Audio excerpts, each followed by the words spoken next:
Door close பண்ணிடுங்க. Register எங்க வருது?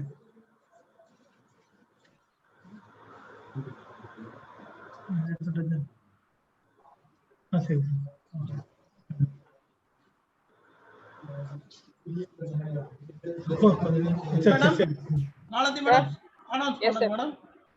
பண்ணலாமா?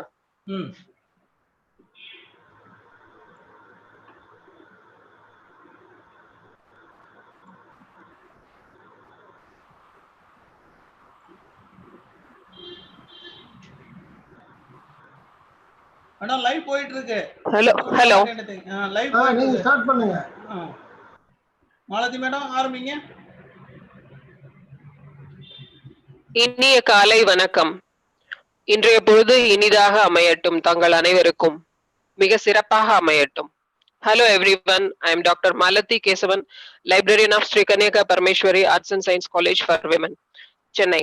I thank the Almighty and the universe for this opportunity to conduct the online celebration of our Father of Library Science and also keeping us safe and during this pandemic. I welcome Professor Dr. K. Nityanandan, President of Mala, Chennai, former Director and University Librarian of Anna University and very young, energetic, knowledgeful person. I extend my hearty welcome to all knowledge showers and its speakers. Sir? Sir, you can proceed. Myself, okay. Yes, sir. Yes, sir. Yeah. You know, our Mala was established in 1928 by the father of library science, Dr. S.R. RANGANATHan. And more than 90 years, this association is functioning for the benefit of development of the knowledge of library professionals working in various academic institutions in the country. And the main aim of this association is to conduct conferences, seminars, workshops in various institutions, and thereby to develop the knowledge of the library professionals. Well, in this today's occasion is the 128th birthday of Dr. S.R. RANGANATHan, who is considered to be the father of library science. And you know, everybody knows about him. Anyway, I'd like to say a few words about him during this occasion. He studied MA Maths and worked as Professor of Maths in Madras University. And you know, he worked as a mathematics professor in Presidency College, then joined Madras University as the first university librarian of Madras University. Then he was appointed as, he served as librarian in Madras University for 20 years.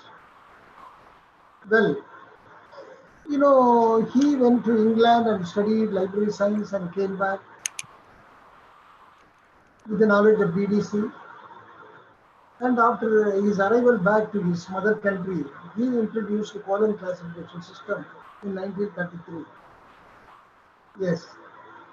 And he the first person to write the Madras Public Library Act. It is the first act in all over India. And he enunciated 5 laws of library science. The first law says, let us recall the 5 laws. One is books are for use. Second is every reader his or her book. Third one is every book its reader. Fourth one is save the time of the reader. Fifth one is library is a growing organism. Well, he has written many books on library science. The popular books are, say, 5 laws of library science, library manual, library administration, and etc. And he started the library science school in Madras University at first.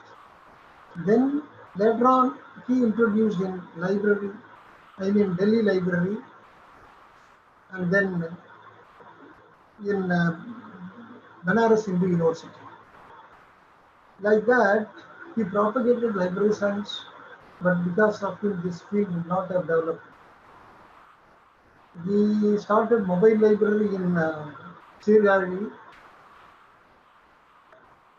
Yeah, and later on in a bullock cart, it is now, even now it is available, the statue, bullock cart statue in Tamil University, Tanjavur. One can see that image. Later on it developed, and we are seeing mobile vans nowadays carrying full of books, serving the people living in the city and as well as rural places. Yes.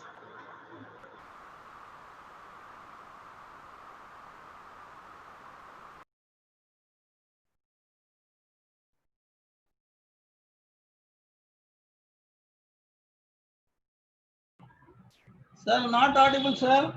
Your video is.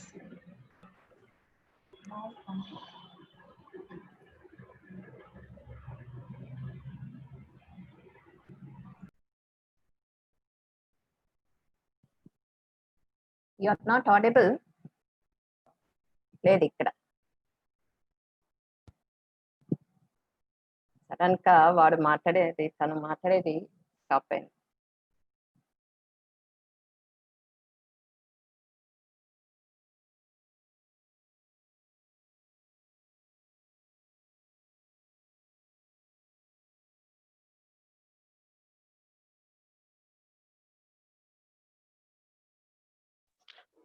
Sir, Nityanandam sir. Nityanandam sir.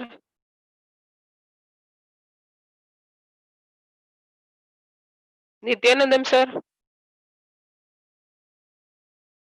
Phone பண்ணிட்டுருமா?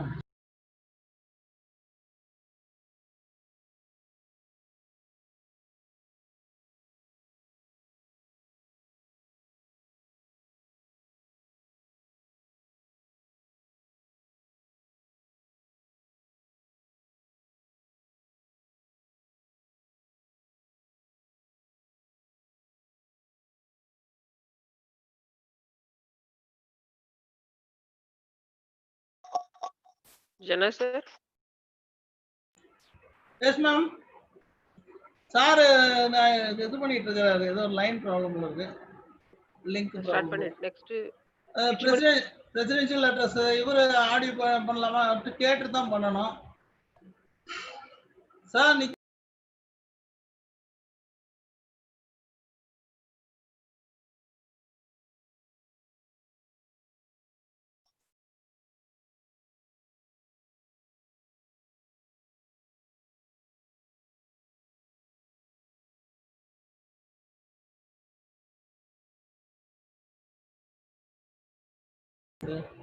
Sir, you are not audible, sir.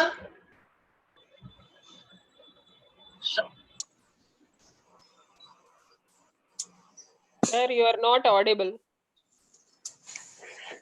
Nityanandam sir, you are not audible. Yeah, now is it audible? Yes. Okay, okay. Please. I think so far, right from beginning, my voice was not heard. Right from beginning.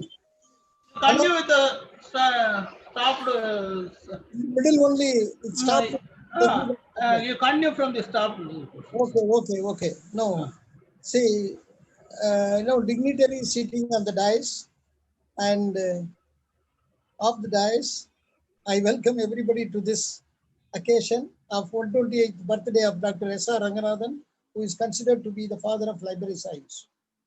Yes, I welcome the Vice Chancellor of Manonamanian Sundaranaar University and Registrar of Manonamanian Sundaranaar University, and Dr. Balasubramaniam, Dr. Thirumagal, University Librarians, and Janardhanan, Coordinator, Maladi Madam, who is doing compiling work, and everybody and the audience who have taken part in this program. I have forgotten to mention Mrs. Rajeshwari Madam, the head of the IGCAR Library, and Professor Manorama Srinath, former head, Madras University, Department of Library Science. I welcome you all. Good morning to everybody. Because due to technical issue, I could not continue.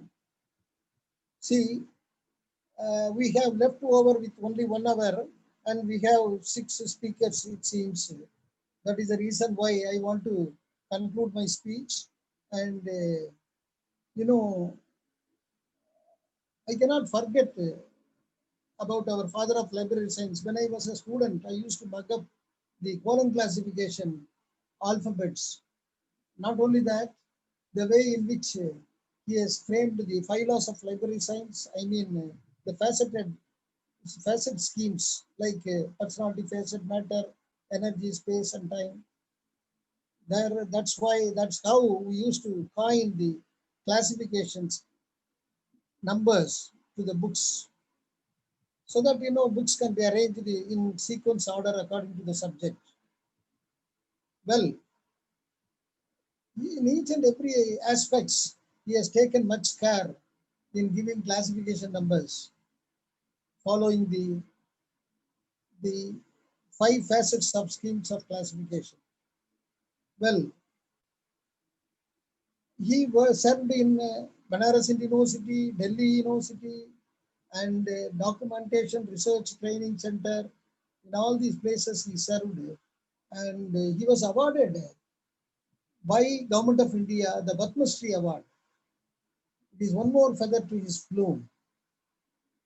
He proved to be the best librarian and first university librarian, and served for library science community very well. So with this small introduction, I welcome once again everybody to this memorable event of 128th birthday of Dr. S.R. Ranganathan. Madam, Maladi Madam. Thank you, sir. Thank you for your welcome speech. Thank you. I request Professor Dr. K. Pichamani, Vice Chancellor of Manonmaniyam Sundaranar University, to present the presidential address.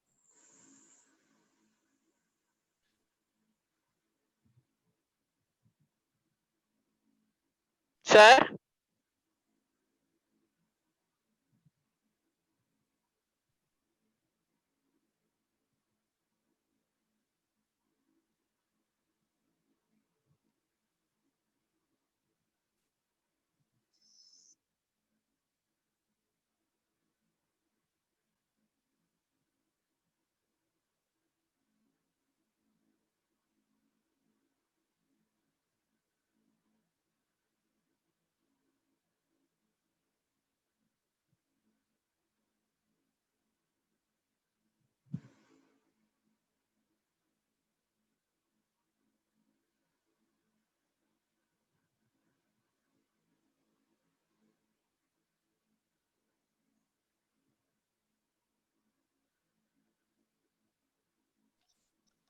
Jana sir, it is not audible.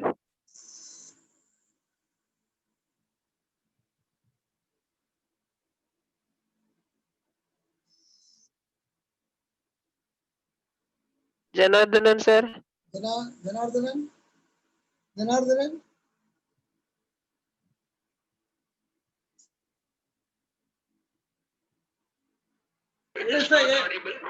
நான் வரலையா audio வரலையா hello not audio Sir, yes sir, it is not audible. just a minute madam, I will do it. Yes madam, பண்றேன் madam.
அந்த phone எடுத்துட்டாங்க.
கிருஷ்ணா, ஐயோ cut ஆயிடுச்சுடா.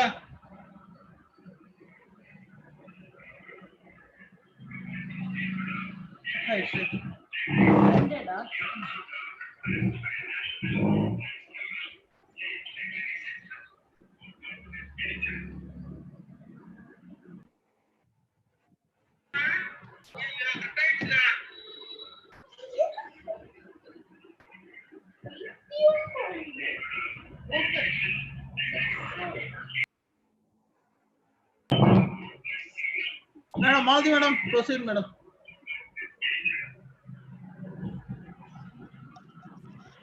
I request Dr. S. Santosh Babu, Registrar of Manonmaniam Sundranar University, to present the inaugural address.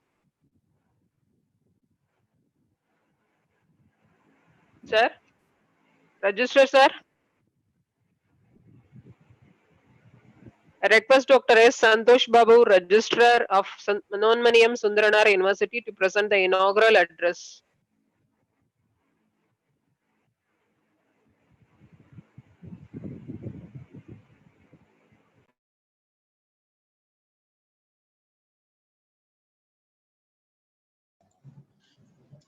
Madam sir வந்து அப்புறம் மீட்டிங்ல வராங்க, கொஞ்சம் பிஸியா இருக்காங்க. Okay, sir. I request Dr. G. Vijayaraghavan, Director of Tamil Development and Tamil Studies, Chennai, to present the special address.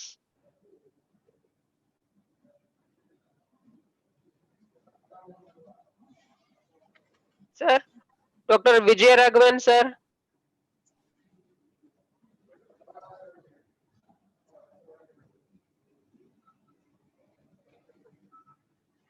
Dr. Vijay Raghavan, sir.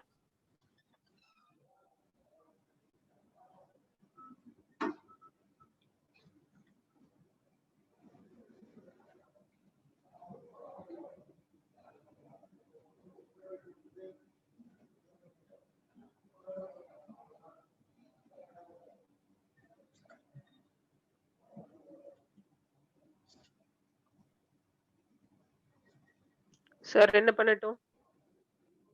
Madam next ரெசோர்ஸ் பத்தின பேர் சொல்லுங்க, சார் வந்து ஜாயின் பண்ண சொல்லிடுவோம். அவரும் வரல. இன்னொரு மேடம் கல்பாக்கம், அவங்கள பேர் சொல்லுவா. அவங்க பேர் சொல்லிடுவோம். I request Mrs. S. Rajeshwari, Head SIRD, IG Car, Kalpakkam, President Mala, Kalpakkam, Kalpakkam chapter to present the special address. I request Rajeshwari ma'am. Rajeshwari ma'am.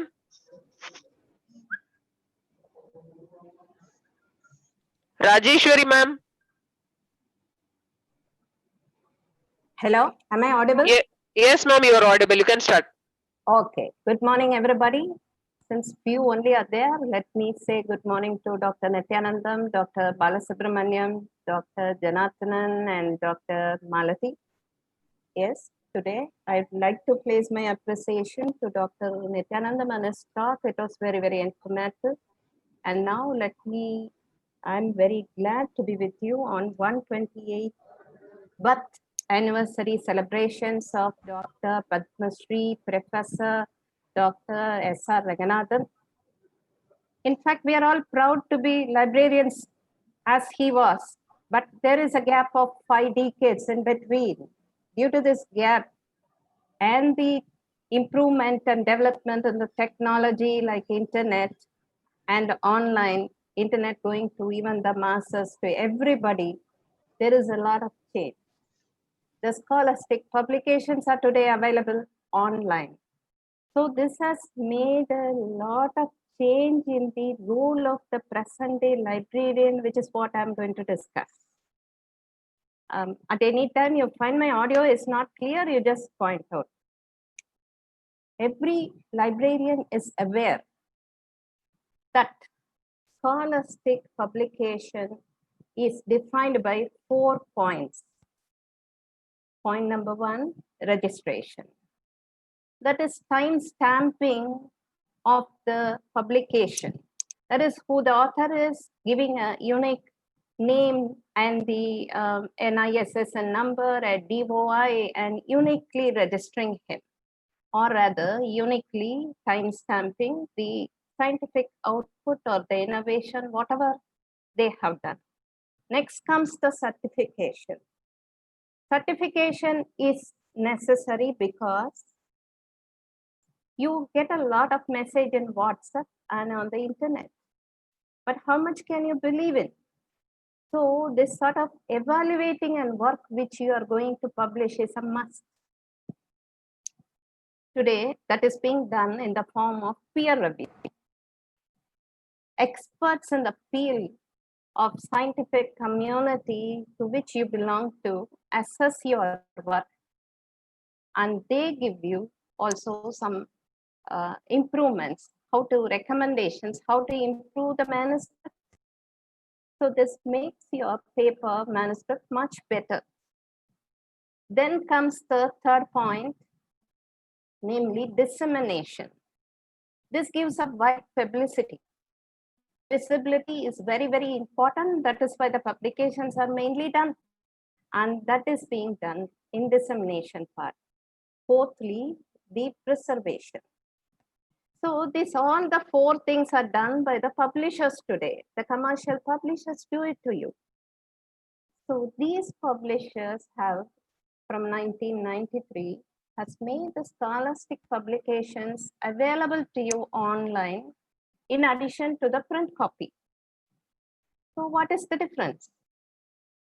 The scholastic publication subscription models has changed.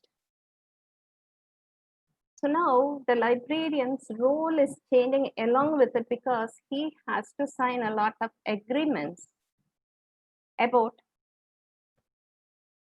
digital rights management, which it is very, very new to him.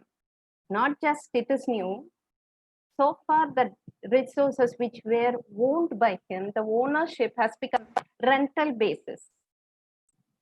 The subscriptions are rented out to you for a total year. And beyond that, beyond your subscription, you are not aware how to access that resource. Nothing will be mentioned about it in the agreement. And then comes the concept called serial crisis. This serial crisis is there even before going digital, but there is no commercial law by which the publishers are bound. So the prices are decided by them on their own will, and every year the price increases. But the budget of a library never increases, it is stagnant. Because it is stagnant, this sort of a concept is called the serial crisis. So the publishers, to make themselves more relevant, they create additional value additions. How do they do that? They create a lot of databases about the authors, the papers, the manuscripts, the articles, and give out different site scores to us itself, again for a price. So now you're all aware, even in 1964, the concept of citations and ranking a journal using citations was defined, but due to this digitization, citations, H-index, and ranking of journals has become much easier. So the governments have also started doing this ranking of the items. Now they started ranking the organizations, the individuals, as well as the journals. So when this ranking has started, the job of the librarian becomes how to improve the ranking. If you have to improve the ranking, he has to find out methods and give the ideas, recommendations to his own institution. Let us discuss some few points on what recommendations today's librarian has to do to his institute. First and foremost of all is unique author identity. See, today's search engines, they do search automatically. They do not, there is no human intervention. So uniqueness is required. An author has to be a single author all the time. There should be no ambiguity. If you want clarity of what you are, if your work has to be visible, consistency is very important. So an author has to have an ORCID ID or a researcher ID. First recommendation is this has to be made known to the authors through author workshops.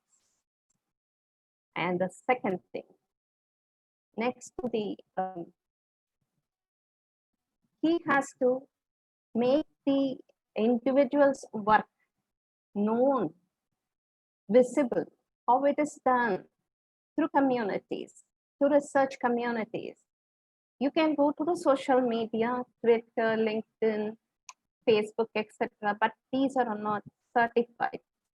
But there are communities specific to a particular subject. Select those things like ResearchGate, academia, many more are there. Depending on your discipline, there is a community. You find out the communities and then attend the conferences and get to know, get more collaborations, fundings, etc. But more than that, in India, if you see, Government of India uses two databases. One is IRIMS. What is that? Indian Research Information Network. Then is the Vidwan. Vidwan is the expert database. This database has got the names of all the experts in the field, from academics, from research institutes from all over India. Getting yourself enrolled is your job. Only if you are enrolled in it, you will be known to others, the government. When a new project is started, when a new committee is made, they look into these databases and collect the persons. And of course, there are tools like Publons. Not just your ranking, not just your publications, also wherever you are editor or reviewer, that data is also collected by these tools. In addition, how to prepare your manuscript, because we decided now ranking is through your manuscript only. So this manuscript, what is visible on a internet free of cost?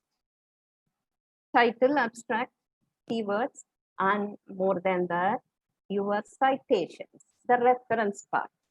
So it has to be properly, manuscript has to be done.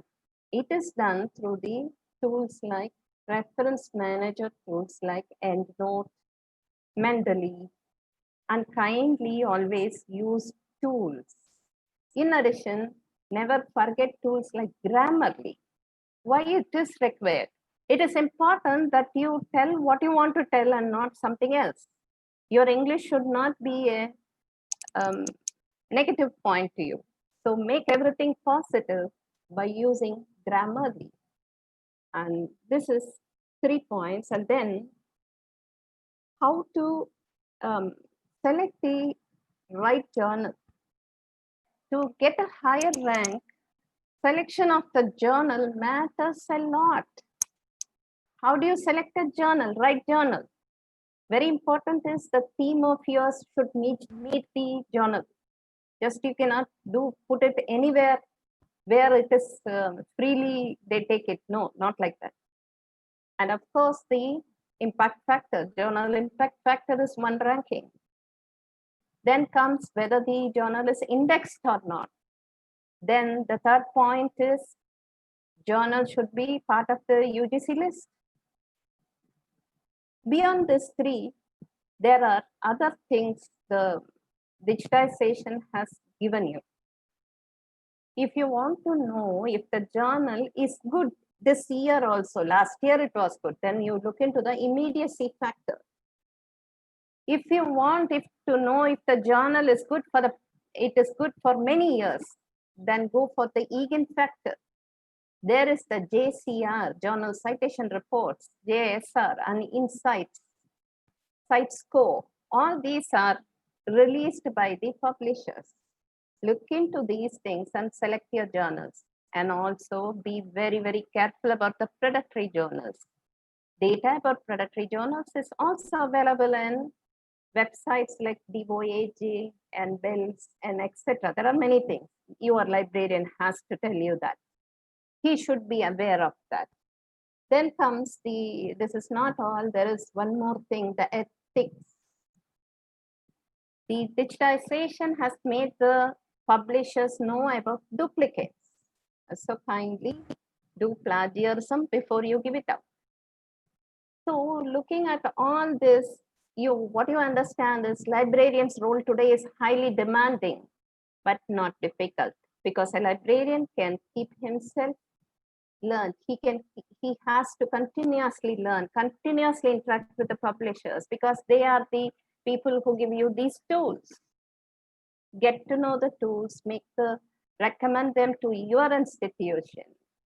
So the role has changed. Well, it has changed to good.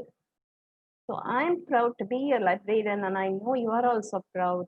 And let me conclude now, thanking the people and wishing everybody a happy Librarians Day celebrations. Thank you.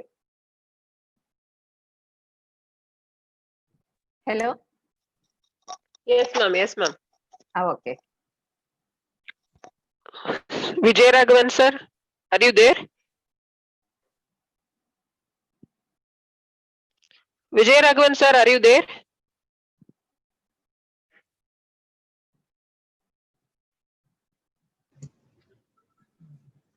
Madam, he is coming. Wait 5 minutes, madam. Hello. Okay, sir. Sir, Sir, he is waiting, sir. On the way, 5 minutes coming the Zoom. sir, shall I announce your name? Yes, ma'am. He is coming, madam. Dr. Vijay Raghavan. Sir, what about register, sir? Register, sir. Is meeting is going on. After that evening is 5 minutes. I will come. Sir told.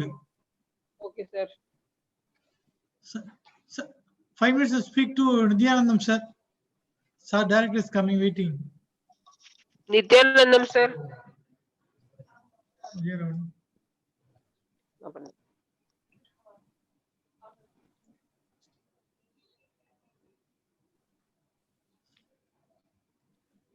Nityanandam, sir. Nityanandam, sir.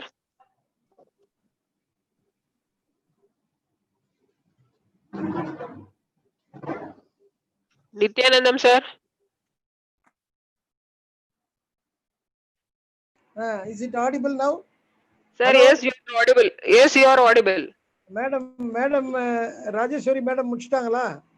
முடிஞ்சிச்சு sir, நீங்க start பண்ணுங்க. Okay, okay. Yes. Sir, sir வந்துட்டாங்க, லைன்ல வந்துட்டாங்க. Okay, okay. Dr. Vijay Raghavan will present his speech.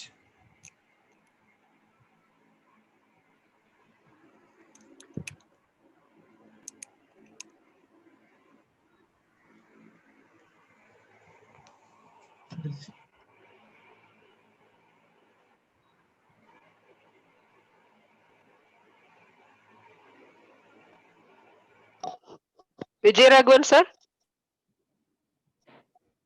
Vijay Raghavan, sir. Vijay Raghavan, sir.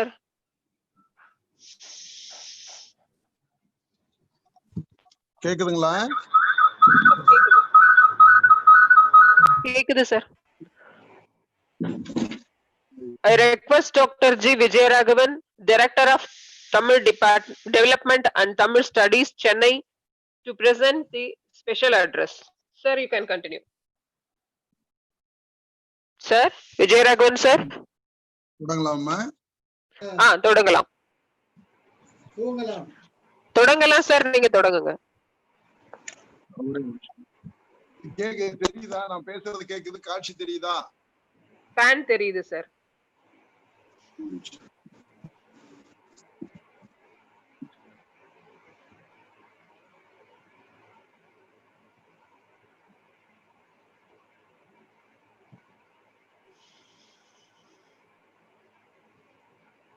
நிறைய பேர் கொடுத்துட்டாங்க. Zoom வந்து லிமிட்டட் 10 பேர் இருக்கணும். முடிச்சும் வெளியே போக மாட்டேங்க, லைன்ல இருக்காங்க. அதான் பிரச்சனை. Sir, Vijay Raghavan sir. Vijay Raghavan sir. Vijay Raghavan sir.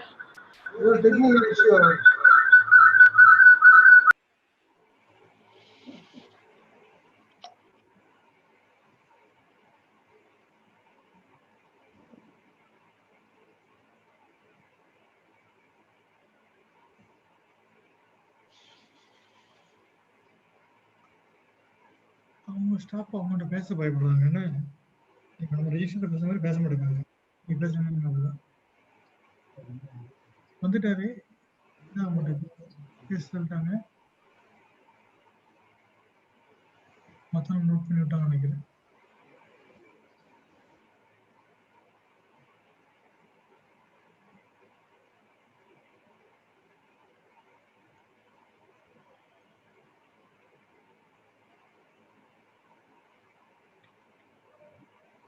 Vijay Raghavan sir. Vijay Raghavan sir. No technical issue.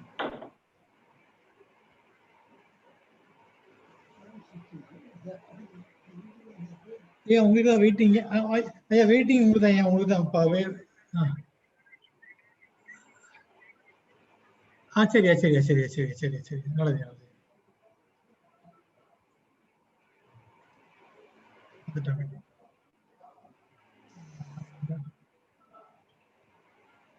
பிரச்சனை.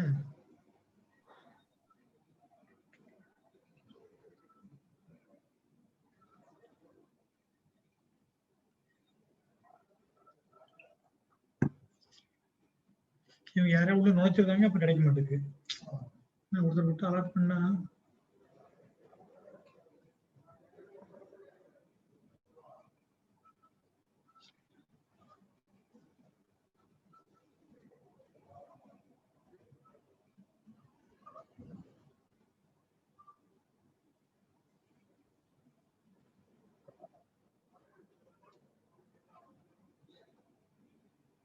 அவங்க ஆபீஸ் போயிட்டு அப்ப சீட் வச்சிருக்கோன்னு வீட்டுல இருப்பாங்க நினைக்கிறேன்.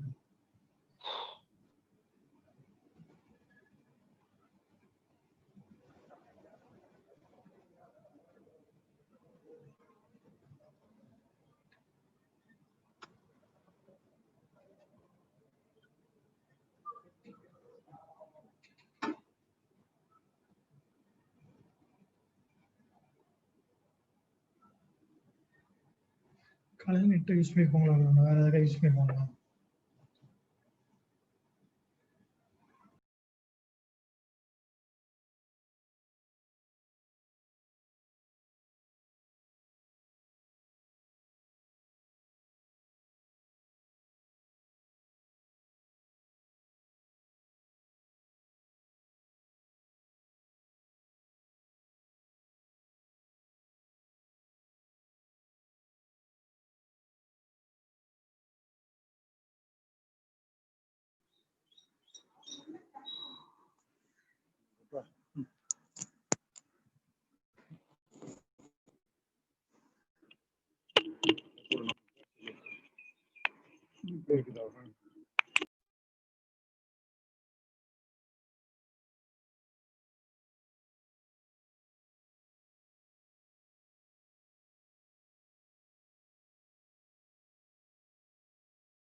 Sir, Vijay sir.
கேக்குதுங்களா?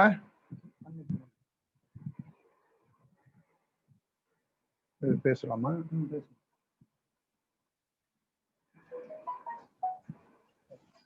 பேசுங்க பேசுங்க பேசுங்க. கேக்குது கேக்குது கேக்குது.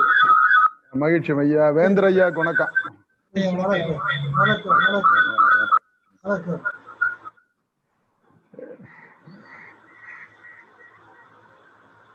அறிவு கூடத்தின் ஒளிவிளக்காய் ஊர்கள் தோறும் எழுத படிக்க தெரிந்தவனும் நூலகம் சென்று படிக்க வேண்டும் என்பதற்காகவே தன்னுடைய உழைப்புகளை கட்டமைத்துக் கொண்டு கணிதத்துறையில் படித்து ஆற்றல் பெற்றிருந்தாலும் அதனிடையே ஒரு நிறைவை காணாமல் படிக்காத பாமரனும் நூலகம் செல்ல வேண்டும் என்கிற எண்ணத்தை உருவாக்க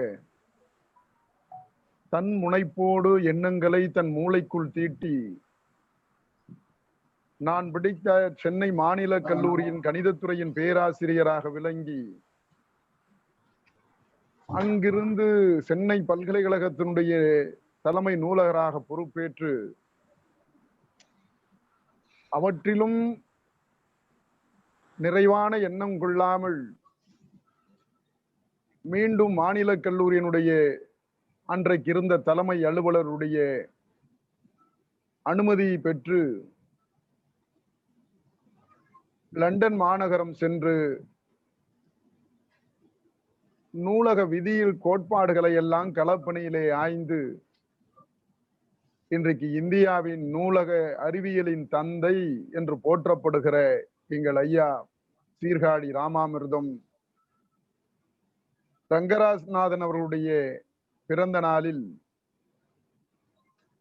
இந்த இணைய வழியாக நடத்துகிற கருத்தரங்கில் எமக்கும் ஒரு வாய்ப்பளித்து இணையத்தில்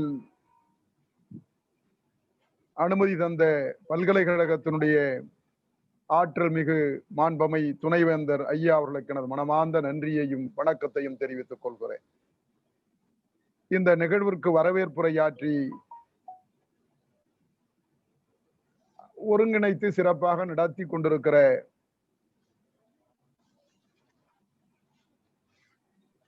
முன்னாள் இயக்குனர் அண்ணா பல்கலைக்கழகத்தினுடைய தலைசால் பொருந்திய ஐயா முனைவர் கே நித்யானந்தம் அவர்களை, விழாவினுடைய உரையை வழங்க இருக்கின்ற மனோன்மணியும் சுந்தரனார் பல்கலைக்கழகத்தினுடைய பதிவாளர் ஐயா சந்தோஷ் பாபு அவர்களை, விழாவினுடைய கருத்துரையை வழங்க இருக்கின்ற அம்மையார் ராசேஸ்வரி அவர்களை, நிறைவில் நன்றியுரை ஆற்ற இருக்கின்ற என்னை இந்த நிகழ்விற்கு அழைக்க வேண்டும் என்பதற்காகவே பல்வேறு முறை என்னிடத்திலே தொடர்பு கொண்டு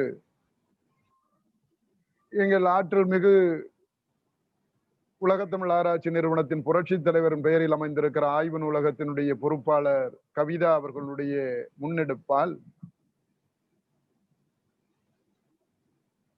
இந்த நிகழ்வுக்கு என்னை கலந்து கொள்வதற்கு ஒரு வாய்ப்பையும் நல்கிய என் பாசத்துக்குரிய சகோதரர் பல்கலைக்கழகத்தினுடைய தலைமை நூலகர் பாலசுப்ரமணியம் அவர்களா,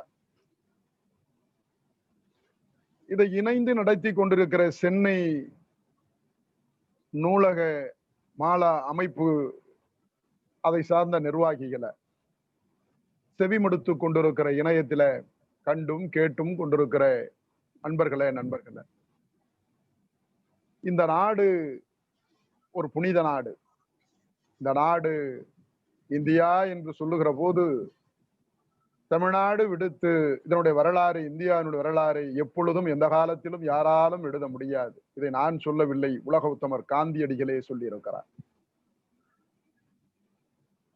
தென் திசையை பார்க்கிறேன் என் சிந்தை தோள்கள் எல்லாம் துடிக்கின்றது என்று பாவேந்தர் சொன்னது வீரத்திற்கு அடையாளம். தென்னாடுடைய சிவனையை போற்றி எந்நாட்டிற்கும் இறைவா போற்றி என்று குமரியை சொல்லுவது ஆன்மீகத்தின் அடையாளம். அதே போன்று இன்றைக்கு அறிவாளிகள் என்று ஒரு அடையாளம் இருக்கிறது என்று சொன்னால் இந்தியா, குறிப்பாக தமிழ்நாடு அதிகம். அன்பும் அறிவும் ஆன்மீக நெறியும் உள்ளடக்கிய மாநிலம் தமிழ்நாடு. ஆக இந்த வகையில் எண்ணற்றோர் இந்த நாட்டுக்காக அள்ளும் பகலும் உள்ளும் வகையெல்லாம் பல்வேறு வகையில் அவர் ஒரு துறை சார்ந்து அர்ப்பணித்து பயணித்து வந்த வேளையில இன்றைக்கு நாம் ஒரு பேரறிஞர், இன்னும் சொல்ல போனால் இந்தியாவினுடைய நூலக அறிவியலின் தந்தை, முதலாக பத்மஸ்ரீ பட்டத்தை பெற்றவர். இன்றைக்கு பட்டம் பெறுகிறவர்கள் விண்ணப்பிக்க வேண்டும். விண்ணப்பித்தால் உடனே விண்ணப்பிக்கிற பொழுது பரிந்துரையும் சேர்த்து அதிலே இணைக்க வேண்டும். ஆனால் அவையெல்லாம் அந்த வரலாறை உடைத்தவர். முதலில் பத்மஸ்ரீ பட்டம் என்பது அன்றைக்கு இருந்த இந்தியாவினுடைய குடியரசுத் தலைவர் ராஜேந்திர பிரசாத் அவர்கள் சீர்காழி ராமாமிர்தம் ரங்கநாதன் ஐயா அவர்களுடைய தொண்டினை கேள்விப்பட்டு அவரே தொகுத்து இவருக்கு இந்த பட்டத்தை வழங்கினார் என்று சொன்னால் அவருடைய தொண்டுள்ளம் என்ன, அவருடைய உழைப்பு என்ன என்பது நாம் எண்ணி பார்க்க வேண்டும். ஆக அந்த வகையில் 1892ஆம் ஆண்டு இதே நாளில் பிறந்த நூலகத்தினுடைய உதயம் ஐயா ரங்கநாதன் ஐயா அவர்கள். அவருடைய இலக்கு என்பது எளிமைதான், ஆனால் அதை செயல்படுத்துகிற பொழுது அது கடினமாகத்தான் அவருக்கும் அமைந்தது. என்ன சொல்லுகிறார்? ஒரு புதிய நூலகர்களை உருவாக்கும் புதியதோர் நூலகம் உலகத்தை காண துணை செய்யும். அப்படிப்பட்ட நூலகர்களை உருவாக்குகிற போது அதற்கான அமைப்பு ஒன்று வேண்டுமா வேண்டாமா? நூலகத்திலே பணி செய்ய போது அந்த அமைப்புகளை எல்லாம் பார்த்து வேதனைப்பட்ட, ஒரு ஒழுங்குமுறை இல்லையே என்று எண்ணி வேதனைப்பட்டதன் விளைவாகத்தான் லண்டன் மாநகரம் சென்று இவர் ஆய்ந்து களத்திலே சேகரித்த அத்தனை செயல் நெறிகளை எல்லாம் ஒருங்கே வகுத்து கொலன்முறையை தந்து இன்றைக்கு உலக முழுமையும், இந்தியா இல்லை உலக முழுமையும் இன்றைக்கு கொலோன் முறையை, இந்த நாடு நூலகம் என்று சொன்னால் கொலோன் என்று சொன்னால் ஐயா சீர்காழி ராமாமிர்தம் ரங்கநாதன் ஐயா அவர்கள் என்கிற நிலை இன்றைக்கு உருவாகி ஒரு 4 புத்தகம் அடுக்குகிற விதம் கூட அற்புதம். அதைத்தான் தன்னுடைய 5 தத்துவங்களிலே 5 விதிகளிலே சொல்லுகிறார் அல்லவா. 1931ஆம் ஆண்டிலே வெளியிட்ட அந்த விதியினுடைய 5 விதி, நூலக அறிவியல் எப்படி இருக்க வேண்டும். புத்தகம் என்பது பயன்படுத்துவதற்கு ஒவ்வொருவருக்கும் புத்தகம், ஒவ்வொரு புத்தகத்திற்கும் வாசகர், வாசகருடைய நேரத்தை பாதுகாத்தல், நூலகம் ஒரு வளரும் அமை. எவ்வளவு அற்புதமான அந்த விதிகளை பாருங்கள். இதை நூலகத்திற்கு படிக்கின்றவனாக இருந்தாலும் சரி, நூலகத்தை நிர்வகிக்கிற ஒரு நூலகராக இருந்தாலும் சரி, 5 விதிகளை அவன் தனக்குள் அசை போடுகிற பொழுது இந்த நூலகம் என்பது ஒரு கட்டமைப்பு. எப்படிப்பட்ட கட்டமைப்பு? ஒரு தொழிற்சாலை என்று சொன்னால் அந்த தொழிற்சாலையிலே உருவாகுகிற அந்த பொருளுடைய தரம் இவையெல்லாம் வைத்து அது விற்பனை செய்யப்படக்கூடிய சந்தையினுடைய மதிப்பை நிர்ணயம் செய்யும். இதே ஒரு ஆசிரியர் ஒரு மாணவரை கல்விச்சாலையிலே உருவாக்குகிறார் என்று சொன்னால் அந்த கல்விச்சாலையிலே வளர்ந்த மாணவன் ஒரு அறிஞனாக அல்லது ஆராய்ச்சியாளனாக ஒரு சட்ட வல்லுநராக திகழ்வான் என்பது அந்த நோக்கத்தில் அந்த மாணவனை உருவாக்குவான். ஆனால் நூலகத்தை உருவாக்கிய ஐயா சீர்காழி ராமாமிர்த ரங்கநாதன் ஐயாருடைய தொலைநோக்கு திட்டங்களை பாருங்கள் நண்பர்களே. ஒவ்வொரு புத்தகங்கள் என்பது பயன்படுத்துவதற்கு ஒவ்வொருவருக்கும் புத்தகம், புத்தகத்திற்கு ஒரு வாசகர், வாசனுடைய நேரத்தை பாதுகாத்தல், நூலகம் ஒரு வளரும் அமைப்பு. என்ன சொல்லுகிறார்? ஒருவர் நூலகம் வந்து விட்டாலே அந்த நூலகத்தில் இருக்கிற புத்தகம் அவருடைய உடைமையாக இருக்கிற வகையிலே அவர் அதை படிக்க வேண்டும், கற்க வேண்டும். அப்படி கற்கிற போது எந்த நோக்கத்தோடு உள்ளே வந்தவர் அதை விட சுருக்கமாக சொன்னால் ஐயா அவருடைய நோக்கம் ஒரு கருமான் பட்டறையிலே ஒரு இரும்பு வந்தால் அது ஆயுதமாக மாறும்.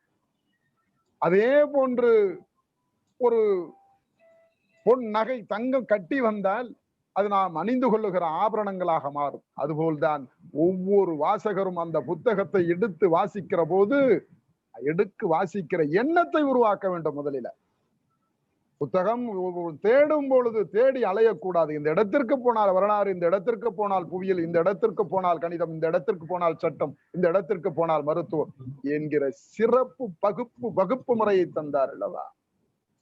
ஆகவே ஒரு ஒழுங்கு நெறிமுறை. எடுக்கிற போதே படிக்க வேண்டுங்கிற எண்ணத்தை தூண்டினார் அல்லவா? அப்படி தூண்டியதின் விளைவாகத்தான் நூலகம் மிகப்பெரிய ஆலமரம் போல் ஆள் போல் தடைத்து அருகு போல் வேரூடி இந்தியா முழுமையும் பரவி இருக்கிறது. குறிப்பாக தமிழ்நாட்டில் பொது நூலகத்துறை அற்புதமான வளர்ச்சி கண்டிருக்கிறது. ஐயாவுடைய அந்த 5 விதிகளின் கோட்பாட்டின் காரணமாகத்தான். ஆக அப்படிப்பட்ட பெருமகனார். இன்னும் சொல்ல போனால் ஒரு காலத்தில் தான் எழுதிய நூல்களுக்கு வந்த இந்த மதிப்பு தொகைகளை எல்லாம் நூலகத்தின் வளர்ச்சிக்கே தந்தார். 2 லட்சம் ரூபாய் 1940-50 வாக்குகளில் நினைத்து பாருங்கள் நண்பர்களே. அன்னைக்கு அந்த 2 லட்சம் ரூபாய் இருந்தால் ஒரு வட்டத்தைக்கு விலைக்கு வாங்கலாம். ஆனால் அறிவு கலன்கள் இந்த நாட்டுக்கு போய் சேர வேண்டும், அது நூலகம் தான் அடிப்படையாக இருக்க வேண்டும் என்று ஐயா அவர்கள் நினைத்தார்கள். அதிலே வெற்றியும் பெற்றார்கள். அவர் தொடங்கியதுதான் இந்த சென்னை மாகாணம், அந்த சென்னை நூலக சங்கம். ஆகவே இப்படி ஒரு சிறப்பு பெற்ற ஐயாவுடைய பிறந்த நாளை நாம் கொண்டாடுகிறோம் என்கிற பொழுது மன மகிழ்ச்சியாக இருக்கிறது. நான் இந்த நேரத்தில் இணைந்திருக்கிற நண்பர்களுக்கும் அனைவருக்கும் சொல்லிக் கொள்வது, அடுத்து பிறந்த நாளில் ஐயாவுடைய முழு உருவ திருவுருவ படத்தை உலகத்தமிழ் ஆராய்ச்சி நிறுவனத்தில்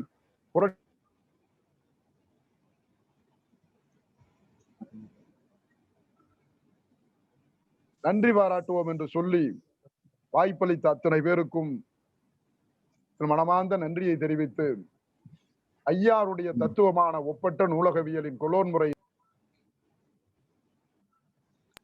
அனைவருக்கும் நூலகம் வளர்ச்சி என்கிற பாதையில் பயணிப்பவர்கள் அதுக்கு பொருந்தும் வழிகாட்டியாக இருந்தும், பேரறிஞர் அண்ணா அவர்கள் சொன்னார்கள், ஒவ்வொரு இல்லத்திற்கும் ஒரு நூலகம் வேண்டும் என்று. இன்றைக்கு நடமாடும் நூலகமா? ஐயாவுடைய நினைவுதான் மன்னார்குடியிலே தொடங்கியது. இன்றைக்கு பகுப்பு முறையிலா? ஐயா அவர்கள்தான். இன்றைக்கு நூல கட்டட அமைப்பு முறையா? ஐயா அவர்கள்தான். ஆகவே ஆக்கமர எல்லா இடத்திலும் காற்று போல் பறந்து நூலகவியலின் துறையிலே நிறைந்திருக்கிற ஐயாவுடைய பிறந்த நாளில் உறுதியேற்போம். நூலகத்தை வருகிற தலைமுறைகள் அறிவாயுத எங்கள் கிடங்குகளாக பராமரிப்பதற்கும் பாதுகாப்பதற்கும் பயன்படுத்துவதற்கும் நூலகத்தினுடைய கட்டமைப்பை மேலும் மேலும் மேலும் ஐயாவுடைய வழியிலே சென்று வென்றெடுப்போம் என்று சொல்லி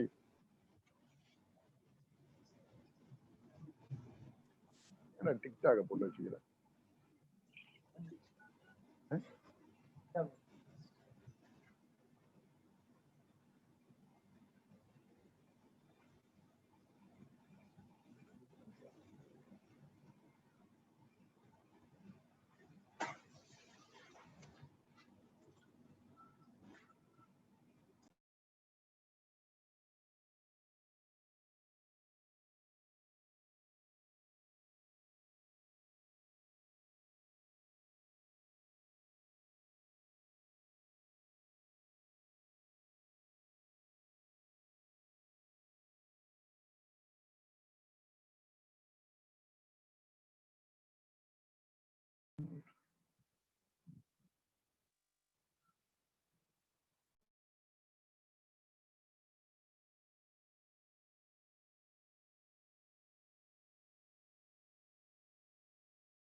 हेलो हेलो நம்ம மைக் ஆன் ஆகுங்க சொல்லி ஆகட்ட அவர் மைக் தான் ஆஃப் பண்ணி வச்சிட்டாரு.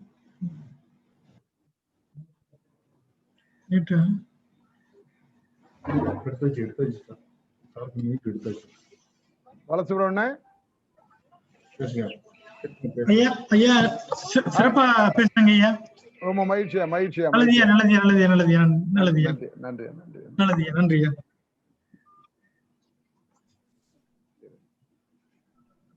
துணை வந்து hello I request, sir, Manorama ma'am. Manorama ma'am.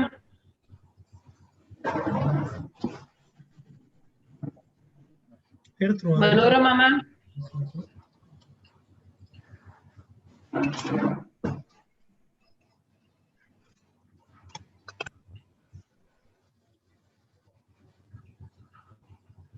Manorama ma'am.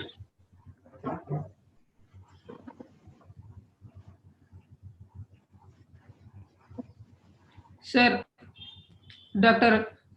P. Balasubramaniam, please, I request you, sir, to start your special address, valedictory address.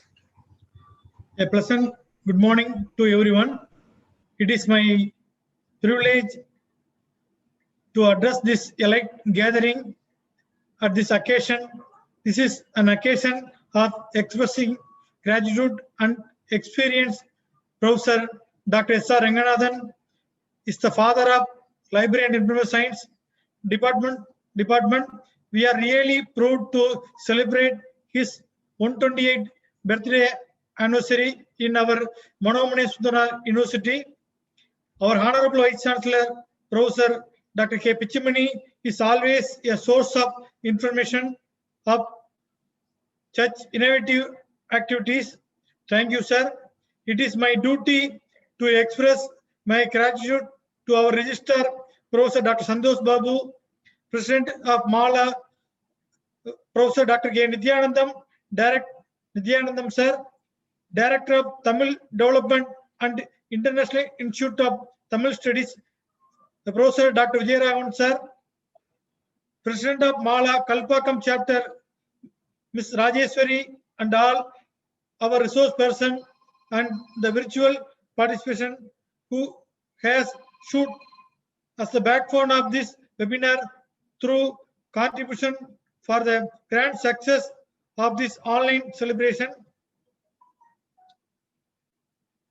Once again, I thank the Mala team, Dr. Janardhanam and Malati ma'am.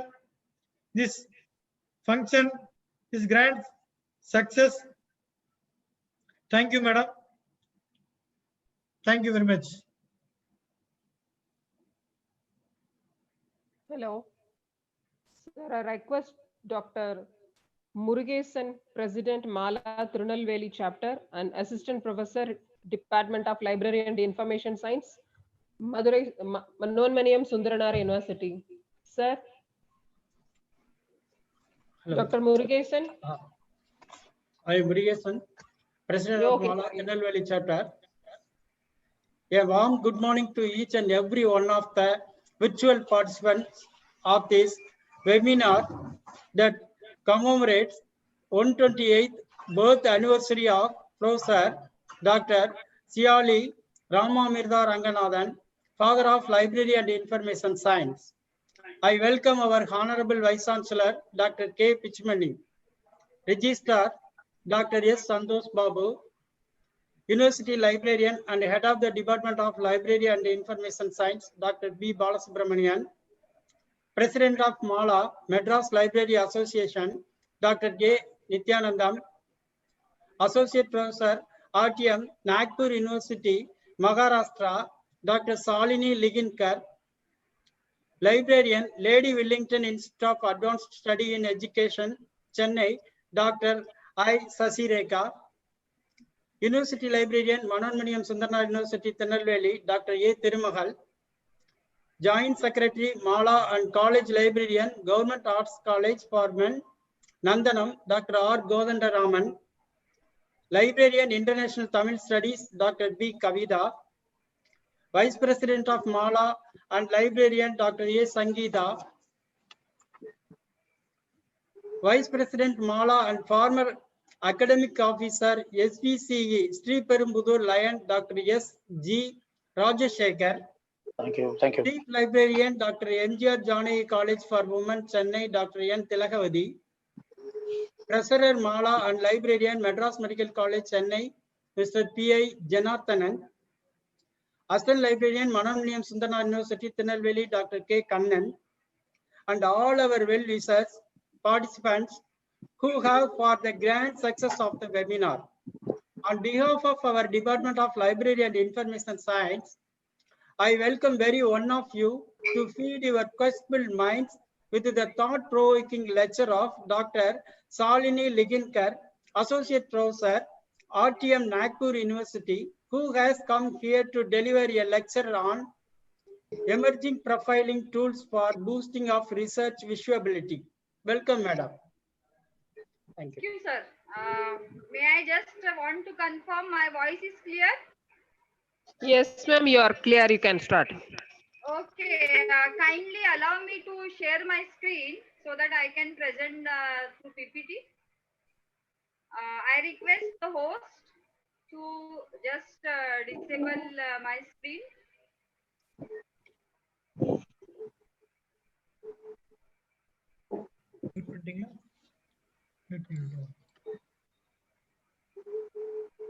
Hello. Yes, ma'am. Kindly, yes, host allows you to record this meeting, not record, just share screen. Yeah, allow me to share my screen. Okay, okay, fine.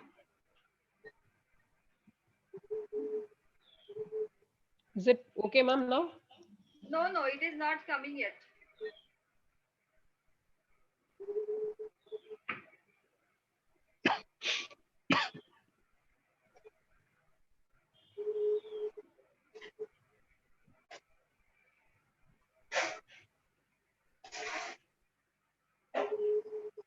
Just click on the share screen. There is a menu for you just allowed the participant to share the screen. Yes, ma'am. I allowed me, ma'am. Allowed you, ma'am. But it is showing here host disable participant share screen. Just, ma'am, you can share, ma'am. Here the message is coming. You can't start sharing. Is it okay now? Share, Is it okay now? You just first of all, I would like to request you to end your share because your screen is sharing. We are seeing your screen, madam.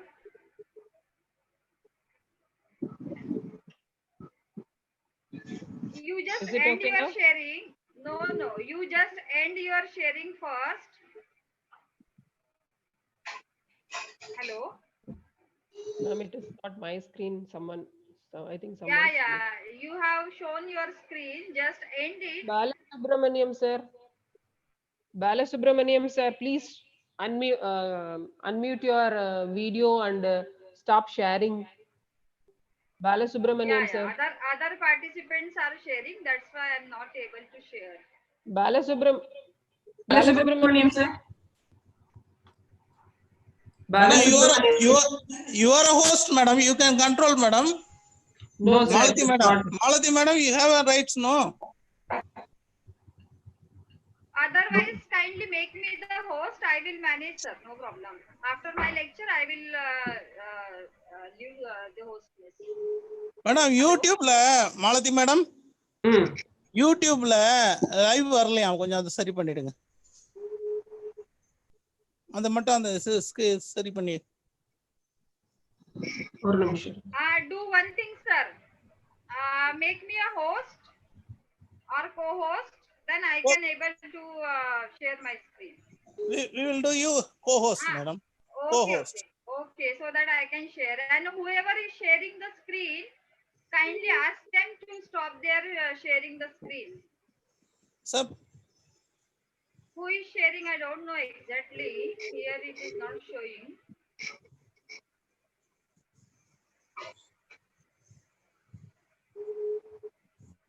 Kindly ask them to end your sharing. Make me a host or co-host so that I can.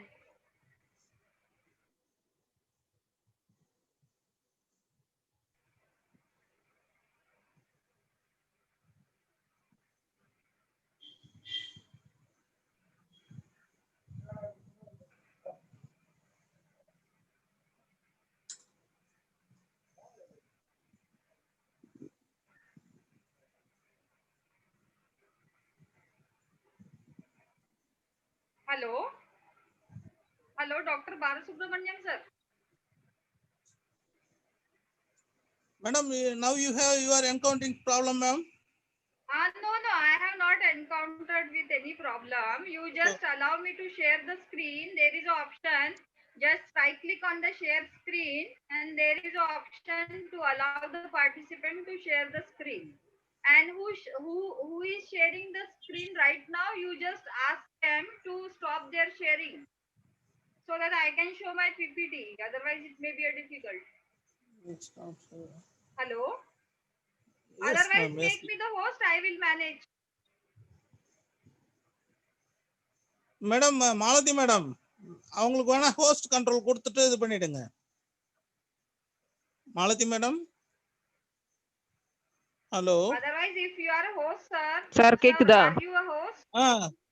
அவங்கள host பண்ணவும் முடியல, இவரை remove பண்ணவும் முடியல. அப்படியா? இப்போ என்ன host உங்ககிட்ட இருக்க கண்ட்ரோல், என்கிட்ட இருக்க கண்ட்ரோல்? நீங்க தான். Otherwise, do co-host. You may not be rooming, madam. You will be there, no problem. Just for otherwise, do one thing. Click on the right button of the share screen. There is an option to allow the participant. First, please stop your sharing so that I can share. Is there any technical person in this meeting? Yes. Otherwise, make me a co-host. I am familiar with the software. I don't have any problem to control. You just go to the share screen, sir. Okay, just I have to do start share or start share. No, I have to give. No. Now you have stopped sharing, and now you just allow me. Okay, I will try it. Okay. No. It is Yes, not madam. coming. See, you are seeing that option, sharing screen. I am allowing to all participants, but you are not able to share. Just it is coming, madam. Just a minute. Okay. Now it is coming. But again, it has gone. Hello. Check it now. Whatever you done before 2-3 minutes, you just do that one so that I can allow. Now it is coming, but it has gone. Start now, madam.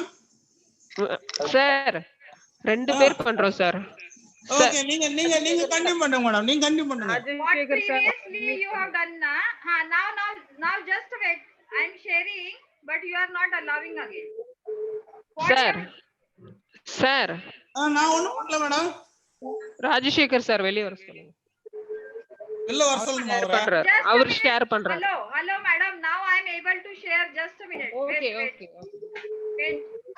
Now you can see my screen? Yes, ma'am. It is visible. PPT is visible? Yes, it is visible. Okay, just I will start. Just a minute. Wait. Now it is visible? Yes. Don't touch any button so that I can do myself. Okay? Hello? Yes, ma'am. My voice is clear? Yes, clear. Okay. Now I will start my presentation. So good morning to all of you, and welcome to this presentation on boosting of research visibility through emerging profiling tools on the eve of 120th birth anniversary of Dr. S.R. Ranganathan, and on the eve of National Librarians Day, which is organized by MS University and Madras Library Association. First of all, I would like to congratulate the organizers for taking the initiative to celebrate this birth anniversary in such a way, that is in online platform. So I congratulate them, and I'm requesting you to bear me for half an hour because my presentation is lengthy. Whenever the time is over, you can just intimate me so that I can stop my presentation. I am going so quickly because this presentation is lengthy and little bit you have to learn something from this presentation. So I'm also thankful for giving me this opportunity to express my views regarding this topic on the eve of Dr. S.R. Ranganathan birth anniversary. So let us see. First of all, I pay my tribute to Dr. S.R. Ranganathan and wish you happy Librarians Day to all of you. and you have given me the opportunity to express this thought on Librarians Day. So that is a greatness of you. And once we see this academic identity, nowadays it is very important to create our academic identity and to make our digital footprint. And for this topic is very important, how to create our research ID so that whatever we are presenting in the form of research output, it may be an article or it may be anything, it may be a book. So like all, we have to create all this research ID so that our research can be visible to all. So this presentation basically endeavors to throw a light on various aspects of research impact. What is research visibility? Then what are the things to note before and after publishing? Then how we can explore the author identifier, or how to create a research profiling specifically, so that we can create our research or raise our research visibility. And if time permits, then I can demonstrate you how to add the publication in various research profiling tools. So, friends, advancement is something that the human society can neither wish or unwished again. So, we have to accept the technology, otherwise, we may miss some chances, and we may not be, if we are change ourselves, then we are getting some chances to improve in the profession. So, for this, we have to accept the technology. And during this COVID-19, we have to transform our libraries to meet the challenges of COVID-19. And for this, it is very necessary to change the mindsets. And whatever the challenges are there, we have to convert into the opportunity. And friends, this is the right time to enhance our image of allied professionals in the society by providing the very good information and consolidated information to all the stakeholders or even the research scholars or users. So I'm asking you just question one, that do you have your research ID? If you have your research ID, then it is a very good thing. But if you don't have your research ID, kindly make attention for this presentation. And if you don't have your research ID, then be active for creating your research ID. And every journey, research journey, basically we start from our career. Basic means starting career or earlier career. So every research journey is a unique journey, and for this we have to understand how this journey we can start. And once you start your research journey, then you have to also take care how our research or how our publications can be visible to all. And for this, we have to understand what is the research life cycle basically. So for this, you have to enhance your research skill for creating the ideas, how to write the papers, how to search, how to make the literature use and cite, how to organize, analyze, and how to communicate. And these 6 and 7 steps are very important. Once you communicate or publish any paper, then you have to create the impact, and that impact should be measured, and so that our visibility can be enhanced. So for this, we are focusing on the 6 and 7 step. Everybody is knowing about the 1 to 5 steps, but how to, after publication, what type of efforts we have to take to enhance our research visibility, that we have to see. Why again it has gone? Okay. So for this, librarian has to take care about the research support service, and there are 7 aspects of this research support service. First is research data management, where we have to allow whatever publications we have for our faculty members also, we have to store, we have to preserve, and we have to share the data, whatever the data faculty members are producing. Then we have to also take care about the open access, whatever data are published by the researcher or faculty members, that it should be available in the open access platform. We should also help them for the scholarly publication and how to measure the research impact. Basically, what type of quantitative methods like citation count or citation metrics we are using for calculating the impact factor. All these things we have to also aware the faculty members about all this. And research guide, or we have to play a role as a subject librarian in many cases. And we have to also provide the consultancy for research, like whatever the research strategies we are applying for searching the literature, managing the references, or identifying the experts on a topic, we have to provide the consultation. And we have to also give the some research tools like reference management tool, then in which paper, which journals we have to publish, or what type of plagiarism software we have to use. So like this, there are many aspects of the research support service. Librarian has to accept it. Generally, what we are doing after publishing, we are just forgetting our paper, but that is not sufficient. After publishing also, we should try how to get noticed by the others so that our citation counts can be increased. So how this citation count can be increased? Generally, we are in dilemma that high quality, once we publish the paper in high quality scientific journals, but that is only the halfway towards receiving the citation in the future. So for this, we have to use this research tool so that it can allow to increase the research impact. So whatever research we are doing, it should be impacted for the others. So for this, what type of measures we have to take?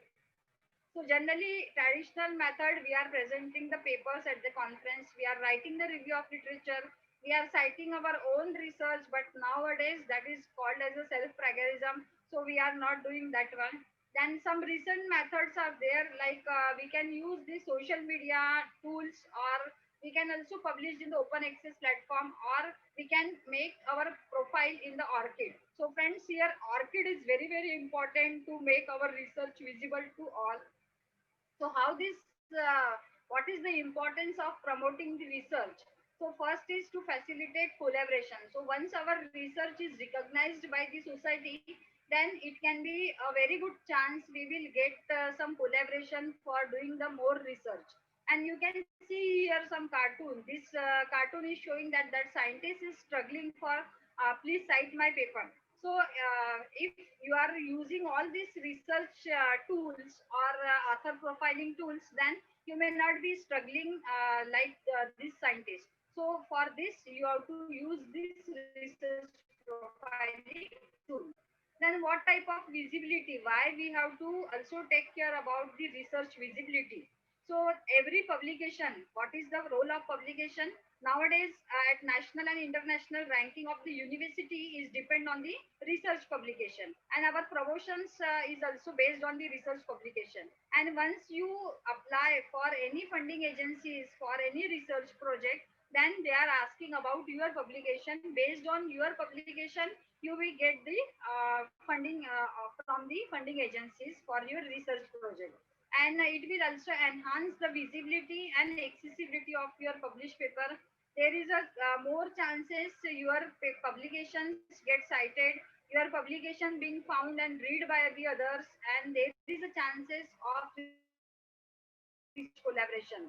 So for all this, we have to also take care about the research visibility. And for this, we are using a different type of tools. So what type of tools generally we are using, we will see in this presentation. So what is research impact or matrix? It is generally the effect of research outside the academia, or it may be for the economy, for the society, and for the culture. Although it is very simple that some measures like quantitative measures we are using for counting the research visibility or counting the research impact. And but once you see this theory of matrix, then there are three segments of this matrix. Like first is journal matrix, second is author matrix, and third is the article matrix. So let us see about the journal matrix and article matrix. Let us see about the journal matrix and article matrix. So what is journal matrix? It is based on the citation matrix, and we are getting the data from Web of Science, Scopus, and Google Scholar. Even Google Scholar is also providing you some Google Scholar matrix, and which is ranked by the H5 median or H5 index, or sometime it will also give you the I10 index. So like this, some of the indexes they are providing, and journal matrix we are calculating. Based on the Web of Science also, they are providing the journal citation report, and it is ranked by the Eugene factors or impact factors. And Scopus is also creating some journal matrix which is ranked by the SJR or SNP or site score. So all these databases and more of the databases, they are providing the journal metrics. And nowadays, UGC care list is also there. NAS ranking is also there. You can see here NAS ranking for agriculture journals and UGC care reference list for qualitative journals. So they are also providing the qualitative list of the journals. And next part is author metrics. Author metrics means whatever publications we are publishing, that how it will be impacted to others. So that is called as a author metrics. So based on some citation metrics, we are calculating the author metrics, and based on the alternative metrics. So alternative metrics, which is compiled by various social networking sites or academic networks like ResearchGate. Almetric is also there nowadays. It is a current trend. Then academia is also there. Based on that, we are calculating the alternative metric which shows the author metric. And based on the data from the scopers, they are also calculating some author metrics, like based on their citation and based on the H index they are calculating. And once you integrate all these databases like Scopus, Web of Science, and Google Scholar with the ORCID, then automatically whatever publications you have in the electronic format, that all publications can be automatically extracted by the different metric type of studies. So even Google Scholar, even Web of Science, they are also providing. Then there are another ways of working the author metrics. First is document count, citation count, and H index is also there. You may be knowing about that. I-10 index is also there, and I-10 index is nothing but the number of publication with at least 10 citations. Okay, so here this screen is showing that if you conduct the search on the Web of Science, then Web of Science is showing that different type of citation, H index, I-10 index. So what is this? So it is nothing but how many times your journals, your publications has been cited by others. So based on that, they are calculating some impact factor of your articles, or author impact factor also they are calculating. You can see here that once you conduct the search in the Web of Science, like how many times it is cited. So here you can see that 1370 times it is cited. So it will also calculated based on this article metric. Even Scopus, they are also providing the cited by that is the reflection of the author metrics. Then Google Scholars, they are also providing the article impact. Like you can see here that cited by 699. So this shows that how this particular author has been used, means particular article has been used or cited by the others. So it will shows the impact of your article. So you have to create even this digital library like IEEE. They are also providing the cited by. And nowadays Almetric is very, very important, and which shows that how many times like impact stories there, cited link is there, PLS is there, plum analytics is also there, and it will measure the data of usage, mention, social media sites, and capture how many likes you have, then how many time the work has been blogged and mentioned in the Wikipedia. May I request the organizers kindly mute your mic so that I can talk? Hello? Hello? Yes, ma'am. My voice is clear? Shall Yes, I ma'am, you are continue? clear. Yes, ma'am, you are clear. Whenever you want to stop me, you can just intimate me, okay? No, ma'am. You continue. You continue. This presentation is lengthy, okay? That's why I'm just asking. So, kindly, I am requesting you, all the participants, please kindly mute your mics.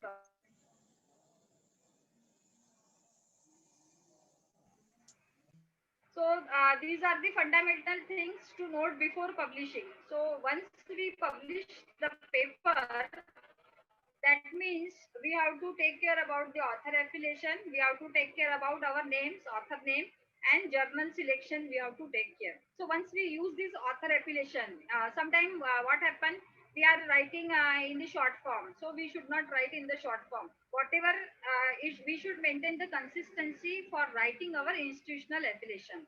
And even for writing the author name, you should write the same author name. Like sometime I am writing SR Leadkar, sometime I am writing Shalini R. Leadkar, sometime I am writing Shalini Ramdas Leadkar. So once you decide to publish a paper, you should be also use the consistency for writing the author name. And for journal selection, you can use this source list which is provided by the Scopus, or citation databases you can use, or master list you can use for Web of Science, and UGC Care list also you can use for journal selection. So these are the very less important thing, but it will affect your research visibility. So you have to take care about the author affiliation, author name, and journal selection. So what are the various ways to boost the research visibility? So this is the slide, friends, regarding how to boost your research visibility. So first we will see how to manage our research profile. Second, how to utilize the open access tools for showing our research visibility. Then we can also deposit our publication in institutional repository or in subject-based archives also. We can also promote our research online with social media, then engage in academic social networking, and we can also use this Almatric. So these are the simple ways, 4 or 7 steps are there for enhancing our research visibility. If you are using all such type of research visibility, then it is okay. But if you are not using now, now onwards, you can start using all this research too. So first way is to create and manage your research profile. So how to create your manage your research profile? By using this ORCID ID, you can use Scopus author ID is also there, and researcher ID is also there. Only the thing is, you have to take care your all the profiles should be updated, and you should also consistently same information you should give for all your profiles. And you should also make sure that whatever profiles you are setting, it should be viewed to the public. So you have to take care. Then we will go into the depth of how this researcher ID, like ORCID ID, can be created. So just I'm asking you one question: which profiling tools you are using for research ID or web present? So generally you may be using about some of the tools, like you have author Scopus ID, author ID, Web of Science author ID. Even you can use this Publon. Nowadays it is very good author ID, means authoring profiling tool. You can use it, Publon. Then Google Scholar, some of the faculty members or some of the participants, you are also using this Google Scholar. ORCID ID, ORCID is like Aadhaar card. Once we use our Aadhaar card for every transactions or for anything, so it is like a Aadhaar card for the researcher. So once you create your ORCID ID with the, you can use for all these other tools. So ORCID ID is very important, friends. You have to create your ORCID ID. Then you can also create with LinkedIn. Then ResearchGate is there, Academia is there, another academic networking sites are there. We will see into the depth. Then RMT means reference management tools. Some of the online reference management tools, they are also providing you the facility to create the author profile. And based on your author profile, other research scholar will search, and then they will also find. So, and you can also use this self-archiving. Vidwan database is there. Even Inclibnet is providing you the access of IRIN databases or Almatric, some type of tool you can use. So if you are using any tool, then it is okay. But if you are not using any tools, then try to create your profile with this. So we will go into the depth of how this ORCID ID, how to create our profile in the ORCID ID, Scopus, Google Scholar, and Researcher ID. And some of the other tools also we can see. So what is mean by ORCID ID? ORCID ID is nothing but it is a unique identifier for the researcher and scholars. And it will automatically discoverable your publications across multiple platforms. Even it is a single means 16-digit unique number, and through which you can connect your research activity throughout your career. This is the example, friends. Here you can use this ORCID ID for n number of times with any profile. So why we have to use ORCID ID? So it will record your work, employment details, awards also, research grant, throughout your entire career, and you have to link up with by the publishers or various databases and organizations also. And you may be surprisingly to know that if you are publishing in a very good high quality journals, some of the journals they are also use your ARCID ID. Without ARCID ID, they won't accept the paper. So for this also you have to create your ARCID ID. ARCID ID is must like our Aadhaar card.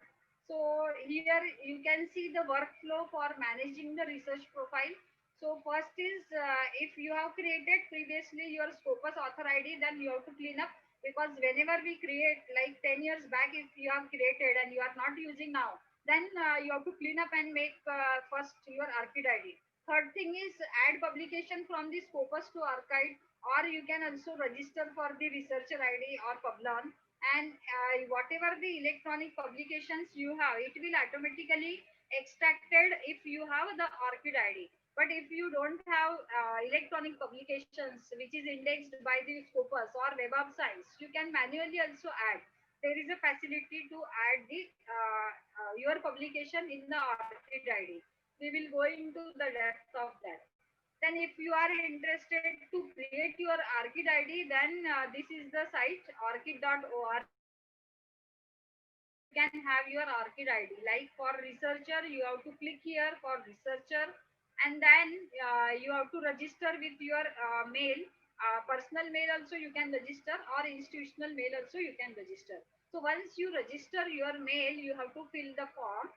It is nothing but it is a personal information. They will ask you your name, then last name, then primary mail, and everything they are asking. And you have to do the visibility setting. So here 3 settings are there. So you have to do the visibility setting for everyone, so that your profile can be accessible or visible to all. So whatever publications you are adding to your ARCID ID, this is, friends, I am taking all my examples.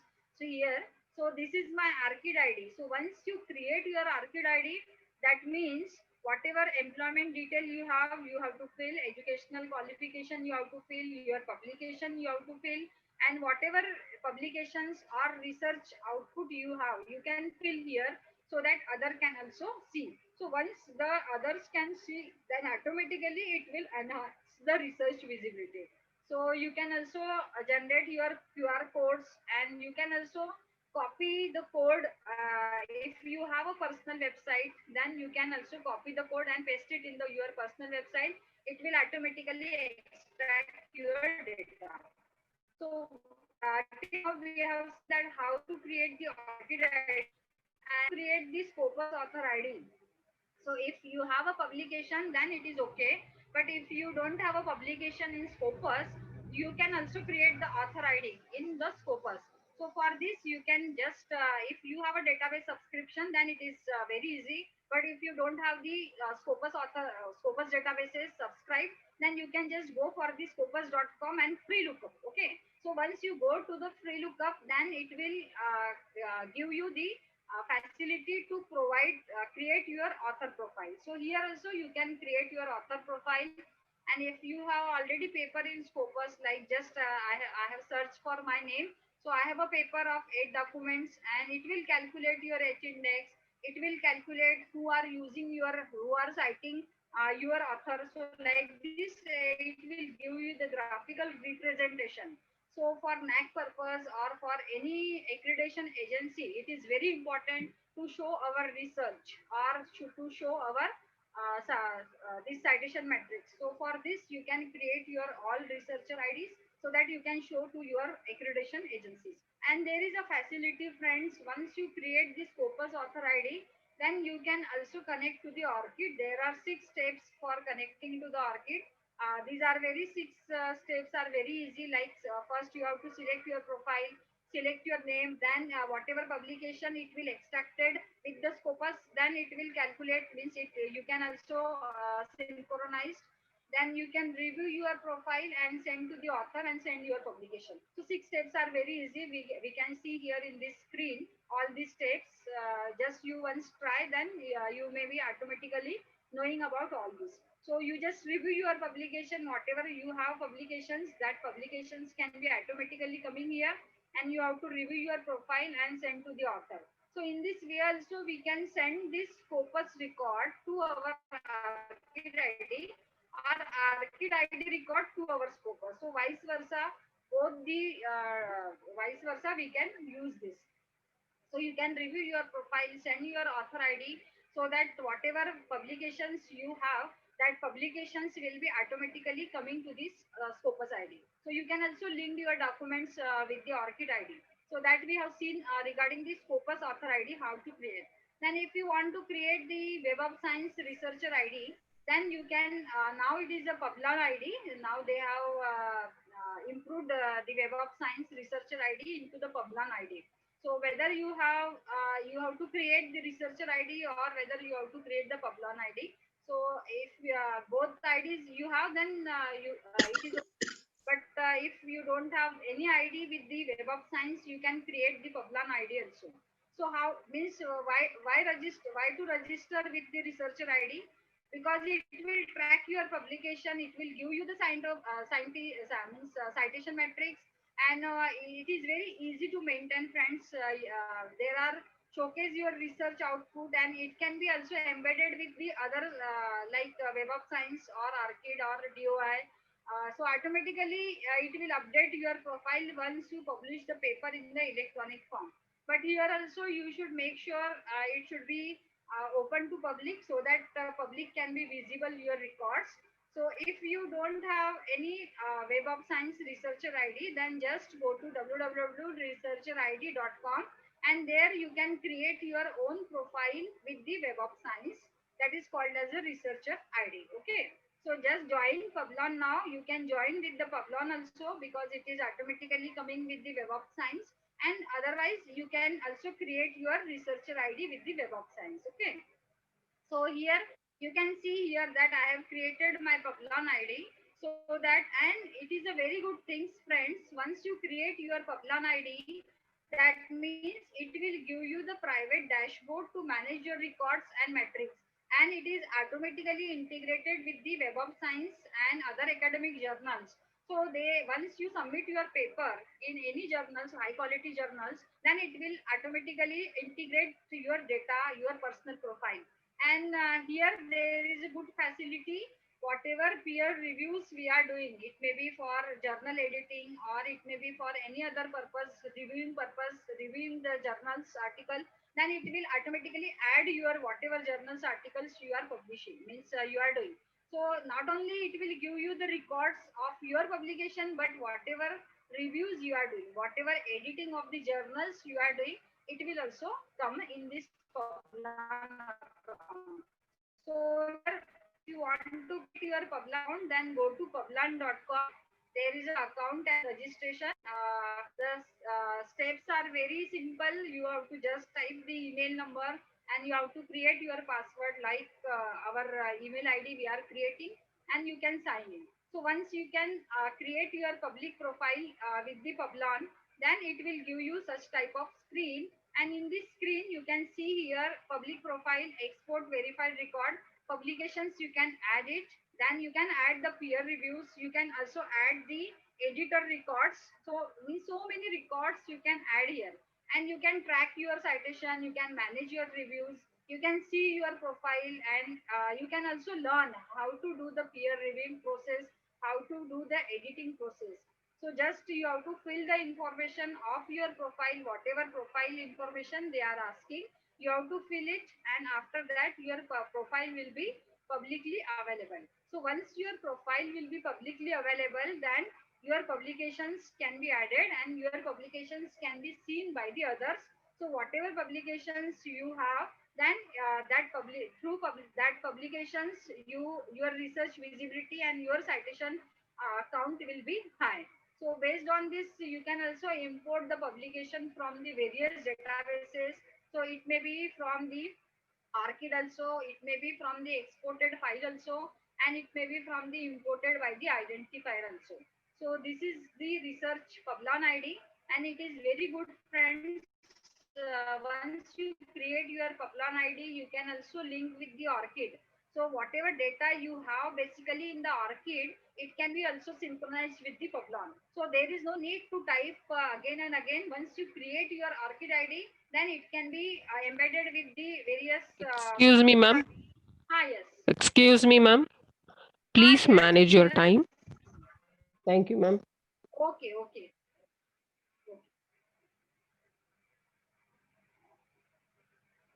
Okay, just I will scroll all these PPTs. Okay. So this is the Web of Science Researcher ID, and Google Scholar also they are providing you the metric of journals and citation metrics. They are providing you the author metrics also. So you have to create your Google Scholar profile so that all the metric type of studies like H index, I10 index you will get automatically. So this is the Google Scholar profile, and you can see here that different type of metrics are available. You can also, whatever publications you have, you can also deposit in the archives so that others can also see. It will also give you, if you are very familiar with the social media like blog, Twitter, LinkedIn, then you can use it to enhance your research visibility. Like LinkedIn also you can use it. And here just I wanted to give stress that Mendeley, Jotero, ResearchGate, Academia is also providing you for author profiling. So you have to create your author profiling with the Mendeley. There is a free facility in Mendeley also, in Jotero also. So once you create your profile with this, then automatically you will get who are using your paper, who are giving you the citations like this. So they are also providing. But with the paucity of time, I'm not going into the detail. So this is the Mendeley profile. And once you create your Mendeley profile, it will automatically, your impact of your research will be visible to all. Then this is the ResearchGate, friends. You can use this ResearchGate. Create your ResearchGate account. And this is the homepage of my ResearchGate. And you will automatically find the statistics of graphical statistics and visualization and score you can find for ResearchGate. And Academia also you can use it. But whatever you are disseminating any work, then you should be take care about the copyright issues. And for this, you can use the Shipra Romeo policy, or how can I share it? You can use it so that you may not be caught in the plagiarism or for copyright any issues. You can use the impact story, like nowadays Almetric is very popular. So impact story is there. Almetric book market is also there. So you have to create the impact story and it will automatically synchronize the ORCID. I'm going into the very quickly here. This is the impact story you can create. You just try it once, then you may automatically learn all this. So PubX metrics is also there. PLS is also there. You can use it. Vidwan database is also there. You just create your profile with the Vidwan databases. So your research work will be visible to all. So for this, IRIN is also provided by the InfluNet. You can use your IRIN databases also.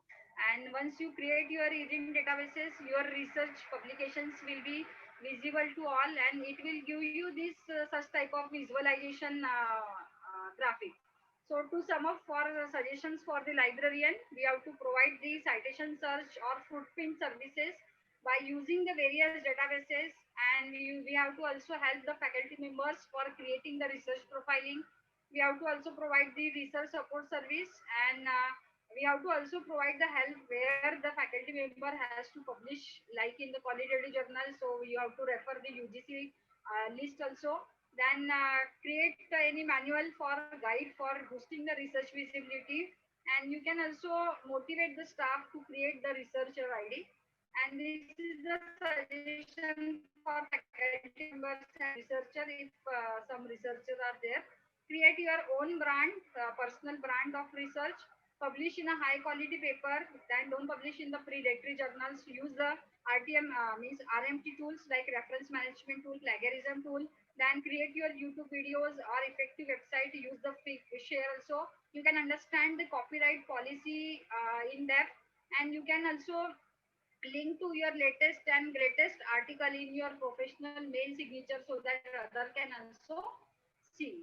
So I am very much thankful to the organizers for giving me this opportunity. I know I have taken much extra time, so sorry for that. And thank you for patience listening to all the participants. Wish you happy Librarians Day once again.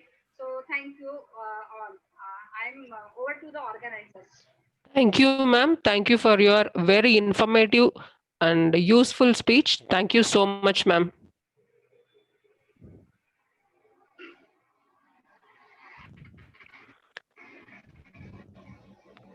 Hello. Yes. Thank you so much, ma'am. Yes, yes, yes. Thank you. I request. Any questions are there so that we can take? Acha, it is on the YouTube. So, ma'am, it is in YouTube. Thank you, ma'am. Thank you for your informative and useful speech, ma'am. Thank you so much. I request Dr. I. Sasireka, librarian, Lady Willington Institute of Advanced Study in Education, Chennai, on yoga for physical and mental health.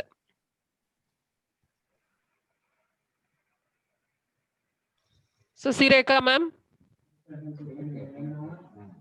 Sasireka, ma'am.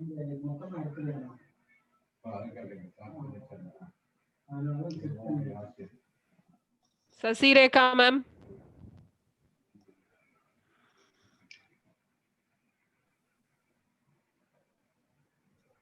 Sasireka, ma'am. Is there? Ma'am, Sasireka, ma'am, are you there? Tirumagal, ma'am, are you there? Yes, ma'am. Yes, yes. Tirumagal. Yes, ma'am. Tirumagal, ma'am. Yes, ma'am. Yes, ma'am. Yes, ma'am. Tirumagal, ma'am, I request you. Please unmute your video and audio. Tirumagal, ma'am.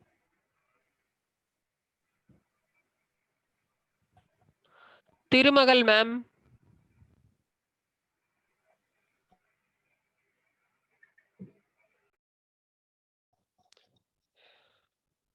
Tirumagal, ma'am, please unmute your audio and video.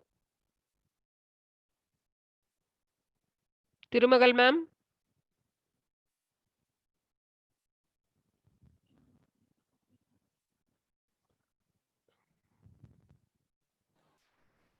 Hello? Yes, ma'am.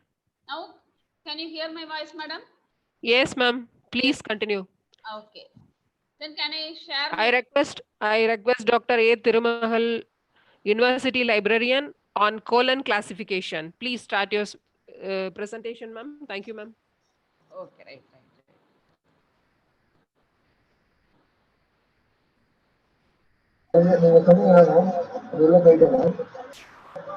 Student name, year student number.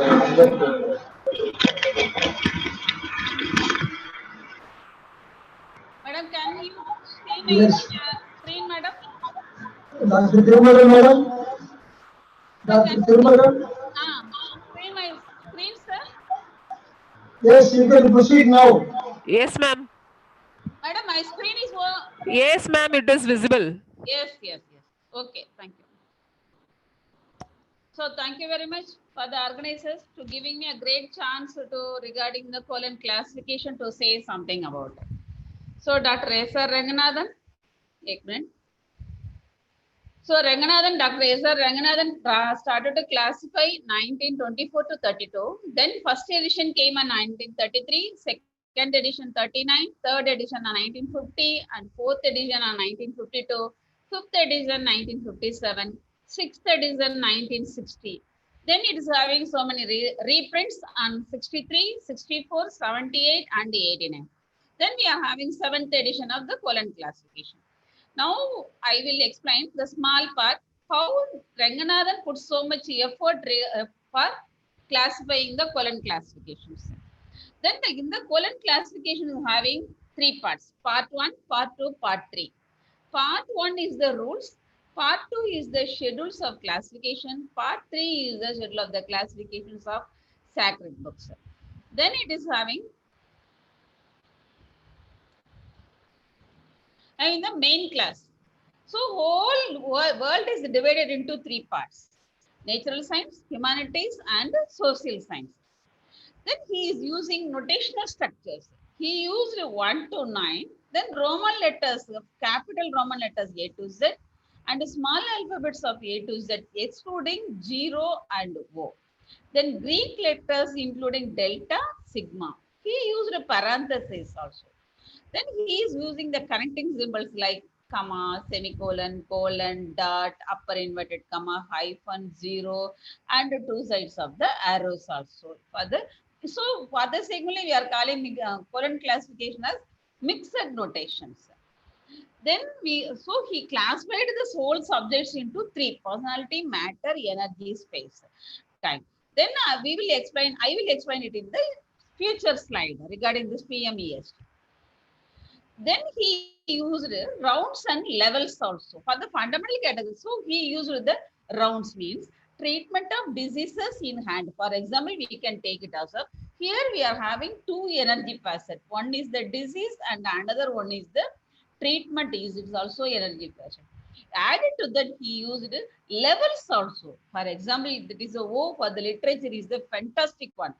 So here we are having P1, P2, P3, P4 also.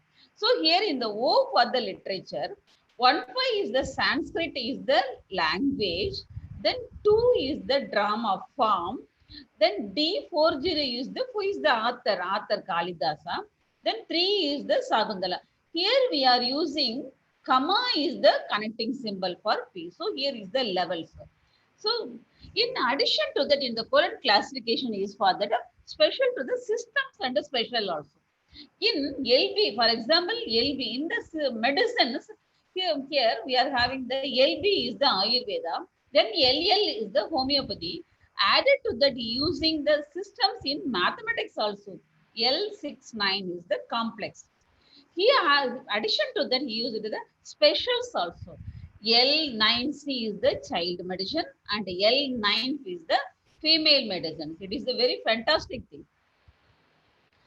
Added to that, he used the devices also. Chronological devices, geographical devices, alphabetical devices, superimposition. So we can have a look after the examples also. In the chronological devices, Mughal architecture. So here we are having the NA is the architecture, N is the finance, A is the architecture number, 44 is the India. Then here he is putting the second page J. So J indicates that of the year that ruled by the Mughal empires in India. So 1500 to 1599 Mughals period occupied. So here in the chronological devices, J is used. Geographical devices, American history. For example, V is the history. 7 indicates the America number. So we can use it as the geographical. In addition to that, for example, European law is the law basic class. Then 5 is the Europe number. Then Ponni rice. Here J381. J is the agriculture. 381 is the rice number. Then here P indicates that Ponni number. So if we are having IR2, Samba, whatever the rice we are having, we can put it as that alphabetical symbols. He allows how much freehand he is giving to us. Then superimposition devices. Attaching to the one number to another with the same facet indicating the hyphen also. Choosing for that purpose only, Y is the psychology. So, sorry, Y is the sociology. 35-116. So, sitting here we are using, it is coming in the same facet only. So, we are using the hyphen as the symbol, connecting symbol. Then mnemonic devices, it is the memory, for example, to the memory to the again and again repeated the same number for the different subject. Here we can see it, the L is the medicine, so human medicines. So then here colon is the energy facet, 4 for the diseases. We are using the colon 4 diseases for the plant diseases also, I. Then K for the animal science also we are using K:4.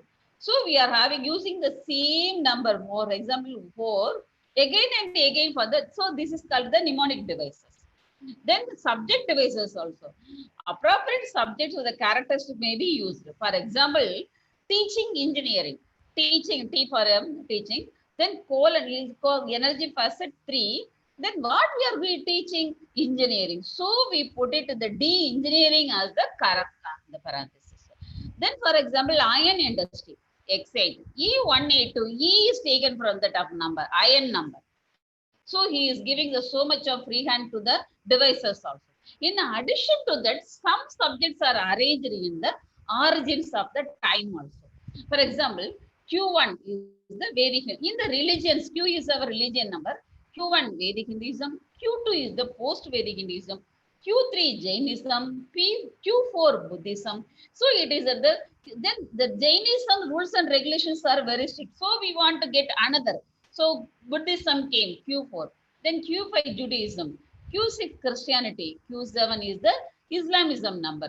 So this that religions are arranged on the basis of the time, on the origins of the birth of the time itself. Sometimes we use the evaluatory sequence also. For example, in medicine, L is the medicine, L9B is the embryo, then L9 is the child, then L9D is the adolescent, then L9E is the old age. Then sometimes we use it the upward on bottom to upward onwards. So 1 is the cell. So here 1 2 is the tissue, 1 3 is the root, 1 4 is the stem, then 1 5 is the leaf, and then flower 1 6, then 1 7 fruits. Likewise, we arrange to the bottom to upwards. Some sequences are arranged in the clockwise direction also. So, for example, in Asia, 4 is our Asia, 4 1 to China, then 4 2 Japan, 4 3 Asia, then 4 4 India, 4 5 Iran, 4 6 Arabian Peninsula, and 4 7 Asia Minor, then 4 8 Siberia, and 4 9 other Asian countries. So he is taking so much of effort how we arranged it. So he is a wonderful person, very dedicated person. Then some classes are arranged to center to periphery. So in in medicine, L82 is the bone, L83 is the muscle, L86 is the tissue, connecting tissue, L87 is the skin, L88 is the hair. Sometimes they are arranged from some isolates are arranged from away to positions. So B mathematics, astrology, B941 Mercury, B942 Venus, B943 is the Mars. Then some increasing quantity also he arranged. Geometry is the B6. B61 is the line. B62 is the plane. B63 is the dimensions. B64 is the 4 dimension. B65 is the 5 dimension. B66 is the n dimensions. How intelligent he is. Then sometimes he applied the decreasing quantity also. So for example, in our library science, 2 is our library science number. Then 211 is the world. 213 is the national library. 214 is the regional library. 215 is the state library. 216 is the divisional library. Sometimes he implemented increasing complex also. How we can see it with the examples also. P linguistics, P1 isolated sound, P2 syllable, and P3 is the word, P4 phrases, P5 classes, P6 place of compositions. Then he used the whole subjects into the 5 categories only. What are these? PMEST. Personality, matter, energy, space, time. So personality is the basic subject from where we have to keep the book, which subject it should go, central theme of the subject. Sometimes if we are having 2 means, we can use it. The comma is the connecting symbol. Matter is the material or elements or finished products. So for example, energy is the actions. Actions, we are giving the connecting symbol colon. For example, if I am writing with the pen. So all the actions are coming under the energy facet, jumping, driving, cataloging, classification, all the actions. In the grammar, we can say it as the verb. It should come under the energy facet. Then what are the materials using for doing the actions means it will comes under the our finished product, it will comes under the matter. So for example, I am writing with the pen. So writing is the action, energy facet. Pen is the matter. So what is the action? What are the material we are using to do action is comes under the matter. How beautifully arranged. So space. Space the lands areas like countries, continents, taluks, village, geographical zones. What are the space it will go to the top dot. Then we can decide the answer. Time facet. Time facet. Time you can answer the decades, month, year, day, dry, wet, snow. It will come. What is the connecting symbol for the time? Upper inverted comma. So he is giving the connecting symbols. By that only we can know that what the energy is going to come, what the matter is going to come, or energy, space, or time. We can see it as like that. Then he is having the broad knowledge about that. In future, so many subjects will occur or appear. So for this only giving space for the phase relation also. He is giving that.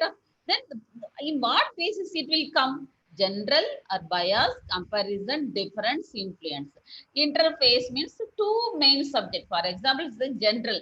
So two subjects may have made their winner. So bias. Sometimes we can compare with the two subjects also. Sometimes we can compare with the different with the two subjects also. Sometimes it may come with the influence of other subject also.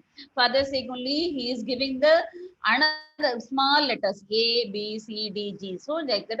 This one is for the intrafacet. Sometimes matter or matter, energy or energy. Personality may also arise. Sometimes so in future it may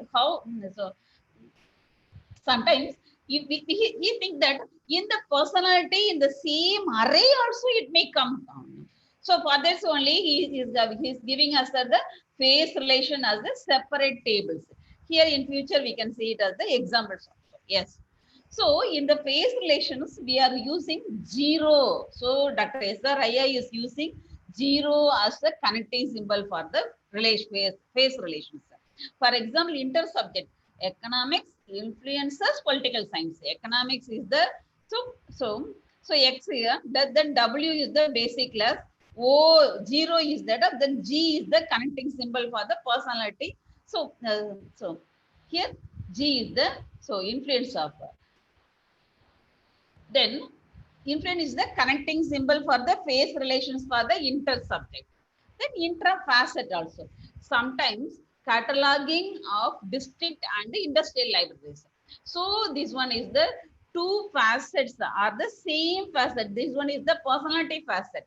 So district is the personality, then industrial library, industrial is also personality. So it is coming under the basic class of 2. What is the actions they are doing? Cataloging. So cataloging is the energy facet.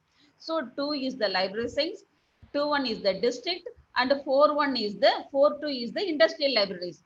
So here, so it is the connecting symbol of J, small j. Connecting symbol we are using 0. So what is the results? 2, 2, 1, 0, J, 4, 2, then colon is the energy facet 5, 5 cataloging. Okay, right. Then intra-array. Influence of Pasabada and Veerasaivism. So it is in the same array. Array means small divisions itself. It is arraying. It is also influencing. It is also differencing. It is also biasing. So here I am giving us examples of influence of Pasabada and Veerasaivism. So here, what is the basic class? Q. What is the number for the Pasabada number? 231. Then what is the number for the Veerasaivism? 234. Here 2, 3 is the common for this also. So we can delete it in the next step. You should write it. So what is the one then? So actually the results will be the Q2310V234. So 23 is the common number. So we can delete it.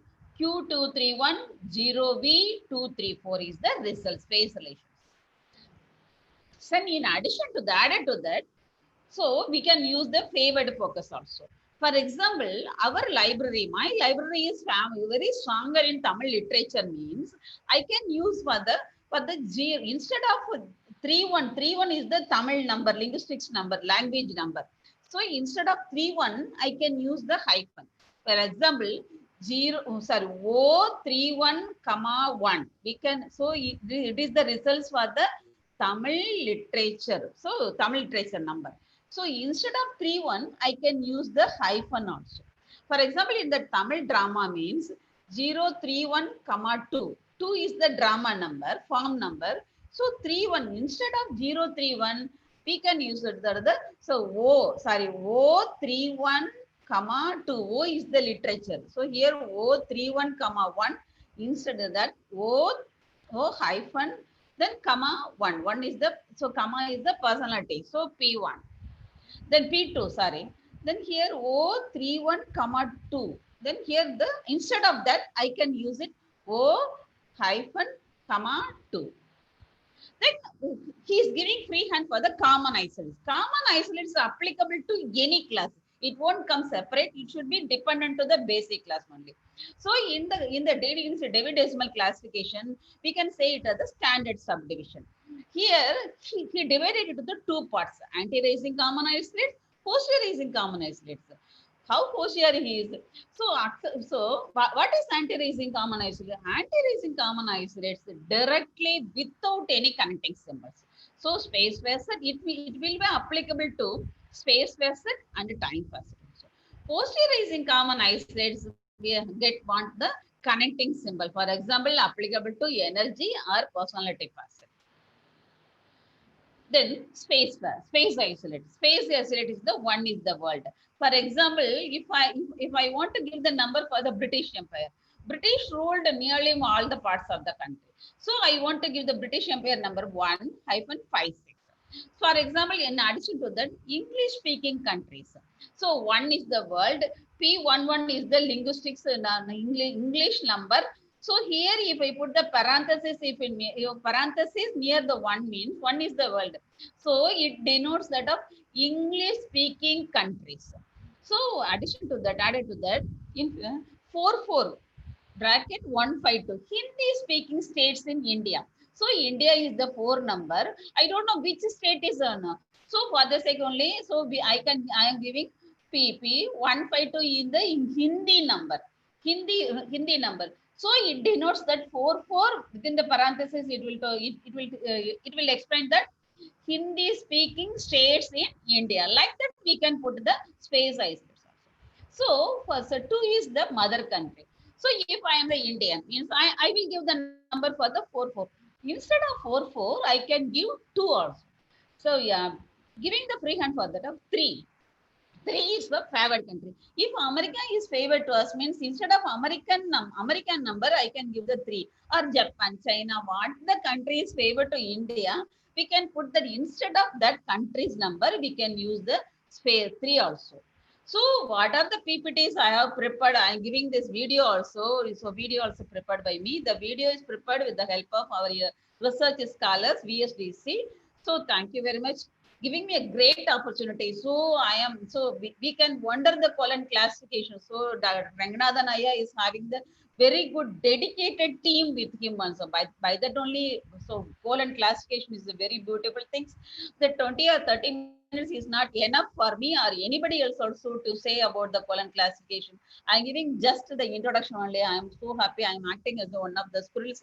If you read a more and more chapter by chapter, array by array, facet by facet, means we can enjoy the knowledge and the depth and the love to the society of the Dr. S.R. Ranganathan Ayya and his team members. I bow them to him. I bow the team of Dr. S.R. Ranganathan Ayya and Ranganathan for this the great opportunity giving me to this occasion. Thank you very much. Thank you.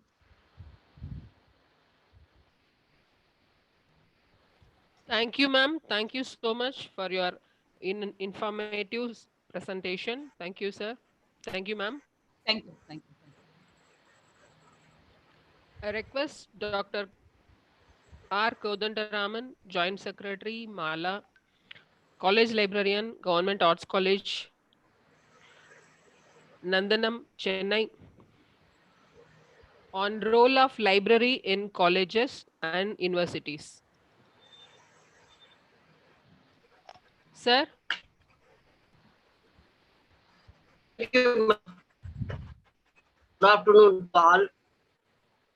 Happy Libraries Day.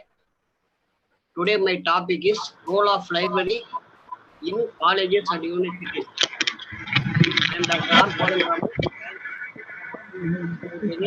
Government Arts College, Chennai. Role of library in colleges and universities. Library is a service institution. Library services are one of the most widely used and accepted in the modern world. Academic community, particularly in a university, needs library services for research and teaching purposes. Academic work students library is rightly regarded as the heart of an academic institution. Thus, we can say the concept of library is an institution where a reader can consult and acquire desired information under single roof.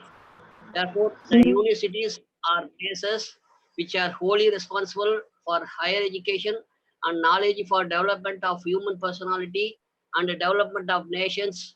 A university caters to the needs of higher learning and research. College library has been described as the heart of the college that circulates the lifeblood through the arteries of the whole the college body by the dissemination of knowledge. According to the librarian's glossary, college library is a library established, maintained, and administered by a college to meet the needs of its students and members of the academic staff.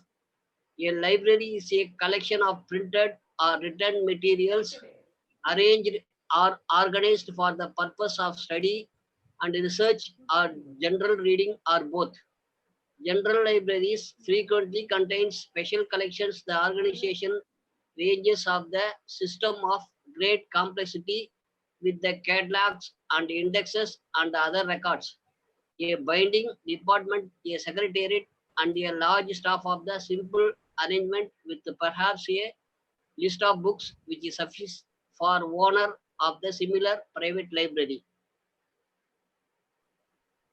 In words of Dr. S.R. Ranganathan, libraries are not more storehouses. They are rich springs from which knowledge flows out to irrigate field of education and culture. A college library is established with the intention of aiding in successful accomplishment of objectives such as a teaching, research, publication, programs, etc. In modern education system, the college library has important responsibilities. Thus, the character of and the efficiency of a college may be extended by its treatment of its central organ of library. We regard the fullest provision for library maintenance as the primary need in the equipment of a college. In India, the University Education Commission, headed by Dr. S. Radhakrishnan, describes that teachers must have the necessary tools for teaching purpose in shape of libraries and laboratories, also right type of students. According to him, the library is the heart of the university's work, directly as regards its search work and indirectly as regards its educational work, which derives its life from such work. Scientific research needs a library as well as laboratories, while the humanities research, the library is the both library and laboratory in one. The training in higher branches of learning and research is mainly a question of learning how to use the tools, and if the library's tools are not there, how can the students learn to house them? Dr. S.R. Ranganathan headed the report of the Library Committee of the University Grants Commission in 1957 that dealt with the detailed the role of university library in academic development responsibility in the field of higher education.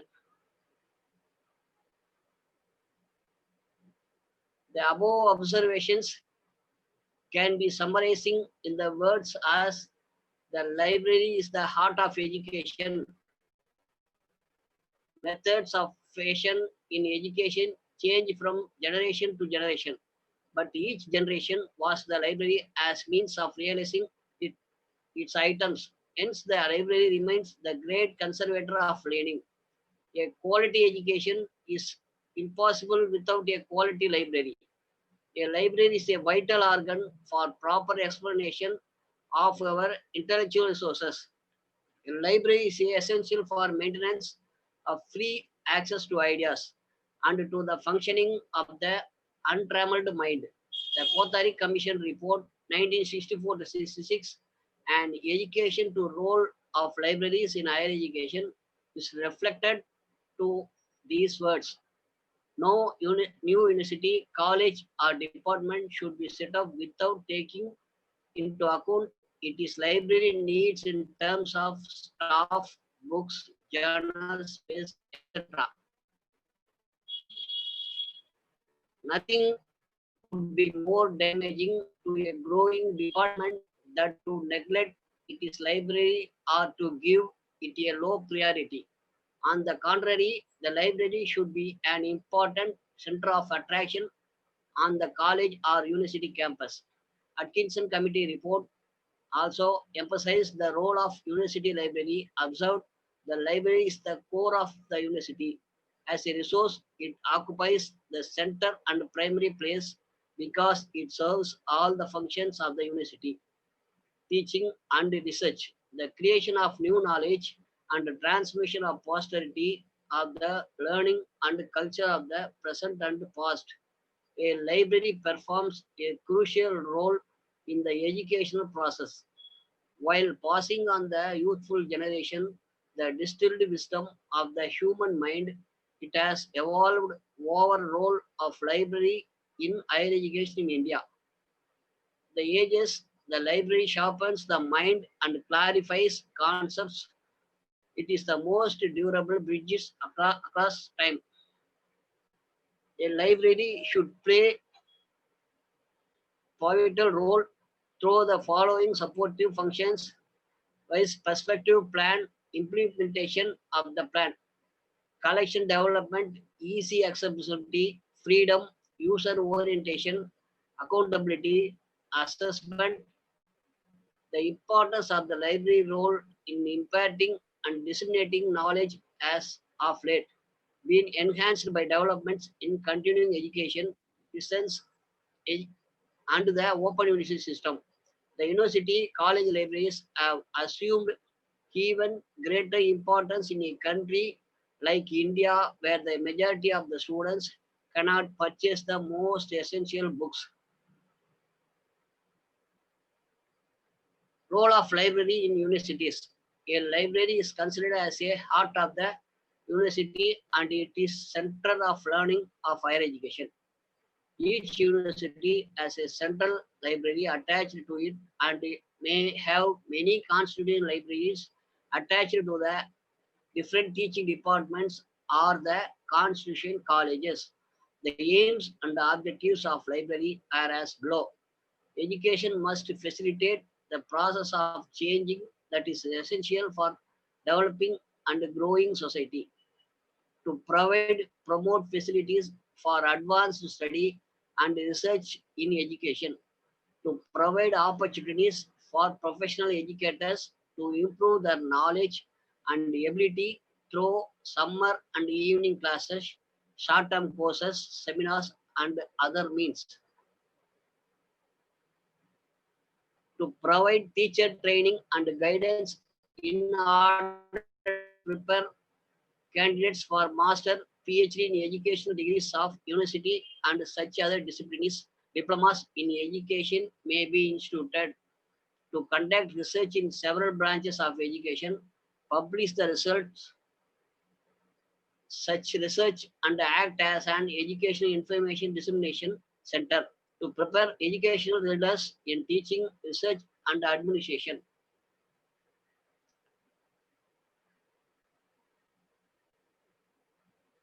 To conduct research in several branches of education, publish the result of such research and information dissemination center. to prepare educational leaders in teaching, research, and administration.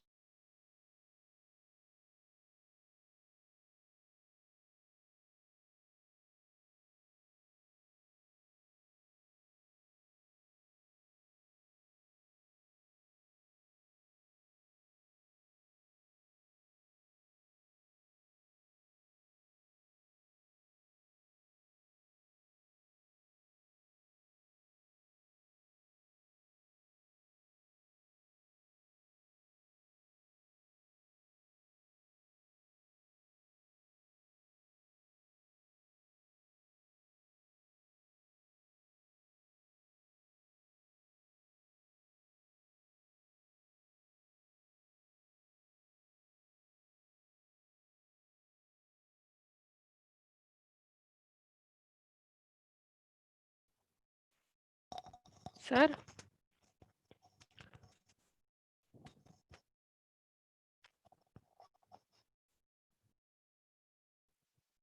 Hello?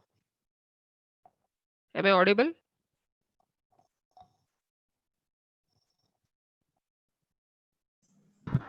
Hello? Am I audible? Yes, yes. Audible. Hello. Yes, sir. Thank you, sir. Sir, continue பண்ணலாமா? Hello?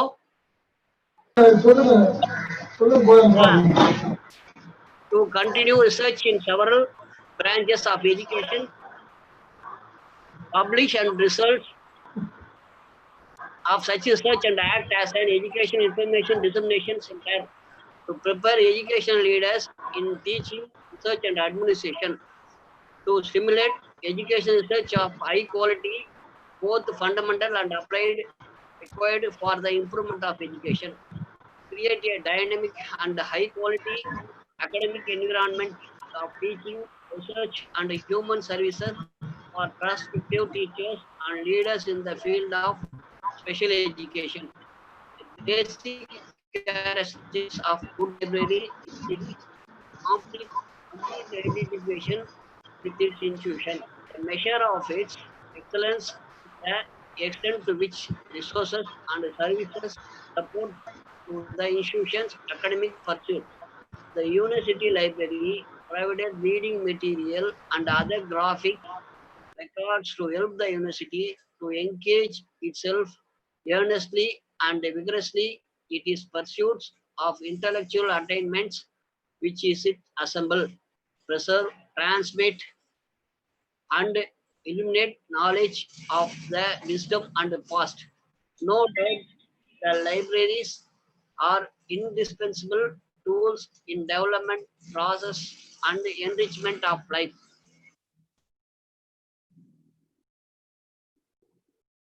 May it be personal, community, cultural, socio-economic, scientific, or technological development, libraries play a vital role.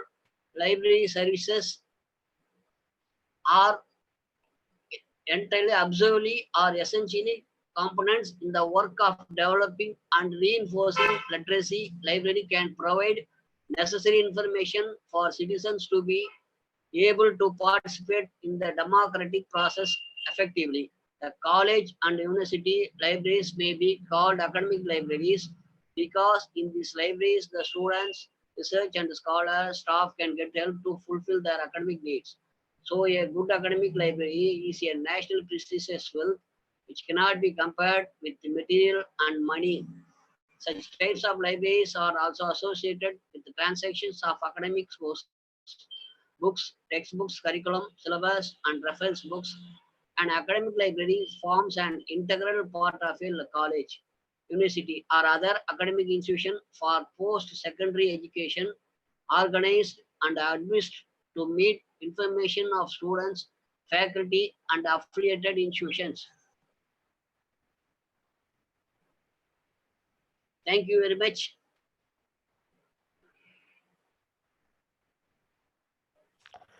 Very earlier, I say thanks to you, sir. Sorry, because of technical issue, I am again I am trying to say thanks.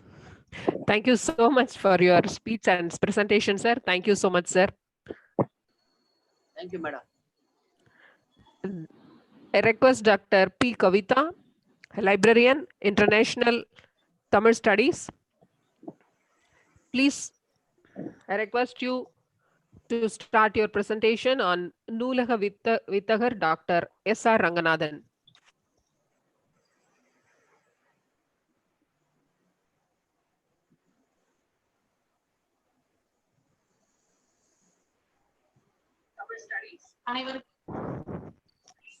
கேக்குதுங்களா? Yes ma'am, கேக்குது, சொல்லுங்க. அனைவருக்கும் எனது அன்பு கலந்த வணக்கங்கள். இன்று doctor SR. Ranganathan ஐயா அவர்களின் பிறந்த நாள் விழா.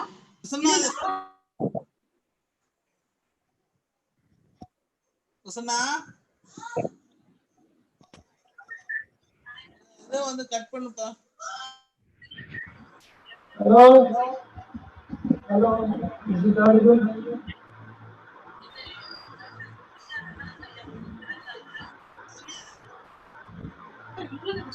எவ்வாறு உருமாறினார் அதில் எந்த மாற்று கருத்துமே இல்லை. கணிதத்துறையில் மகிழ்ச்சியாக பணியாற்றி கொண்டிருந்த அவருக்கு சென்னை பல்கலைக்கழகம்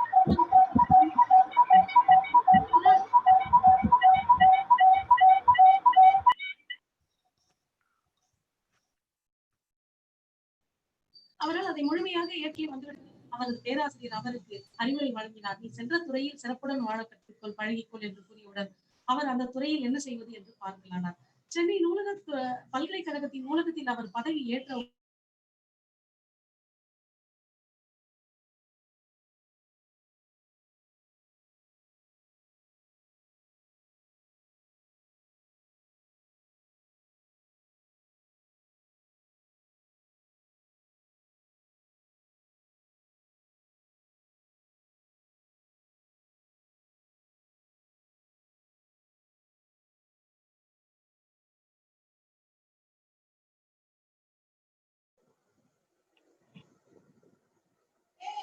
மேடம் உங்க ஆடியோ வரல கவிதா மேடம்.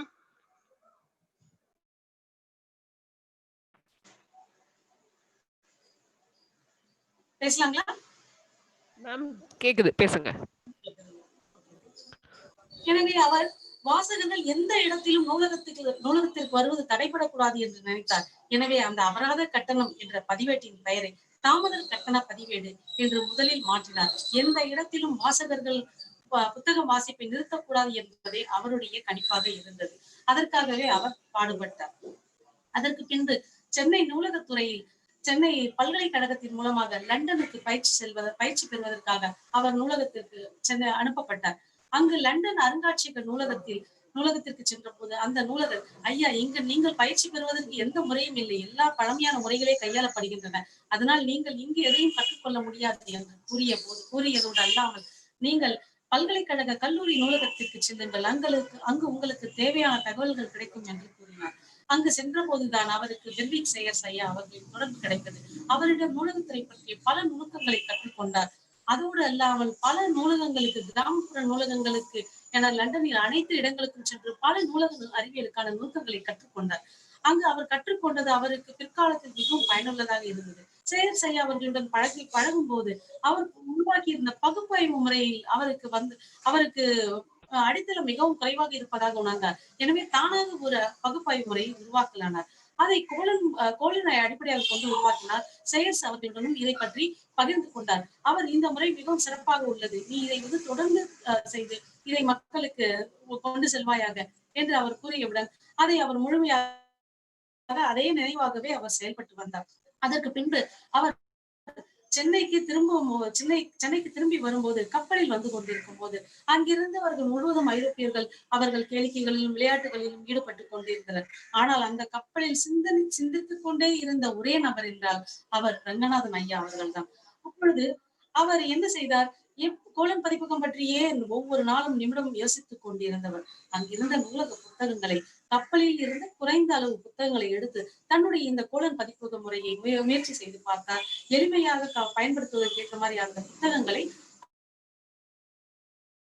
அடக்கி வைத்தார். இதுவே அவருடைய சென்னை பல்கலைக்கழகத்துக்கு வந்த பிறகு நூலகத்தில் என்னென்ன மாற்றங்கள், என்னென்ன சீரமைப்புகள் செய்ய முடியும் என்பதை அவர் யோசிக்கலானார். அப்பொழுது அவருடைய நூலகத்துறையில் அவருக்கு ஏற்பட்ட ஆர்வத்தின் விளைவாகவும் அவர் பெற்ற பல அன்பளிப்பு நூல்கள் மற்றும் அரசாங்கத்தின் நிதியால் நூலகத்திற்கு பெறப்பட்ட நூல்கள் என்று நூலகத்தில் புத்தகங்கள் குவிந்து விட்டன. நூலகம் சென்னை பல்கலைக்கழக நூலகமானது அப்பொழுது கன்னிமாரா நூலக புத்தகங்களால் ஏற்பட்டது. இந்த இடப்பற்றாக்குறையை போக்குவதற்காக நூலகத்தை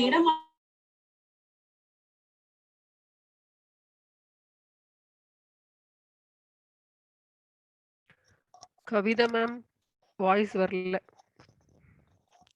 கவிதா மேம் வாய்ஸ் வரல. சென்னை இந்த நாட்களிலேயே ரங்கநாதன் ஐயா ஒரே நாளில், அதுவும் ஒரே ஒரு ஞாயிற்றுக்கிழமை அன்றே நூலகத்தை காலையில் தொடங்கினார். திங்கட்கிழமை காலை வாசகர்களுக்கு பயன்பாட்டிற்கு விட்டார் நூலகத்தை. அந்த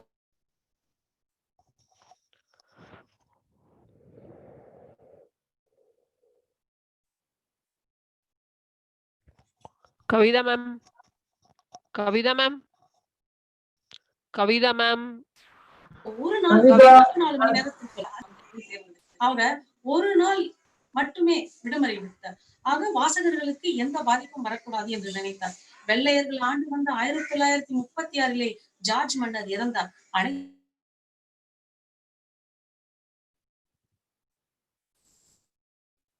இடங்களுக்கும் விடுமுறை விடப்பட்டது. ஆனால் அன்றும் நூலகம் இயங்கியது. எனவே வாசகர்களுக்கு எந்த காரணம் கொண்டும் புத்தகம் கிடைக்காமல் போகக்கூடாது என்பதில் அவர் தெளிவாக இருந்தார். ஏன் அவருடைய திருமண நாளன்றே திருமண சடங்குகளை முடித்துவிட்டு நேராக நூலகத்திற்கு வந்து விட்டார். அவருடைய வாழ்நாளில்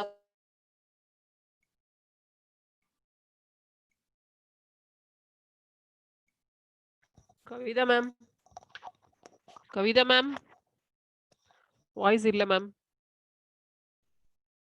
கவிதா மேம் வாய்ஸ் இல்ல. அதுபோல அவர் அனுமதித்து கேட்கலீங்களா? இப்ப கேக்குதுங்களா? இப்ப கேக்குது மேம், சொல்லுங்க. ஓகே கேக்குது மேம், கேக்குது. கண்டினியூ பண்ணுங்க. Okay ma'am, okay. எனவே அவருடைய ஒவ்வொரு நாளும் நூலகத்திற்குள் முதலில் நுழைந்த மனிதர் அவரே, கடைசியாக வெளியில் வந்தவரும் அவரே ஆகும். ஒரு நாள் கூட நூலகத்திற்கு விடுப்பு எடுத்துக் கொண்டது இல்லை. அதுபோல 1925 சென்னை பல்கலைக்கழக நூலகத்தில் அவர் திறந்த அடுக்குமுறை ஓபன் ஆக்சஸ் சிஸ்டத்தை முதலில் உருவாக்கினார். மேலை நாடுகளில் மட்டுமே இருந்த இந்த ஓபன் ஆக்சஸ் சிஸ்டம் இந்தியாவில் கொண்டு வரப்பட்டது. சென்னை பல்கலைக்கழகத்தில் கொண்டு வரப்பட்ட போது இவர் என்ன நினைத்தார்? மேலதிகாரிகள் இதற்கு அனுமதி வழங்க மாட்டார்கள், புத்தகம் கிழிந்துவிடும், தொலைந்துவிடும் என்று ஏதாவது காரணத்தை சொல்லி இதற்கு அனுமதி மறுத்து விடுவார்கள் என்று மறைமுகமாகவே இதை நடத்தி வந்தார், யாருக்கும் தெரிவிக்காமலே. வாசகர்கள் மட்டும் உள்ளே சென்று, மாணவர்கள் உள்ளே சென்று புத்தகங்களை எடுத்து படித்துக் கொண்டிருந்தனர். இதை பற்றி 1929 சென்னை நூலக சங்கம் வெளியிட்ட போது மட்டுமே அனைவருக்குமே வெளியே தெரிய வந்தது. இதை ஒரு தினசரி மிகவும் பாராட்டி எழுதியிருந்தது. கம்பிகளுக்கு பின்னால் வாசகர்கள், மாணவர்கள் நின்று கொண்டு புத்தகங்களுக்காக காத்திருக்கும் நிலை இந்த முறையில் இல்லை. இதை போன்ற ஒரு சிறப்பான முறை எப்பொழுதும் இந்தியாவில் வர வேண்டும் என்று அந்த தினசரி குறிப்பிட்டது. இதுவே எஸ் ஆர் ரங்கநாதன் ஐயா அவர்களுடைய வாசகர்களுக்கு புத்தகம் சேர வேண்டும் என்பதற்கான அவருடைய முயற்சியை தெளிவாக உணர்த்துகிறது. அதுபோல மேலை நாடுகளில் பொது நூலகங்களுக்கான அறிவு அதிக அளவில் இருந்தது. ஆனால் இந்தியாவில் பொது நூலகங்கள் பரவலாக இல்லை. பல்கலைக்கழக நூலகங்கள், கல்லூரி நூலகங்கள் இருந்ததை வழிய பொது நூலகங்கள் இல்லை. பொது நூலகங்களின் அருமையை உணர்ந்ததற்கு ஒரு உதாரணம் சொல்ல வேண்டும் என்றால், சீசர் அவர்கள் கிரேக்க நாட்டின் மீது படையெடுத்து சென்று கிரீஸ் நாட்டின் துறைமுகத்தில் நங்கூரம் விட்டு இருந்தார். அங்கு அவர் படையெடுத்து வந்திருக்கிறார் என்று தெரிந்தும் அந்த நாட்டு மக்கள் எந்த பதட்டமோ பயமோ கொள்ளவில்லை. அனைவரும் அமைதியாக இருந்தனர். இது சீசருக்கு வியப்பை ஏற்படுத்தியது, பதட்டத்தை ஏற்படுத்தியது. ஒருவேளை நம்மை விட ஆள்பலம் இவர்களிடம் அதிகம் இருக்கும், அதனால்தான் இவர்கள் பயப்படவில்லையோ என்று எண்ணி ஒரு ஒற்றனை வேவு பார்க்க அனுப்பினார்கள். ஓரிரு நாள்கள் வேவு பார்த்துவிட்டு திரும்பி வந்த ஒற்றர்கள் கூறிய ஒரு செய்தி, ஐயா, நாம் நினைப்பது போல் இங்கு படைபலமோ ஆள்பலமோ கிடையாது. இங்கு அலெக்சாண்டிரியா நகரத்தில் ஒரு நூலகம் உள்ளது. அதில் 10 லட்சம் புத்தக சுருள்கள் அடுக்கி வைக்கப்பட்டுள்ளன. அந்த புத்தகங்களில் இருந்து அவர்களுக்கு ஆன்மீக கல்வி அறிவு அளிக்கப்படுகிறது. அதனால் இந்த மக்கள் மிகவும் பண்பட்டு இருக்கிறார்கள். அவர்களுக்கு எந்த பதட்டமோ, எந்த சூழலிலும் பதட்டமோ எதுவும் குழப்பமோ அடைவதில்லை. இதுதான் காரணம் என்று கூறினார். உடனே படைத்தலைவர் சிரித்து விட்டார். இந்த நூலகம் இதை வைத்துதான் இவர்கள் இப்படி இருக்கிறார்களா என்ற போது சீசர் மிகவும் வருத்தத்துடன் தெரிவித்தார், நீங்கள் தவறாக இடை போட்டுள்ளீர்கள். உண்மையில் ஒரு மனிதனிடம் ஆள்பலமோ படைபலமோ இருந்தால் அதை அழித்து விடலாம். ஆனால் அறிவு பலத்தை எக்காரணத்தும் கொண்டு அழிக்க முடியாது. அதனால் நாம பயப்பட வேண்டியது இந்த விஷயத்துக்கு தான் அப்படின்னு சொல்லிட்டு அவர் முதலில் தீக்கிரையாக்கியது அந்த அரிய நூலகத்தை தான். அப்பொழுது பொது நூலகத்தின் ஒரு நூலகத்தினுடைய அருமையை நாம் உணர்ந்து கொள்ளலாம். ஒரு நூலகத்தின் மூலமாக பண்பட்ட மனிதர்களை உருவாக்கலாம், பதற்றம் இல்லாத மனிதர்களை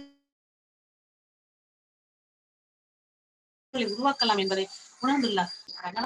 அதனால் தான் இந்த துறைக்காக இவ்வளவு பாடுபட்டு இவ்வளவு புத்தகங்கள் வாசகர்கள் கையில் சென்று சேர வேண்டும் என்பதை கடுமையாக உழைத்தார் என்றால் இதில் ஐயமே என்பதே இல்லை. அடுத்தது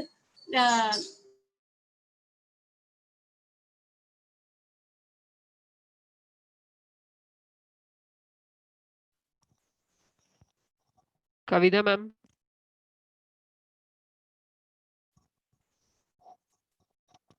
நூலகம் அவர் கிராம நூலகங்கள் எனவே நடமாடும் நூலகங்களை உருவாக்க வேண்டும் என்று விரும்பினார். அப்போ அந்த காலகட்டத்தில் சென்னை மதராஸ் நூலக சங்கம் ஒரு கண்காட்சியை நடத்தியது. அதில் பல படங்கள், அரிய புகைப்படங்கள், விவரப்படங்கள்,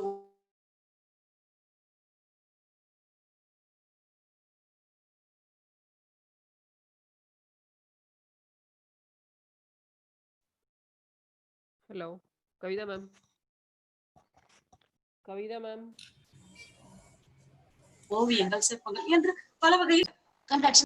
ஆனால் இந்த ஓவியத்தை வரைந்த என்ன ஓவியம் என்றால் ஒரு ஒற்றை மாடு ஒரு புத்தகங்களை அதிகமாக சுமந்து கொண்டு கிராமத்தை நோக்கி செல்வது போன்ற ஓவியம்.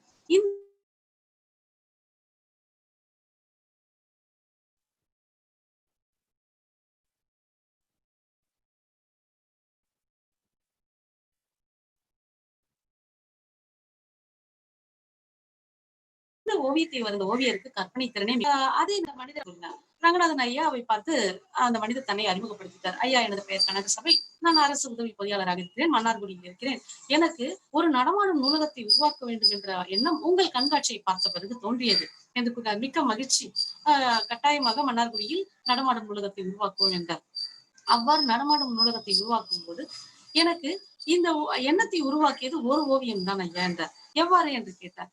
அதாவது இந்த ஓவியத்தில் எப்பொழுதும் போல ஒரு 2 மாடு குறைந்த புத்தகங்களோடு ஒரு கிராமத்தை நோக்கி சென்றிருந்தால் அதை நான் கவனித்திருக்க மாட்டேன். சுமக்க முடியாமல் ஒரு மாடு இவ்வளவு புத்தகங்களை சுமந்து செல்ல வேண்டுமா என்று அதை பார்த்த போதுதான் எனக்கு அந்த ஓவியரின் கற்பனை திறனும் குறைந்தது. அதே போல இது மாதிரி புத்தகங்களை கொண்டு சென்று தேவையானவர்களுக்கு புத்தகங்களை வழங்கலாம் என்ற எண்ணமும் தோன்றியது என்றார். அப்பொழுது ரங்கநாதன் ஐயா கூறினார், அந்த ஓவியரின் கற்பனை திறனில் குறையில்லை, அந்த திட்டத்தை கூறியதே நான் தான்.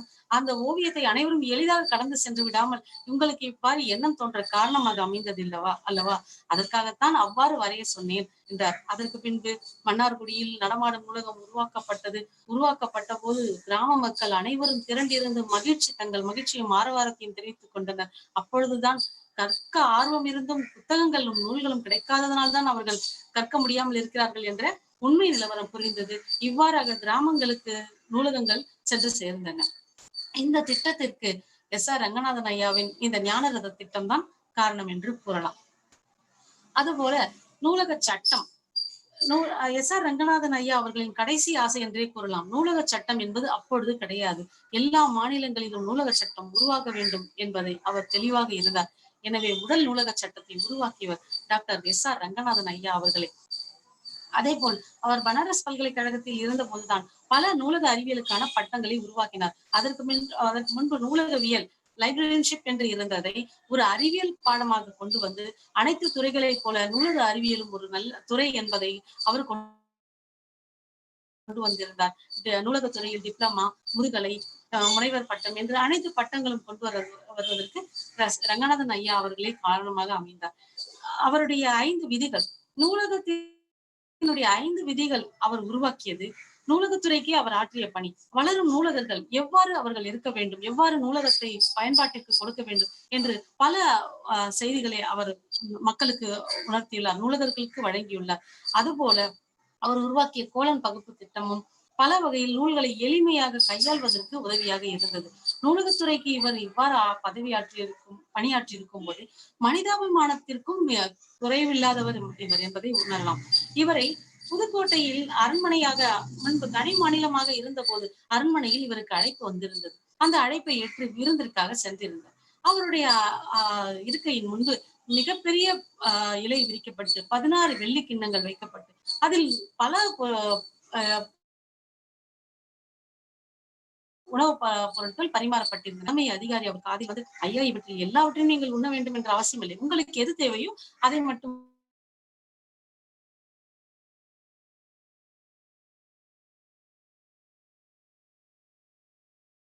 உண்ணுங்கள் என்று கிசுகிசுத்தார். உடனே உண்ண முடியாது, ஆனால் எத்தனையோ அவ்வாறு இருக்க நான் இதை உண்டு உணவு வீணாவது எனக்கு விருப்பம் இல்லை, அதுதான் யோசிச்சேன் என்றவர். தலைமை அதிகாரி, ஐயா, உங்கள் மனிதாபிமானம் புரிகிறது, நாங்களும் அவ்வாறு செய்வதில்லை. இங்கு அரண்மனையை சார்ந்து நிறைய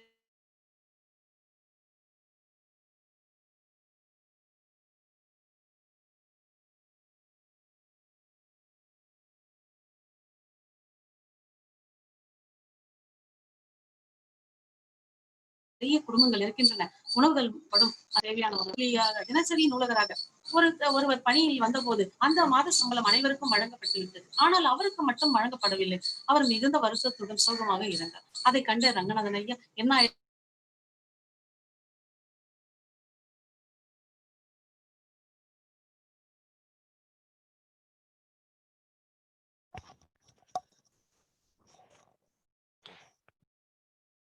கவிதா மேம் கையில் கிடைக்க செய்தார். மகிழ்ச்சியோடு அவரை அனுப்பி வைத்தார். தனக்கு மட்டும் எல்லாம் அமைந்தால் போரும், தான் போனால் போரும் என்று அவர் நினைக்கவில்லை. ஒவ்வொருவரும் மகிழ்ச்சியாக இருக்க வேண்டும் என்று அவர் நினைத்தார். இதுவே அவருடைய மனிதாபிமானத்திற்கு மிகவும் சிறந்த உதாரணமாக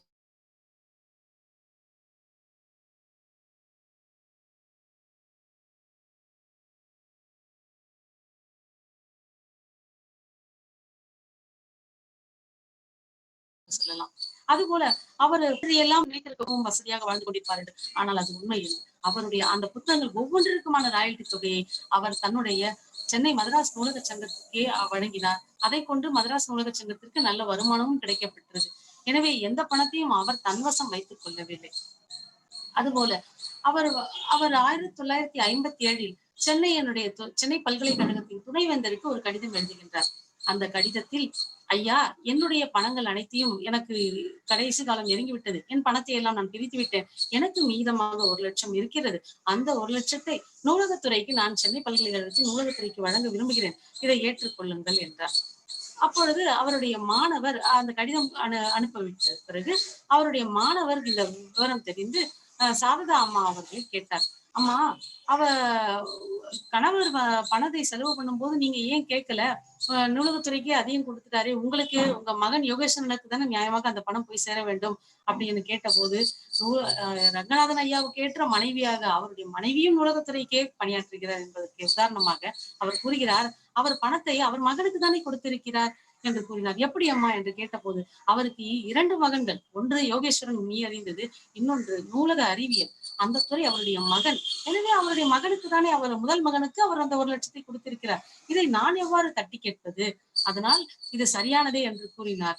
இவ்வாறு அவருடைய துணைவியாரும் அவருக்கு முழு உதவியை புரிந்திருக்கிறார். அடுத்ததாக இவருக்கு பல பட்டங்கள் வழங்கப்பட்டது. பிரிட்டிஷ் அரசாங்கத்தால் ராவ் சாஹிப் பட்டம் வழங்கப்பட்டது. இந்திய அரசாங்கத்தால் பத்மஸ்ரீ பட்டமும் வழங்கப்பட்டுள்ளது. இவருக்கு பல நாடுகளும் புகழுரைகள் வழங்கியுள்ளன. அதில் பல நாடுகள், பல மக்கள் வழங்கிய புகழுரைகளில் பெர்விக் சயர்ஸ் முதலில் கூறியது, இதை அவர் வாழ்ந்த காலத்தை நூலகத்துறையின் சகாப்தம் என்றே கூறுகிறார். அதாவது ஏஜ் ஆஃப் ரங்கநாதன் என்று அழைக்கின்றார். அடுத்தது பிரிட்டிஷ் தேசிய நூல் தொகுப்பினை உருவாக்கிய ஏஜே வேல்ஸ் என்பவர், இந்த அமைப்பே முழுவதும் ரங்கநாதன் அவர்களின் அமைப்பு தொகுப்பிலிருந்து தான் இயங்குகின்றது என்று கூறினார். பால்மர் அவர்கள் நமது தொழில் அழியாது நிலைத்து நிற்பவர் இவர் என்று கூறுகின்றார். சிகாகோவில் அமெரிக்க நூலகத்தில் இருந்து அவருக்கு ஒரு கடிதம் வந்தது. அதில் அவருக்கு விலாசமிட்டிருப்பது உலக நூலகன் என்று விலாசமிட்டிருந்தது. மேலும் உங்களுடைய செயல்கள் அனைத்தும், உங்களுடைய பழக்க வழக்கங்கள் இந்திய வகையில் இருந்தாலும் நீங்கள் உலக அளவிலானவர் என்று அவர்கள் அதில் குறிப்பிடுகின்றார்கள். பாகிஸ்தான் நூலக பேரவை டாக்டர் SR ரங்கநாதன் அவர்களை நூலக அறிவியல் துறையின் மிகப்பெரிய எழுத்தாளர் என்று கூறுகின்றனர்.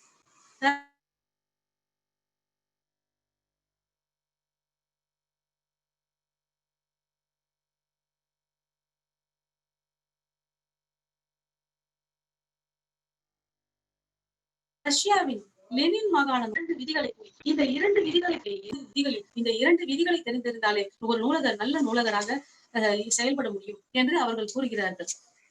இவ்வாறாக நூலகத்துறைக்கு SR ரங்கநாதன் ஐயா ஆற்றிய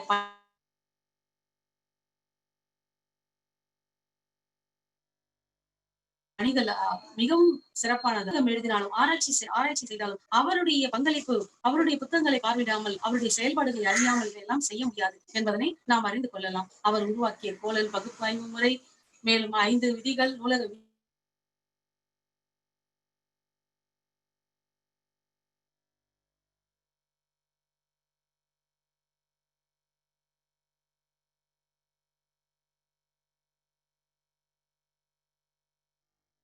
விதிகள் இவற்றையெல்லாம் தெரிந்து வைக்கிறது. ஒரு நூலகಕ್ಕೆ தேவையான அனைத்தையும் உருவாக்கி தந்தவர் நமது நூலக தந்தை.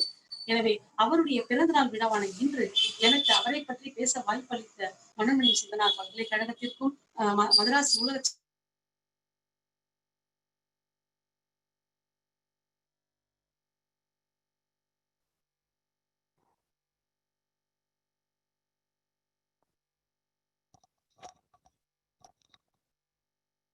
சங்கத்திற்கும் எனது நன்றியை தெரிவித்துக் கொள்கிறேன். நன்றி மேம். நூலக வித்தகர் பத்மஸ்ரீ டாக்டர் SR ரங்கநாதன் அவர்களை பற்றிய பல அரிய நிகழ்வுகளை நினைவு கூர்ந்ததற்காக, அதற்கு மற்றவர்களுக்கு உதவியதற்காக நன்றி. Thank you, ma'am. I request Dr. I. Sasireka, librarian, Lady Wellington Institute of Advanced Study in Education, Chennai. Please, ma'am, I request you to present on yoga for physical and mental health.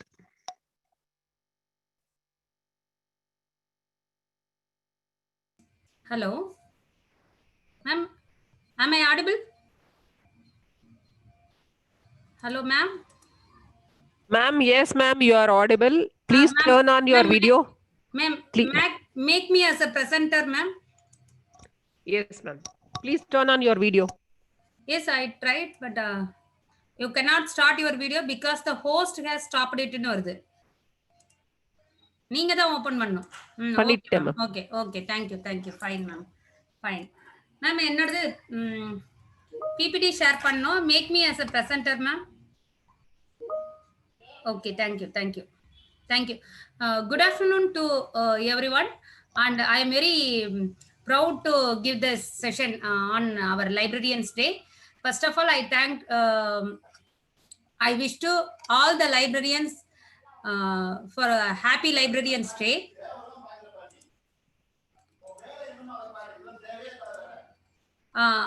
நம்ம library பத்தி பேசாம எதுக்காக வந்து இவங்க யோகா பத்தி இங்க பேசணும் அப்படின்னு ஒரு டாக் இருக்கும்.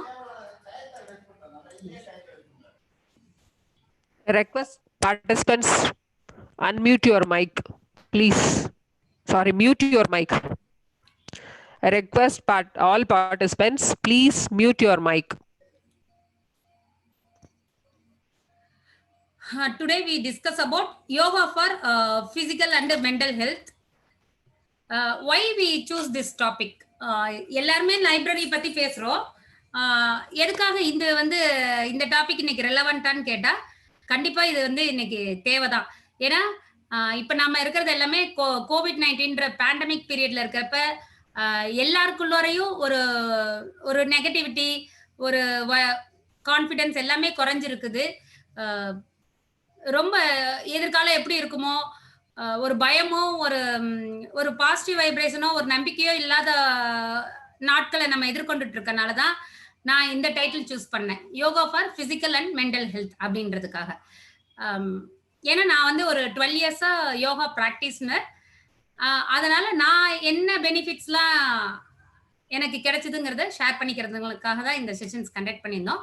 இந்த செஷன்ல என்னென்ன பார்க்க போறோம் அப்படின்னா, வாட் இஸ் யோகா, அதோட டெர்மினாலஜி என்ன, அதுல என்னென்ன டைப்ஸ் இருக்கு, என்னென்ன பர்பஸ், எதுக்காக யோகா பண்ணணும், என்ன பெனிஃபிட்ஸ் இருக்கு, அது எப்படி பண்ணலாம் அப்படின்றது.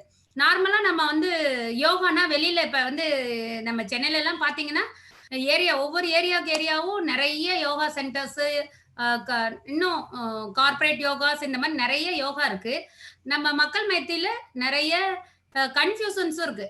யோகாங்கிறது உட்காந்து நம்ம இப்படி மெடிடேட் பண்றதா, இல்லைன்னா எக்ஸசைஸ் எல்லாம் பண்றாங்கல்ல, சூரிய நமஸ்காரம், ஆசனாஸ் பண்றோம்ல, அந்த மாதிரி ஆசனாஸ் பண்றதா, இல்ல எது யோகா, இல்ல இந்த பிராணாயாமான்னு சொல்றாங்களே அப்படி பண்றதா, இல்ல கண்ணை மூடி தவம் எல்லாம் பண்றாங்களே அது யோகாவா, எது யோகா அப்படிங்கறத பத்தியே கிளியர் பிக்சரே இல்லை. நம்ம நிறைய கன்ஃபியூஷன்ஸ்லயே இருக்கோம். எது யோகாங்கிறதே இன்னும் தெரியாம இருக்கும். வாட் இஸ் யோகா அப்படிங்கிறது அப்படின்னு சொன்னா, யோகம் அப்படிங்கிற வார்த்தைக்கே என்ன மீனிங் அப்படின்னு சொன்னா, இணைத்தல் அப்படிங்கிறது தான் பொருள். யோகம் அப்படிங்கிறது இணைக்கிறது. எதை இணைக்கிறது அப்படின்னா, எதை இணைக்கிறதுன்னு இங்க நம்ம இது வந்து நம்ம இந்திய பாரம்பரியத்தோட ஒரு ஸ்பெஷாலிட்டி இந்த யோகா. இந்த உலகத்துல வேற எங்கேயுமே இந்த யோக கலை வந்து ஆரம்பிக்கவே இல்லை. நம்ம இந்திய திருநாட்டுல நம்ம மண்ணில் தான் இந்த யோக கலை முத உருவாகி இருக்கு. எவ்வளவு வருஷங்களுக்கு முன்னாடின்னு பாத்தீங்கன்னா 15,000 வருஷங்களுக்கு முன்னாடியே உருவாகி இருக்கு.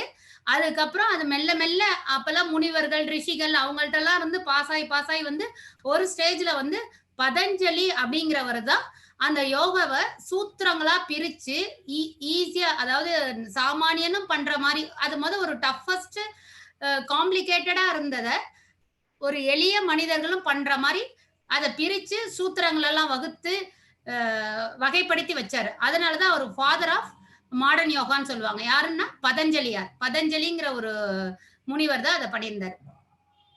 அது அவர் என்ன சொல்லியிருக்காரு அப்படின்னா, யோகம் அப்படிங்கிறது இணைக்கிறது. எதை இணைக்கிறது அப்படின்னு பாத்தீங்கன்னா, உடலையும் மனதையும் உயிரையும், இந்த மூணையும் இணைத்தாதான் ஒரு மனிதனுக்கு ஒரு முழுமையான அவங்களோட அவங்க செயல்பட முடியும். நம்மளே நிறைய பார்ப்போம். கண்ணு பார்த்துட்டு இருக்கோம், ஆனா நம்ம விஷன் வந்து வேற எங்கேயாவது மனம் திங்க் பண்ணிட்டு இருக்கோம். நம்ம கிளாஸஸ்ல எல்லாம் ஸ்டூடெண்ட்ஸை பார்ப்போம், நம்மளே பாக்குற மாதிரி பார்த்துட்டே இருப்பாங்க, கண் மட்டும்தான் பார்க்கும், ஆனா திங்கிங் ஃபுல்லா வேற எங்கேயாவது இருக்கும், அட்டென்ஷன் ஃபுல்லா. ஸோ வந்து உடல் ஒண்ணு செஞ்சுட்டு இருக்கோம், உடல் ஒண்ணு கேட்டுட்டு இருக்கோம், மனம் ஒண்ணு செஞ்சுட்டு இருக்கோம். இப்படி ஒவ்வொன்னா உடலும் மனமும் இயந்து செயல்படாம வேற வேற ட்ராக்ல டிராவல் பண்ணிட்டு இருக்கப்ப நமக்கு கான்சென்ட்ரேஷன் மிஸ்ஸிங்கு. அவங்க சொல்லியிருப்பாங்க, இப்ப வீட்லயே நம்ம வந்து ஹஸ்பண்ட் அண்ட் ஒய்ஃப் ஏதாவது விஷயம் ஷேர் பண்ணிருக்கலாம், ஆனா ஹஸ்பண்ட் காது கொடுத்து கேட்டுட்டு தான் இருந்திருப்பாங்க, வெறும் பிசிக்கலா கேட்டிருப்பாங்க, மனம் அதை கேட்டிருக்காது. இது மாதிரி உடலும் மனமும் சேர்ந்து செயல்படலைன்னா கான்சென்ட்ரேஷன் மிஸ்ஸிங்கு, நிறைய நம்ம ஃபோக்கஸ், அட்டென்ஷன் மிஸ்ஸிங், இதெல்லாம் தான் நடக்கும். நம்மளோட உயிர் சக்தி முழுமையா செயல்படணும்னா உடலும் மனமும் உயிரும் சேர்ந்து செயல்படுறப்பதான் நம்மளோட எனர்ஜி லெவல்லாம் நிறைய நல்லா இருக்கும். அதெல்லாம் பாத்தீங்கன்னா நம்மளுடைய முன்னோர்கள்லாம் பார்த்தா பெரிய பெரிய ஆன்மீக பெரியவர்கள்லாம் இருக்காங்க. நம்ம பூமியிலேயே ரமண மகரிஷி இருக்காங்க, அப்புறம் வந்து ராமகிருஷ்ணர் இருக்காரு, விவேகானந்தர் இருக்காரு. இவங்க எல்லாமே இதெல்லாம் பயன்படுத்தி மேல்நிலைக்கு வந்தவங்க தான். இவங்க கொடுத்துட்டு போன அந்த இன்ஃபர்மேஷன்ஸ் தான் இப்ப நம்ம நாளாக எப்படி கொண்டு போயிட்டோம்னா, யோகான்னா ஒரு பிசிக்கல் எக்ஸசைஸ், ஜஸ்ட் ஃபார் ஒரு ஆசனாஸ் மாதிரி ஒரு போஸ்டர், ஏதோ அது அந்த போஸ்டரே எப்படி இருக்கும்னா காம்ப்ளிகேட்டடா இருக்கும், யோகானாலே நம்மளால செய்ய முடியாது அப்படின்னு வேற மாதிரி திரிஞ்சு அந்த உண்மையான பொருள் மாதிரி வேற வந்துருது.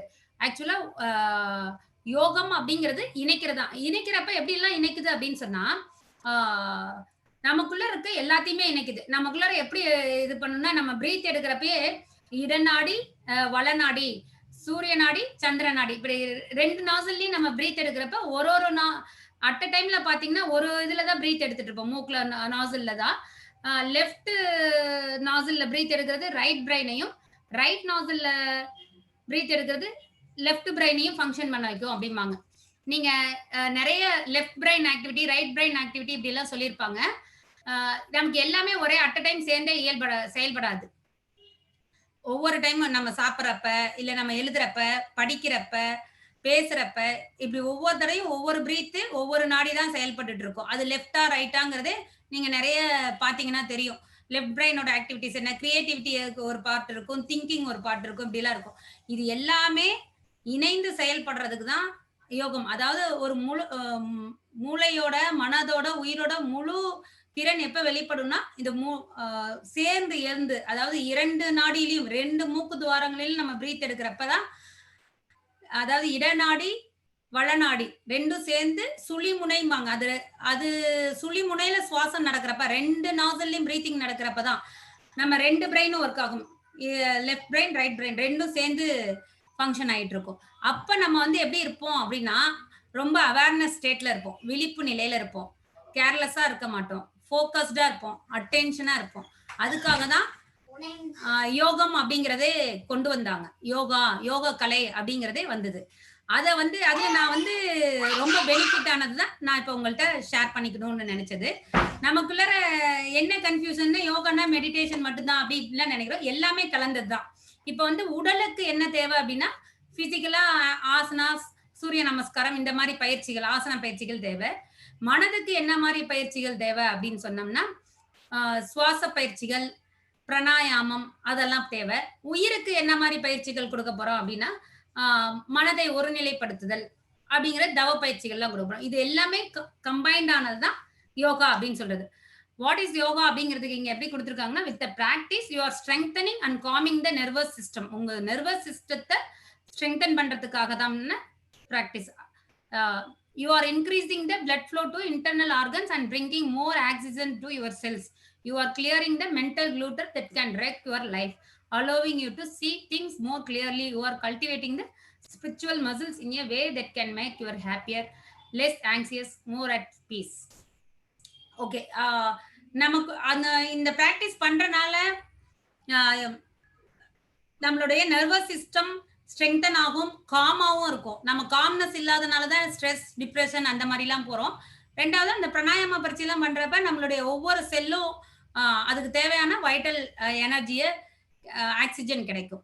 அதுதான் நம்மளை வந்து பார்த்தா யோகா பண்ணிட்டே இருக்கவங்களுக்கு ரொம்ப பீஸ்ஃபுல்லா இருக்காங்க, அவங்க ரொம்ப பிரைட்டா இருக்காங்க அப்படின்லாம் சொல்றது வந்து பயிற்சி கொடுக்குற, அது ரெகுலரா ரொட்டேஷனா பண்ணிட்டு இருக்கப்ப கிடைக்கக்கூடிய பெனிஃபிட்ஸ். அதெல்லாம் யோகம்ங்கிறது வந்து ஒரு 10 நாள் ஃபாலோ பண்ண, இல்ல 2 மாசம் எடுத்துக்கிட்டே அந்த மாதிரி இல்ல, தொடர்ந்து பயிற்சி பண்றதுதான் இதுல இருக்க ஒரு பெரிய சேலஞ்சிங்கான விஷயமே. யோகம் அப்படிங்கிறதுக்குள்ள வந்துட்டு யோகா பண்றோம் அப்படின்ட்டா அதை நம்ம வந்து ஒரு கோர்ஸ் மாதிரி எடுத்து படிக்கிறது இல்ல, ஒரு கோர்ஸ் மாதிரி பண்றது இல்ல, அதுவே லைஃபா மாறணும், அதே இயல்பா மாறிடணும். நம்ம ரொட்டீன் லைஃப் எப்படி எந்திரிச்சு காலையில எந்திரிச்சோடனே நம்ம பிரஷ் பண்றதை வந்து பழக்கமா மாத்தி அப்படி எல்லாமே நம்ம வீட்டுல எல்லா உயிரினங்களையும் நம்ம ஹியூமன் பீயிங்ஸ் பண்றோமோ அதே மாதிரி அதை எந்த தடையும் இல்லாம பண்றப்பதான் அதுக்கான வைட்டல் பெனிஃபிட்ஸ் நமக்கு கிடைக்கும்.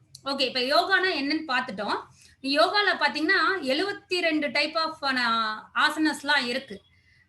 இது நிறைய இதுல வந்து நிறைய ரிசர்ச் இருக்கு. இங்க இதான் நான் சொல்ல வந்தது. சான்ஸ்கிரிட்ல யோகா அப்படின்னு சொன்னாலே அதோட மீனிங் என்னன்னு கேட்டா to add, join, to unite, attach. அட்டாச்னா எதுன்னா உடலையும், பாடி, மைண்ட் அண்ட் சோல், அது மூணையுமே இணைக்கிறது தான் யோகா அப்படின்னு சொல்றது. சரி, இங்க இங்க பாத்தீங்கன்னா நிறைய நமக்குள்ளார கன்ஃபியூஷன்ஸ்லாம் இருக்கும். என்ன யோகா முறையை நம்ம ஃபாலோ பண்றது அப்படின்னு சொல்றது. என்ன யோகா முறைனா, யோகா முறையை 4 விதமா பிரிச்சிருக்காங்க. ஃபர்ஸ்ட் வந்து கர்ம யோகம், பக்தி யோகம், ஞான யோகம், ராஜயோகம். இந்த மாதிரி 4 விதமா பிரிச்சிருக்காங்க. அது இண்டிவிஜுவல், ஒவ்வொரு அந்த ஆல் ஹியூமன் பீயிங்ஸுமே இந்த 4 கேட்டகரியில வந்துருவாங்க.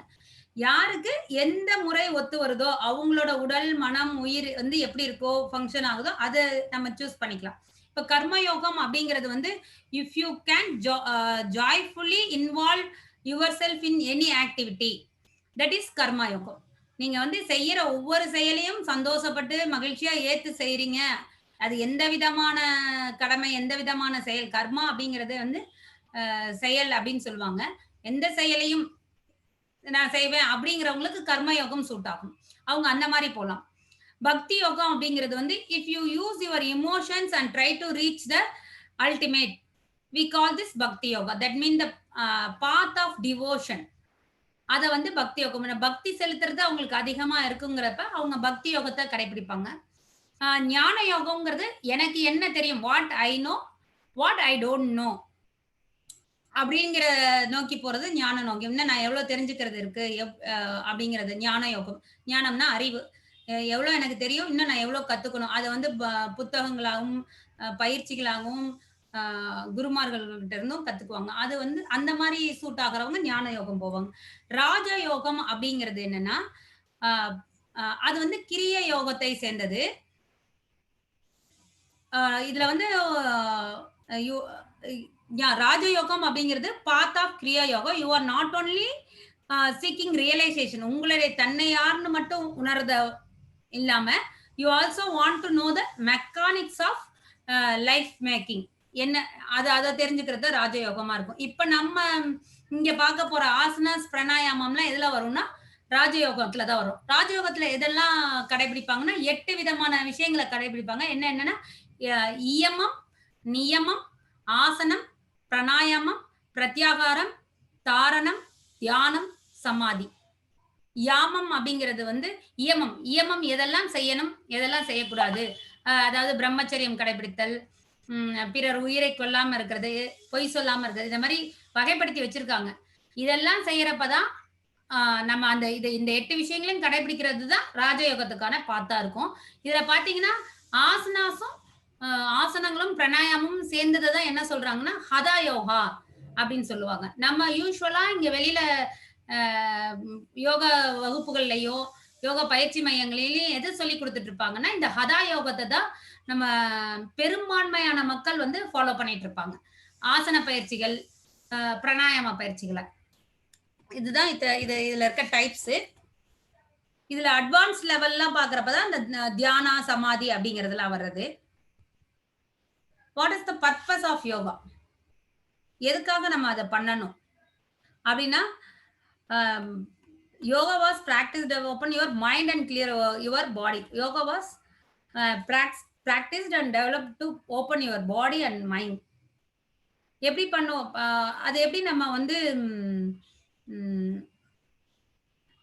மைண்டையும் பாடியையும் கிளியர் பண்ணுது அப்படின்னா நீங்க பண்ற அந்த மனதை கவனிக்கும் போது நமக்குள்ள அந்த ஸ்ட்ரெஸ் அண்ட் டிப்ரெஷன் லெவல் வந்து குறையுது. அதாவது எண்ணங்கள் வந்துகிட்டே இருக்கு இல்லையா, அது எல்லாமே குறைய ஆரம்பிக்கும். நீங்க எப்ப மனதை கவனிக்க ஆரம்பிக்கிறோம், என்ன வருதுன்னு உட்காந்து நம்ம அந்த சிட்டிங் போஸ்டர்ல உட்காந்து கவனிக்க ஆரம்பிக்கிறப்பதான் குறைய ஆரம்பிக்க நமக்குள்ள இருக்க அந்த ஸ்ட்ரெஸ் அண்ட் டிப்ரெஷன்ஸ் லெவல்லாம் குறைய ஆரம்பிக்கும்.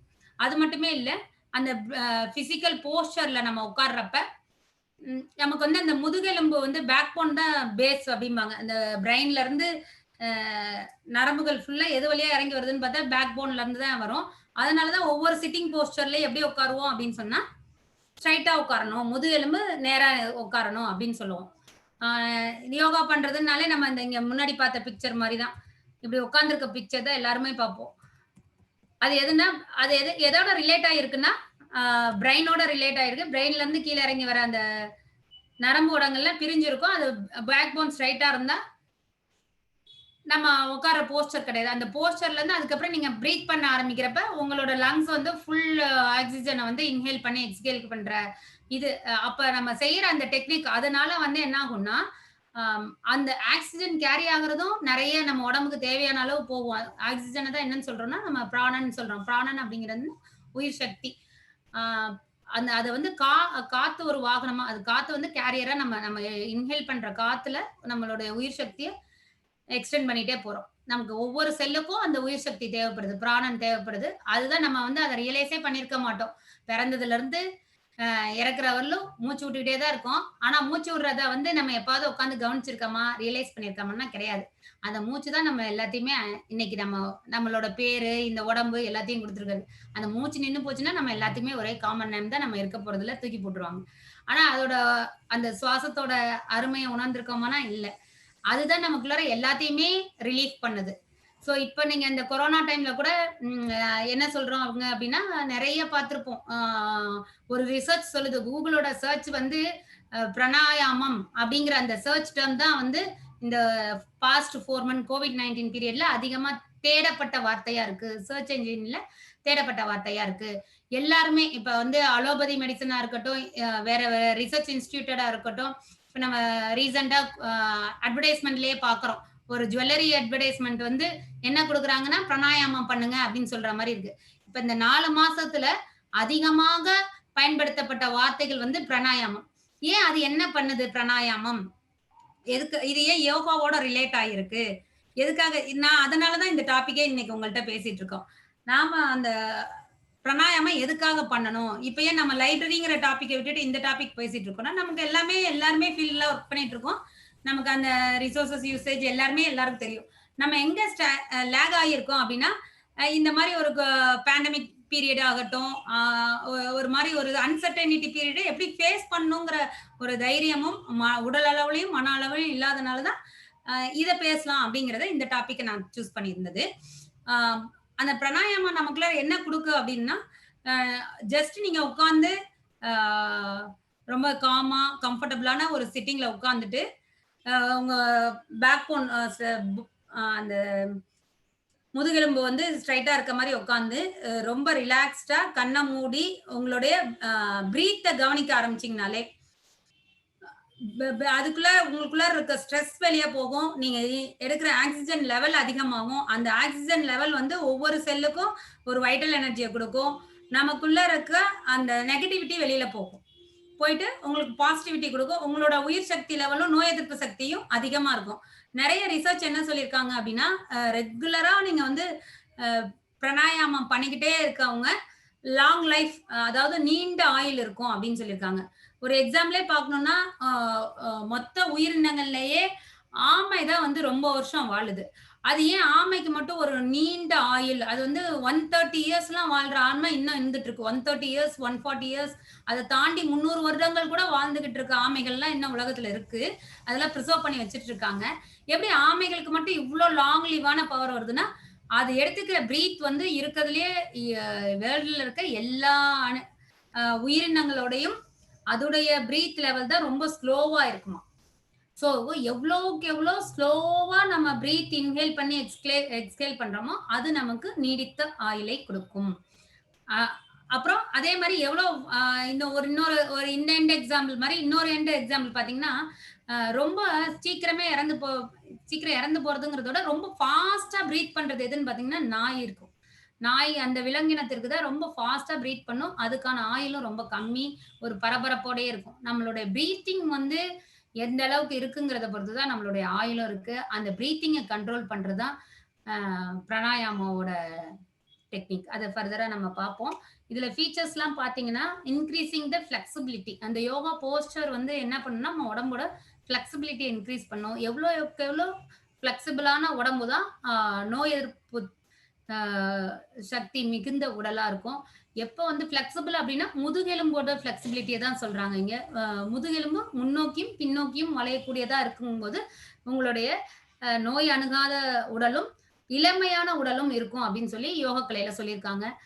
Increasing lubrication of the joints, ligaments and tendons. அதாவது உங்களுக்கு வந்து இந்த ஜாயின்ஸ் எல்லாம் இருக்கு இல்லையா, இங்க ஒவ்வொரு எக்ஸசைஸும் பண்றப்ப நம்ம இப்படி தூக்கி இப்படிதான் பண்றவா இருக்கும். அந்த ஜாயின்ஸ்ல தான் என்ன இருக்கு அப்படின்னா, நம்மளுடைய நிணநீர் மண்டலம்னு ஒரு இது இருக்கு. அந்த நிணநீர் மண்டலம் தான் நம்மளுடைய இந்த ரத்த வெள்ளை அணுக்கள் வந்து முழுமையா மெச்சூர்ட் ஆகி அது வந்து நம்மளோட ரத்த வெள்ளை அணுக்கள் தான் எந்த ஒரு எதிர் உயிரினம் வந்தாலும் நோய் கிருமிகள் வந்தாலும் எதிர்த்து போராடி நம்ம உடலை வந்து ஆரோக்கியமா வைக்கிறது. இந்த மாதிரி இந்த கொரோனா வைரஸ் கூட அந்த வைரஸை எதிர்த்து எது போராடும் அப்படின்னு பார்த்தா வெள்ளை அணுக்கள் தான் போடும். அதனால ரத்த வெள்ளை அணுக்கள் அதிகமா இருக்கவங்க இதுல பாதிக்கப்படாம மீண்டு வந்திருப்பாங்க. வெள்ளை அணுக்களோட இது கம்மியா இருக்கவங்க தான் ரொம்ப அந்த சஃபரிங் ஸ்டேட் எல்லாம் போறது, உயிர் போற அளவுக்கு போறது இதெல்லாம். அப்ப வெள்ளை அணுக்கள் அதிகமா இருக்கணும், அது வந்து நல்ல எதிர்ப்பு சக்தி இதா இருக்கணும்னா அதுக்கு முதல் இந்த ஒவ்வொரு ஜாயிண்ட், உடம்போட ஒவ்வொரு ஜாயிண்ட், அது கை மூட்டு, கை ஜாயிண்ட், எல்லா கால் கழுத்து ஜாயிண்ட், எல்லா இடமுமே எப்படி இருக்கும் அதுக்கான எக்ஸசைஸா தான் இந்த ஆசனாஸ் இருக்கும். நீங்க ஒவ்வொரு போஸ்டரும் பார்த்தா தெரியும், ஒவ்வொரு ஜாயிண்டையும் ஆக்டிவேட் பண்றதா தான் இருக்கும். இது வந்து ஒவ்வொரு உள்ளுறுப்புகளுக்குமே நம்ம வந்து வெளியில தான் வந்து கைக்கான எக்ஸசைஸ், முதுக்கான எக்ஸசைஸ், இப்போ வயிறுக்கு தொப்பை குறையணுங்கிறதுக்காக பண்றோம் அப்படிலாம் பண்ணுவோம். ஆனா யோகா கலை வந்து முழுக்க முழுக்க இன்னர் ஆர்கன்ஸையும் அதுக்கான லெவல்ல ஆக்டிவேட் பண்றது, அதுக்கான எக்ஸசைஸாவும் அது இருக்கு. உடம்போட ஃபுல் டீடாக்சிஃபைடும், அதாவது நச்சுக்கள்னு சொல்லக்கூடிய நம்ம சாப்பிட்றது மூலியமா, சுவாசிக்கிறது மூலியமா, இப்ப செல்போன்ஸ், இந்த மாதிரி இன்டர்நெட்லாம் யூஸ் பண்ற அந்த வைப்ரேஷன்ஸ் இருக்கு இல்லையா, வைஃபை ரேஸ், அது ரேடியேஷன்ஸ் மூலியமா நமக்குள்ளார உள்ள பெனட்ரேட் ஆகுற அந்த டாக்ஸின் லெவலையுமே யோகா தான் குறைக்குது. ஸோ ரெகுலரா யோகா பண்ணுங்கிறது வந்து நமக்குள்ளார ஒரு டீடாக்சிஃபை பண்ற மாதிரி. இதெல்லாம் என்ன பார்க்கணும்னா நமக்கு நோய் எதிர்ப்பு திறனை அதிகமா கொடுக்கும், நம்மளோட ஆரோக்கியத்தை மேன்மைப்படுத்தும். இந்த ஆளுங்க இந்த மாதிரி நல்ல நிறைய பண்ணிட்டே இருக்கவங்க நீங்க வந்து நார்மல் இதுல போறப்ப சீக்கிரமே இன்ஃபெக்ட்லாம் ஆக மாட்டாங்க, ப்ரொடக்ட் ஆகும், அவங்க எதிர்ப்பு சக்தி நல்லா இருக்கும். ஸோ அதை நம்ம லைஃப் லாங் நம்ம எல்லாருமே, ஈவன் நம்ம லைப்ரரியன்ஸ் எல்லாமே இனி அந்த நம்மளுடைய 24 மணி நேரத்துல ஒரு 20 to 30 மினிட்ஸ் யோகாக்காக ஸ்பெண்ட் பண்ணணும்னு நான் ரெக்வஸ்ட் பண்றேன். அது வந்து நமக்குள்ள நிறைய மாற்றத்தையும் நிறைய நல்ல விஷயங்களையும் கொடுக்குது. உடல் அளவுல ஃபிளெக்சிபிலிட்டி இன்க்ரீஸ் பண்ணுது, நோய் எதிர்ப்பு திறனை கொடுக்குது, மன அளவுல வந்து நமக்கு அந்த ஸ்ட்ரெஸ் அண்ட் டிப்ரெஷனை குறைக்குது, நம்மளுடைய லாங் லிவிங்கை கொடுக்குது. இப்ப நம்ம செஞ்சோம்னா என்ன பண்ணுவாங்க, நம்மளை பார்த்துதான் நம்ம குழந்தைங்க வளர்றாங்க. அப்ப நம்ம குழந்தைங்களும் அதே இதுல வரப்ப நம்ம வந்து இப்ப நிறைய மாறிட்டோம், ஃபாஸ்ட் அண்ட் வேர்ல்டா மாறிட்டோம். மாறினாலுமே நம்மளோட எல்லா விஷயங்களும் பார்த்தா நம்மள லாங் லிவிங்கான ப்ராசஸா இருக்காது. ஃபாஸ்ட் ஃபுட்டு இது எல்லாமே என்னன்னா leads to unhealthy lifestyle தான் வரும். அதெல்லாம் குறைச்சு அதுல இருந்து மாறுபடுறதுக்கு இப்ப ஆன்லைன் இதெல்லாம் எடுக்கிறப்பயே நீங்க யோகாவும் பேரலா பண்றப்ப ஆரோக்கியத்தையும் தக்க வச்சுக்கலாம். உங்களுக்கு ஃபாஸ்ட் லிவிங் நல்ல நம்ம இந்த டெக்னாலஜி கொடுக்குற அந்த வாழ்க்கையும் என்ஜாய் பண்ணலாம். அதே மாதிரி யோக பயிற்சிகள் அதால ஏற்படுற நெகட்டிவிட்டியை வந்து நம்ம யோக பயிற்சிகள்லாம் செஞ்சு நம்ம உடலை வந்து ஆரோக்கியமாகவும் வச்சுக்கலாம். அது இதுதான் நான் இங்க கொடுத்துருக்கேன். இது என்ன கொடுத்துருக்கேன்னா அதோட பயன்கள், யோக பயிற்சி பண்றதுனால என்னென்ன பயன்கள் ஏற்படும். Stretches and product your spine. Spine தான் ரொம்ப முக்கியம். தண்டு முதுகெலும்பு, முதுகு தண்டு உடம்பு அப்படின்னு சொல்றது.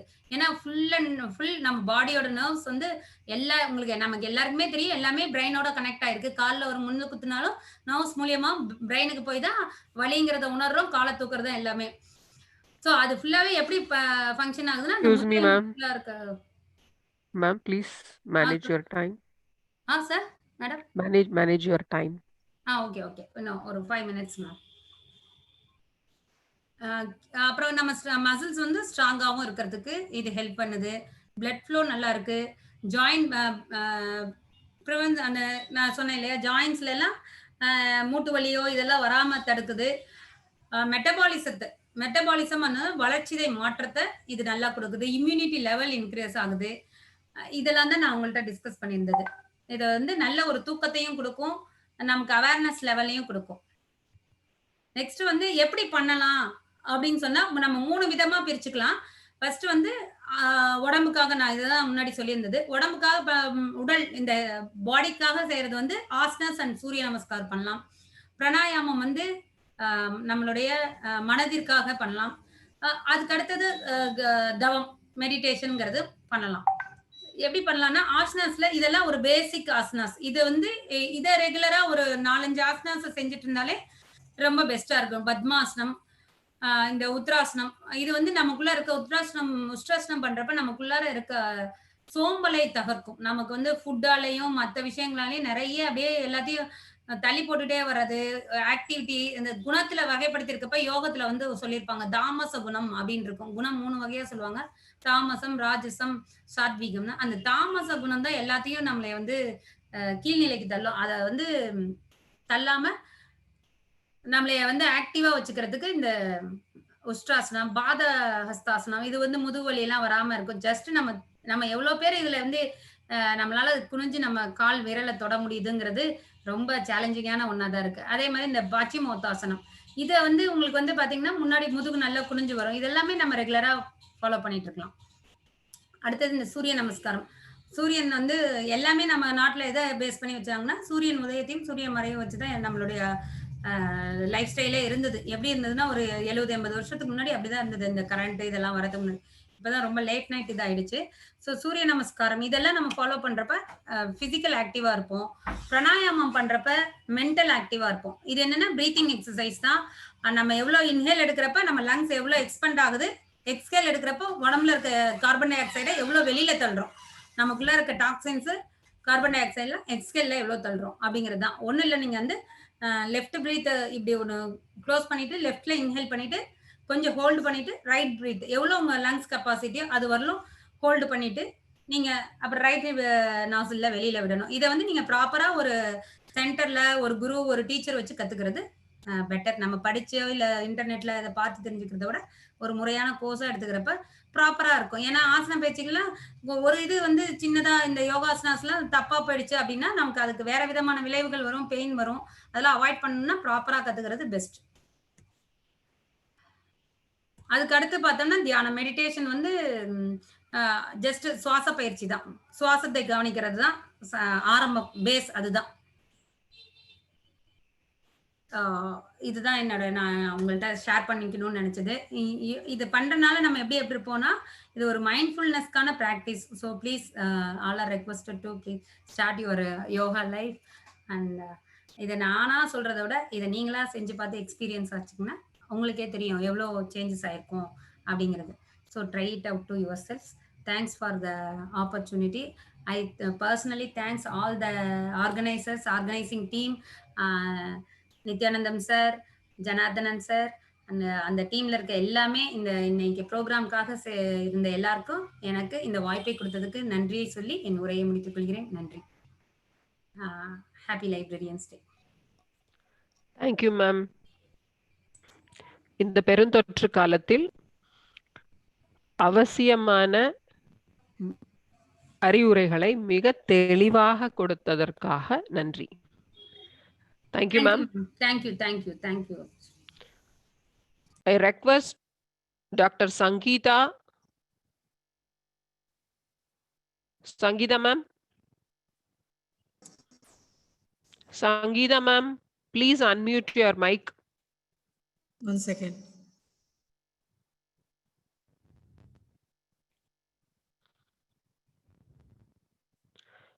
I request Dr. K. Sangeeta, Vice President, Mala and Librarian, Highways Search Station, Highways Research Station, Chennai. Please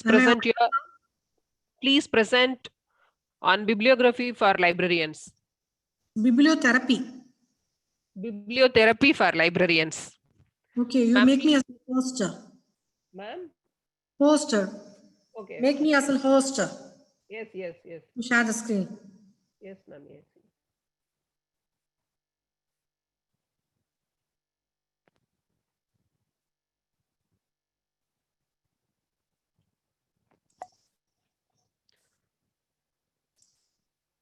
Ma'am, is it possible now? Wait, 1 second. I'll check. No.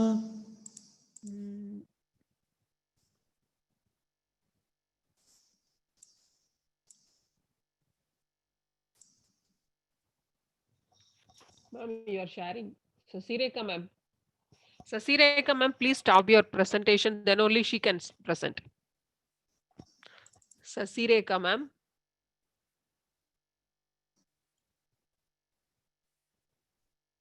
Yes. Sangeeta? No, it's sharing. Sangeeta, yes. Sharing? Yes, ma'am. Sangeeta ma'am, yes. Okay. 1 second.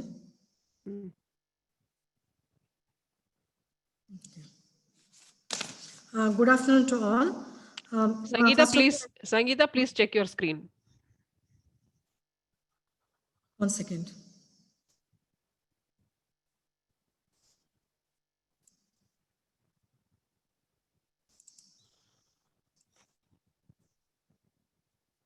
Whether my PPT is visible? No, ma'am, your monitor is visible, not PPT. No, now you check. No, ma'am. Yes. Oh. Yes, it is visible. Your PPT is visible. Okay. You continue, ma'am. Okay, 1 second.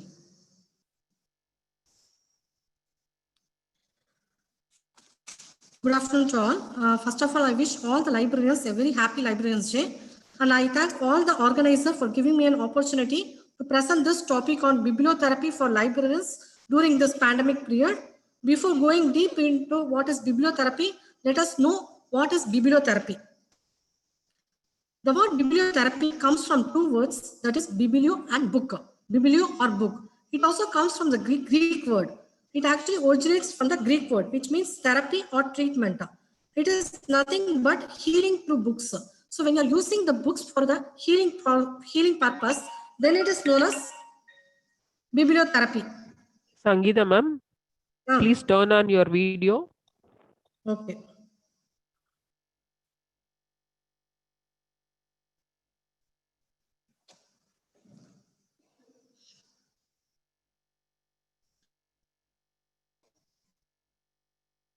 Now we will see some more definitions of bibliotherapy.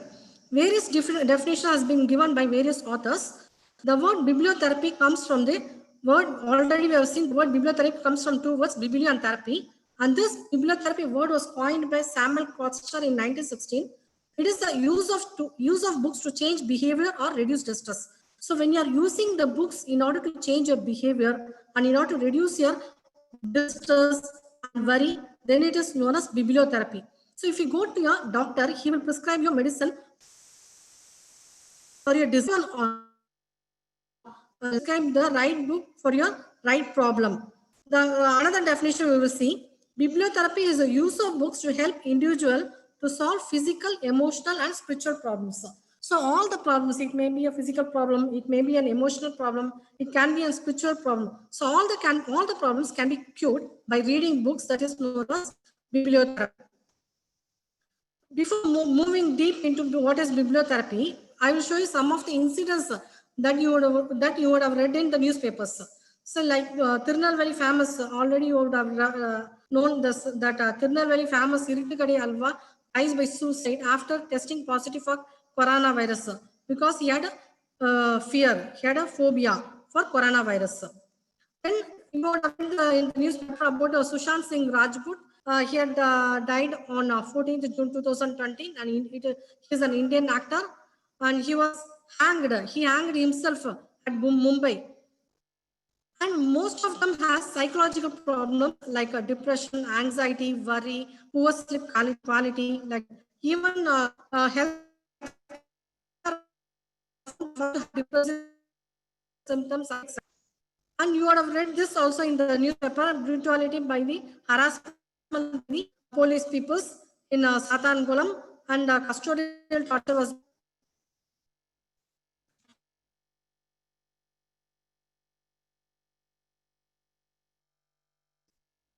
Hello?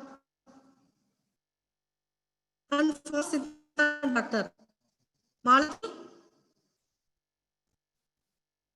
the director of Indian Medicine and Homeopathy lodged a police complaint against a fake Siddhartha cure COVID-19 because Siddharth doctor has told that he has invented medicine.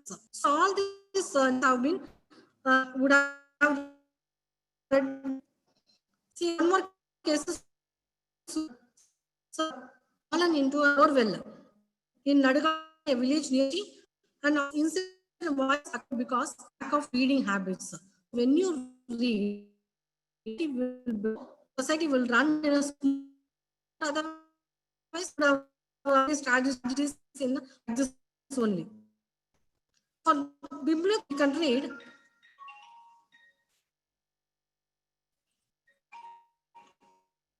Okay.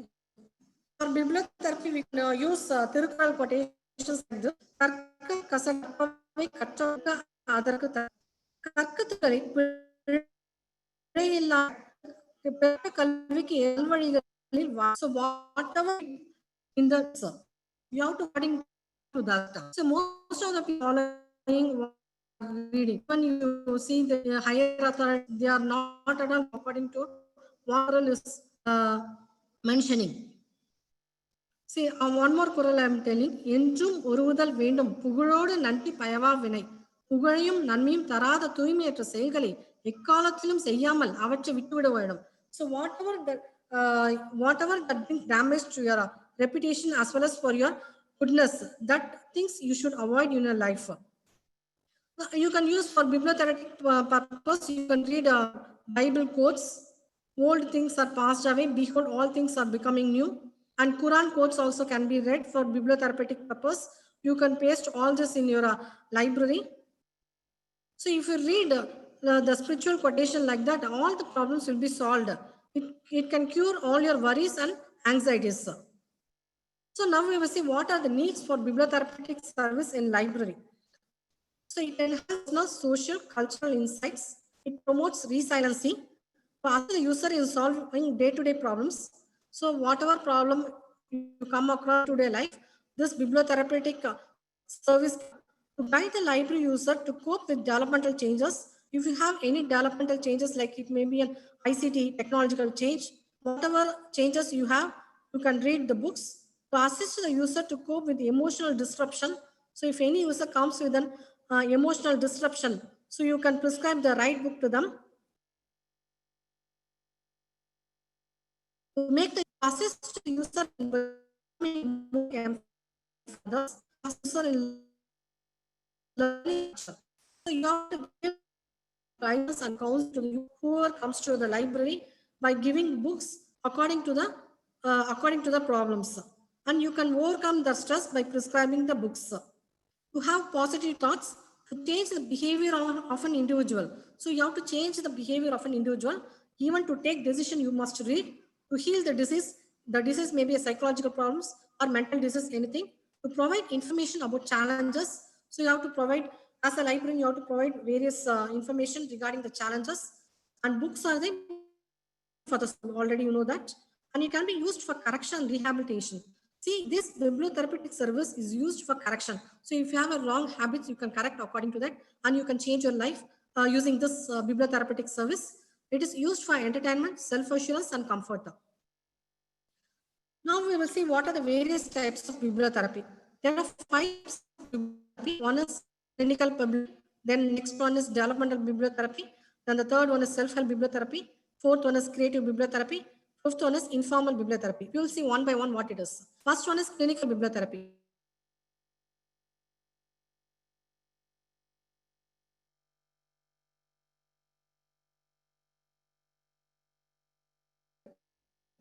Then comes the developmental bibliotherapy. This developmental bibliotherapy is given by teachers, parents, and librarians for any developmental changes. And the third one is self-help bibliotherapy. Self-help bibliotherapy is, this bibliotherapy is done by ourselves by reading fiction, advisory books, and if you have any mental condition like depression, etc. And the fourth one is creative bibliotherapy.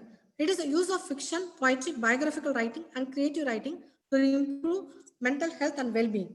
And last one is informal bibliotherapy. So in informal bibliotherapy, reading in groups, recommendation from staff, and display in libraries you can do as a library professional. So now we have seen the 5 types of bibliotherapy. Now we will see when this bibliotherapy should be conducted. So when a user comes across with difficult situation like death, so if any one of your user comes with a death problem, mental disorder, phobia means fear, diverse, feeling different, worrying, moving, prejudice and understanding culture, health problems, psychological and physiological problems, and any other problems. Now we see what are the ways to conduct bibliotherapy libraries. There are 2 ways, one on individual basis and another one is group setting. First we will see on individual basis. The specific literature is selected for user need. See, the literature is selected according to the user need, and the reader read the literature, or literature can be read to him or her, and various activities user.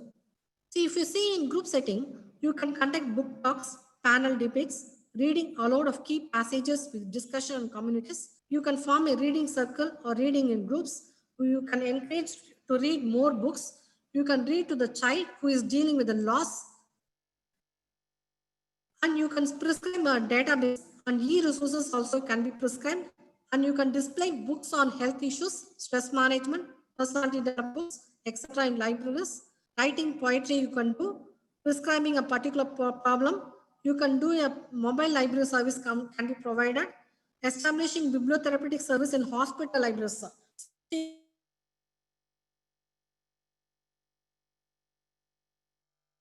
This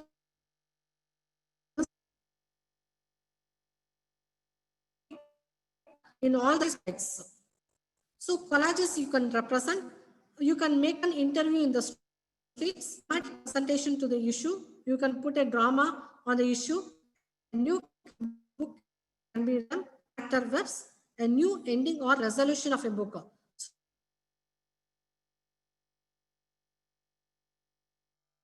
So you can read it.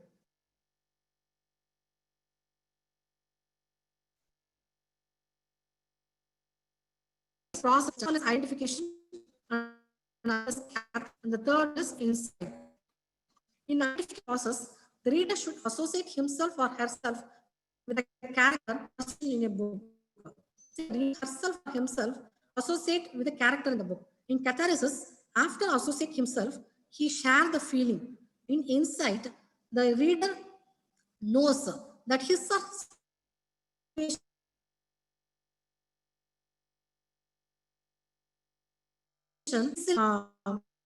process. With this, I will conclude, and I request all the librarians to start a bibliotherapeutic service, and even the librarians can act as a bibliotherapist, like a psychologist. With this, I will conclude my talk. I thank all the organizer once again for giving me an opportunity to talk on this bibliotherapeutic process. Thank you.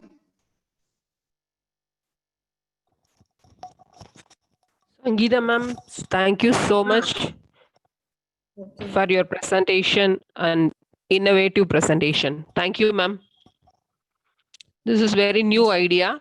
Thank you, ma'am. I request Dr.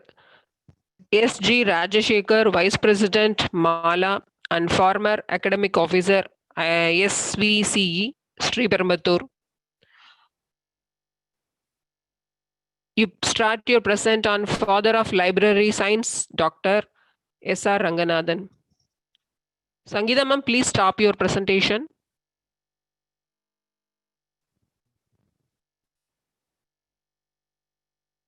Thank you, ma'am. Dr. Rajashekar. Sir?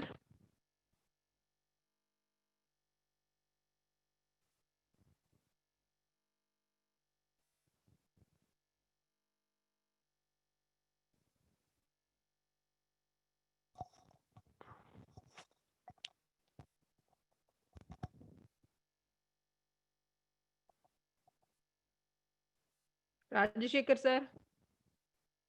Please unmute your mic and turn on your video. Sir, unmute your mic.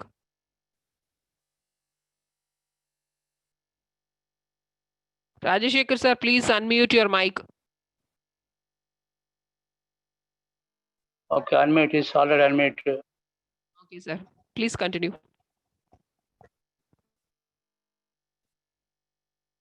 Good afternoon to all. First of all, I thank Manohar Maniam Sundanar University and Mala President and also organizers. My topic is Father of Library Science, Dr. S.R. Ranganathan. Yes, it's true. Dr. S.R. Ranganathan is considered to be the father of library science in India. Dr. S.R. Ranganathan was born on 12th August 1892. Mr.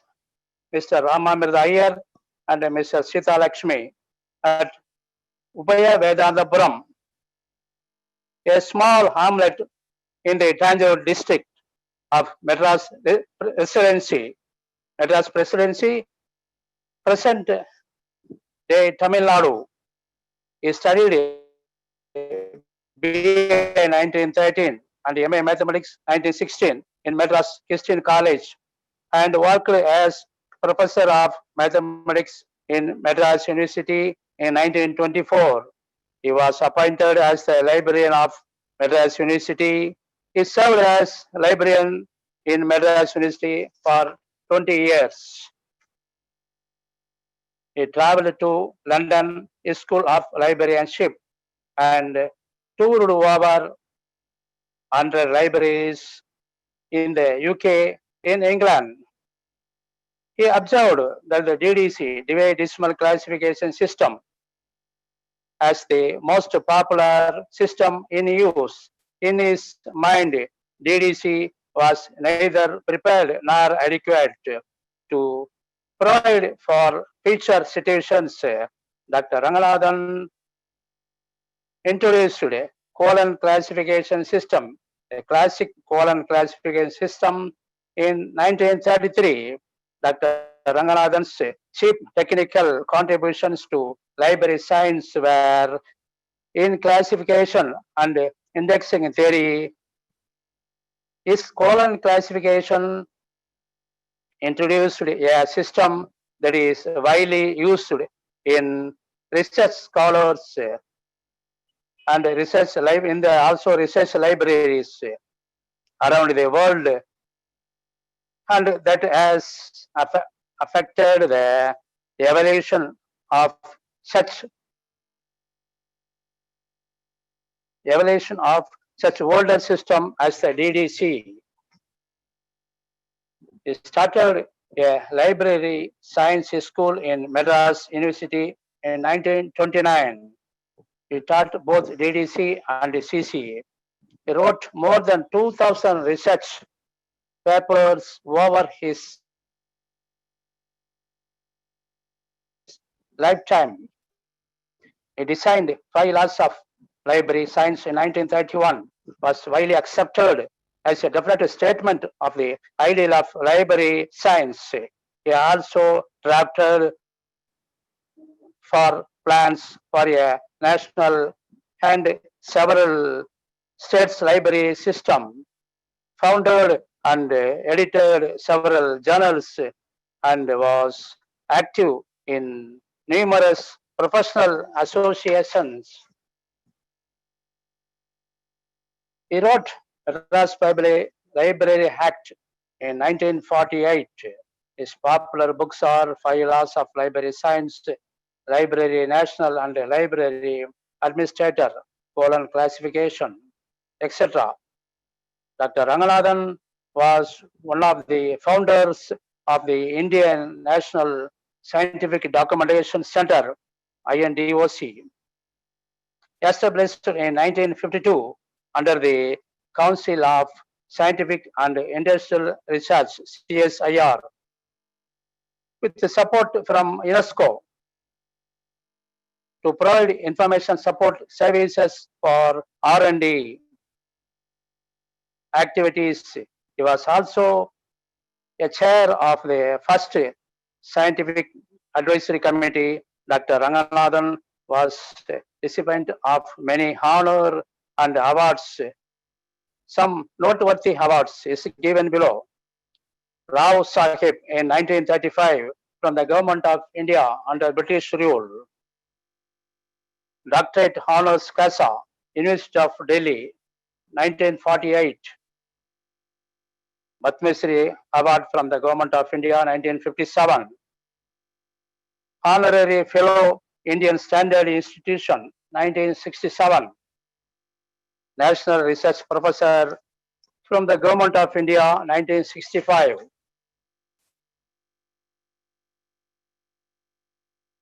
In words of Dr. Ranganathan, if you want to be a reference librarian, you want to learn to overcome not only your shyness, but also the shyness of others. Yes, it's true. In my conclusion, Dr. S.R. Ranganathan is considered to be the father, Droban, Messiah of library and information profession in India. Thank you, sir. Thank you. Thank you, madam.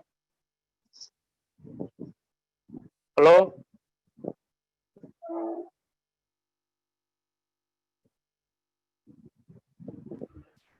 Thank you, sir. Thank you, sir.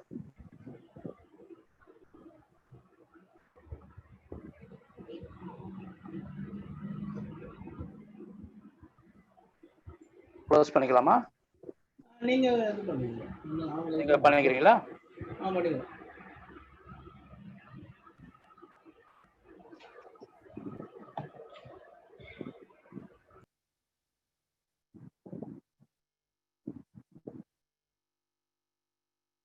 Sir.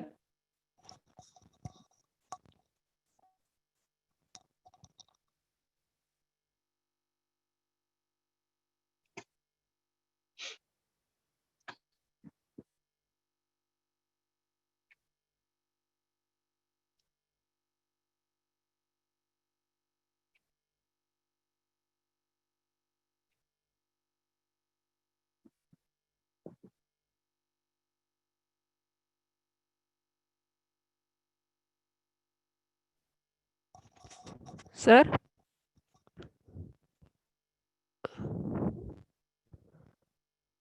Rajashekar sir?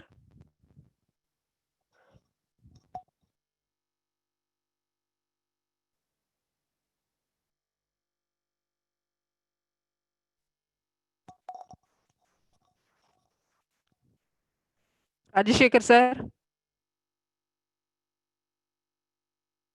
Rajashekar sir?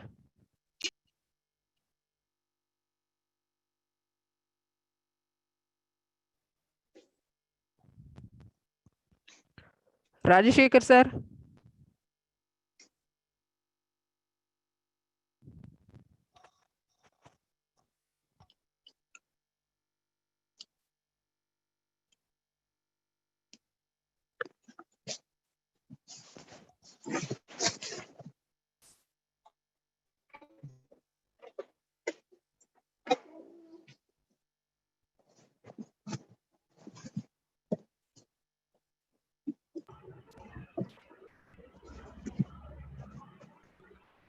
Hello, Malati madam.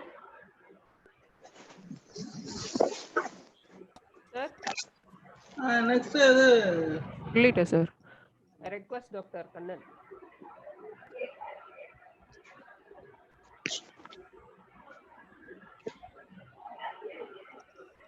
Dr. K. Kannan, sir.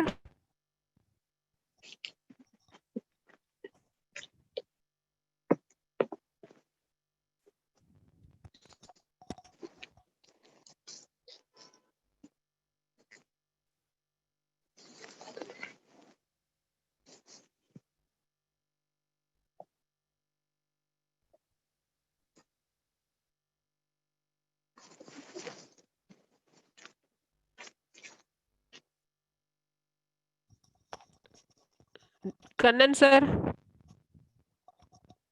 Kannan sir.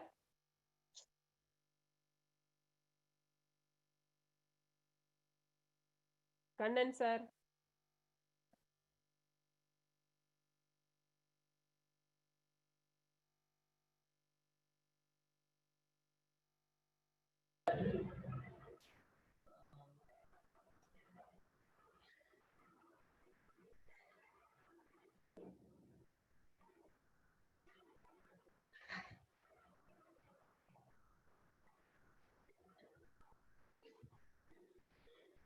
Kannan sir.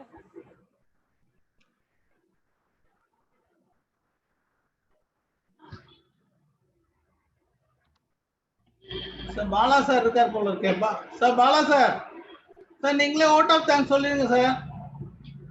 Bala sir unmute பண்ணிட்டு நீங்க பேசிடுங்க sir. நானுமே அவரு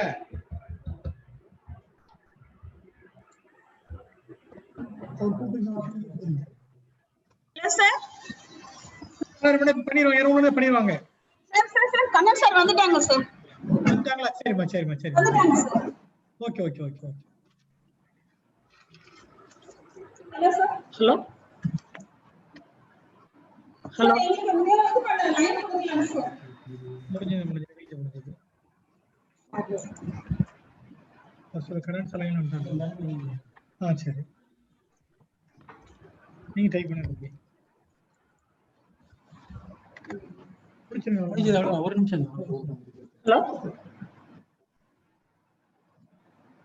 hello sir.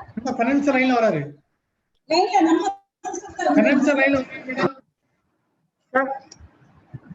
ஒரு இதுல சொல்லுங்க sir. Current sir வராங்க sir. HOD sir.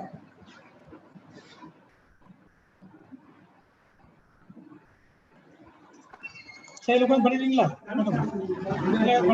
பண்ணு.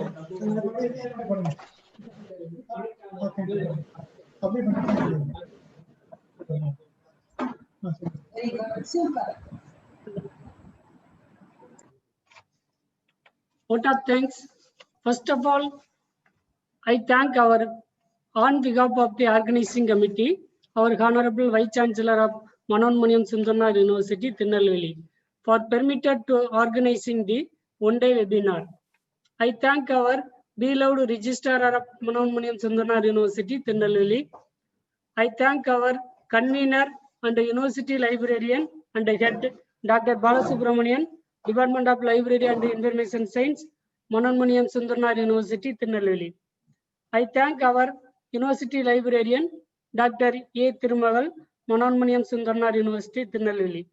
I thank Professor Dr. Nithyanandam, President, Madras Library Association, Tamil Nadu, and former Director and Librarian, Anna University, Chennai. I thank our Organizing Secretary, Madras Library Association, Treasurer, Dr. Janarthanan, Librarian, Madras Medical College, Chennai. I thank Dr. Muriesan, President, Mala, Tirunelveli chapter. I thank all the resource person of this one-day webinar. I thank all the participants. I thank one and all. Stay home, stay safe. Thank you, one and all. இது connect ஆகுது சார். நானும் ரொம்ப நேரமா connect பண்ணேன். Thank you sir. Thank you ma'am.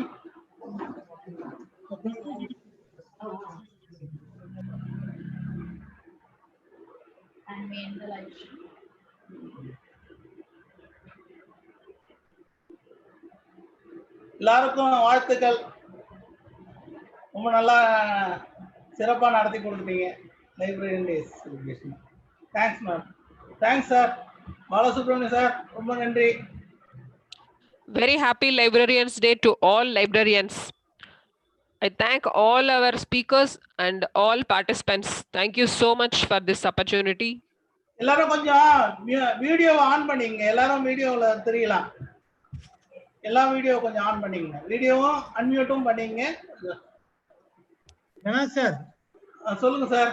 சிறப்பா பண்ணிட்டீங்க. Press reels ready பண்ணிட்டு இருக்கோம். முடிஞ்சதுக்கு அப்புறம் போன்ல யார் யார் பேர் கேட்கணும்னு சொல்லிருங்க. தெரியும். சரிங்க சார். நீங்க இது முடிஞ்ச உடனே போன்ல வந்துருங்க. எனக்கு இதுல வேண்டாம், போன்ல வந்துருங்க. சரிங்க சார். Okay sir. சரி சார். சரி சரி சரி. Thank you sir. தெரியுதுங்களா சார்? Thank you sir. நான் இது ஆன் பண்ணாம இது மேடம். இது ஸ்டாப் வீடியோன்றது ஆடியோ மட்டும் தான். இப்போ இது மியூட் இருக்குனே இது ஸ்டாப் வீடியோ பண்ணனும்ல. இல்ல இன்னும் ஸ்டாப் பண்ணல, லைவ் பண்ணல. அதனால தான் அப்படியே எல்லாரும் ஒரு வாட்டி எல்லாம் ஸ்கிரீன்ல வந்து போயிடலாம். Okay okay. Thank you very much for your wonderful efforts.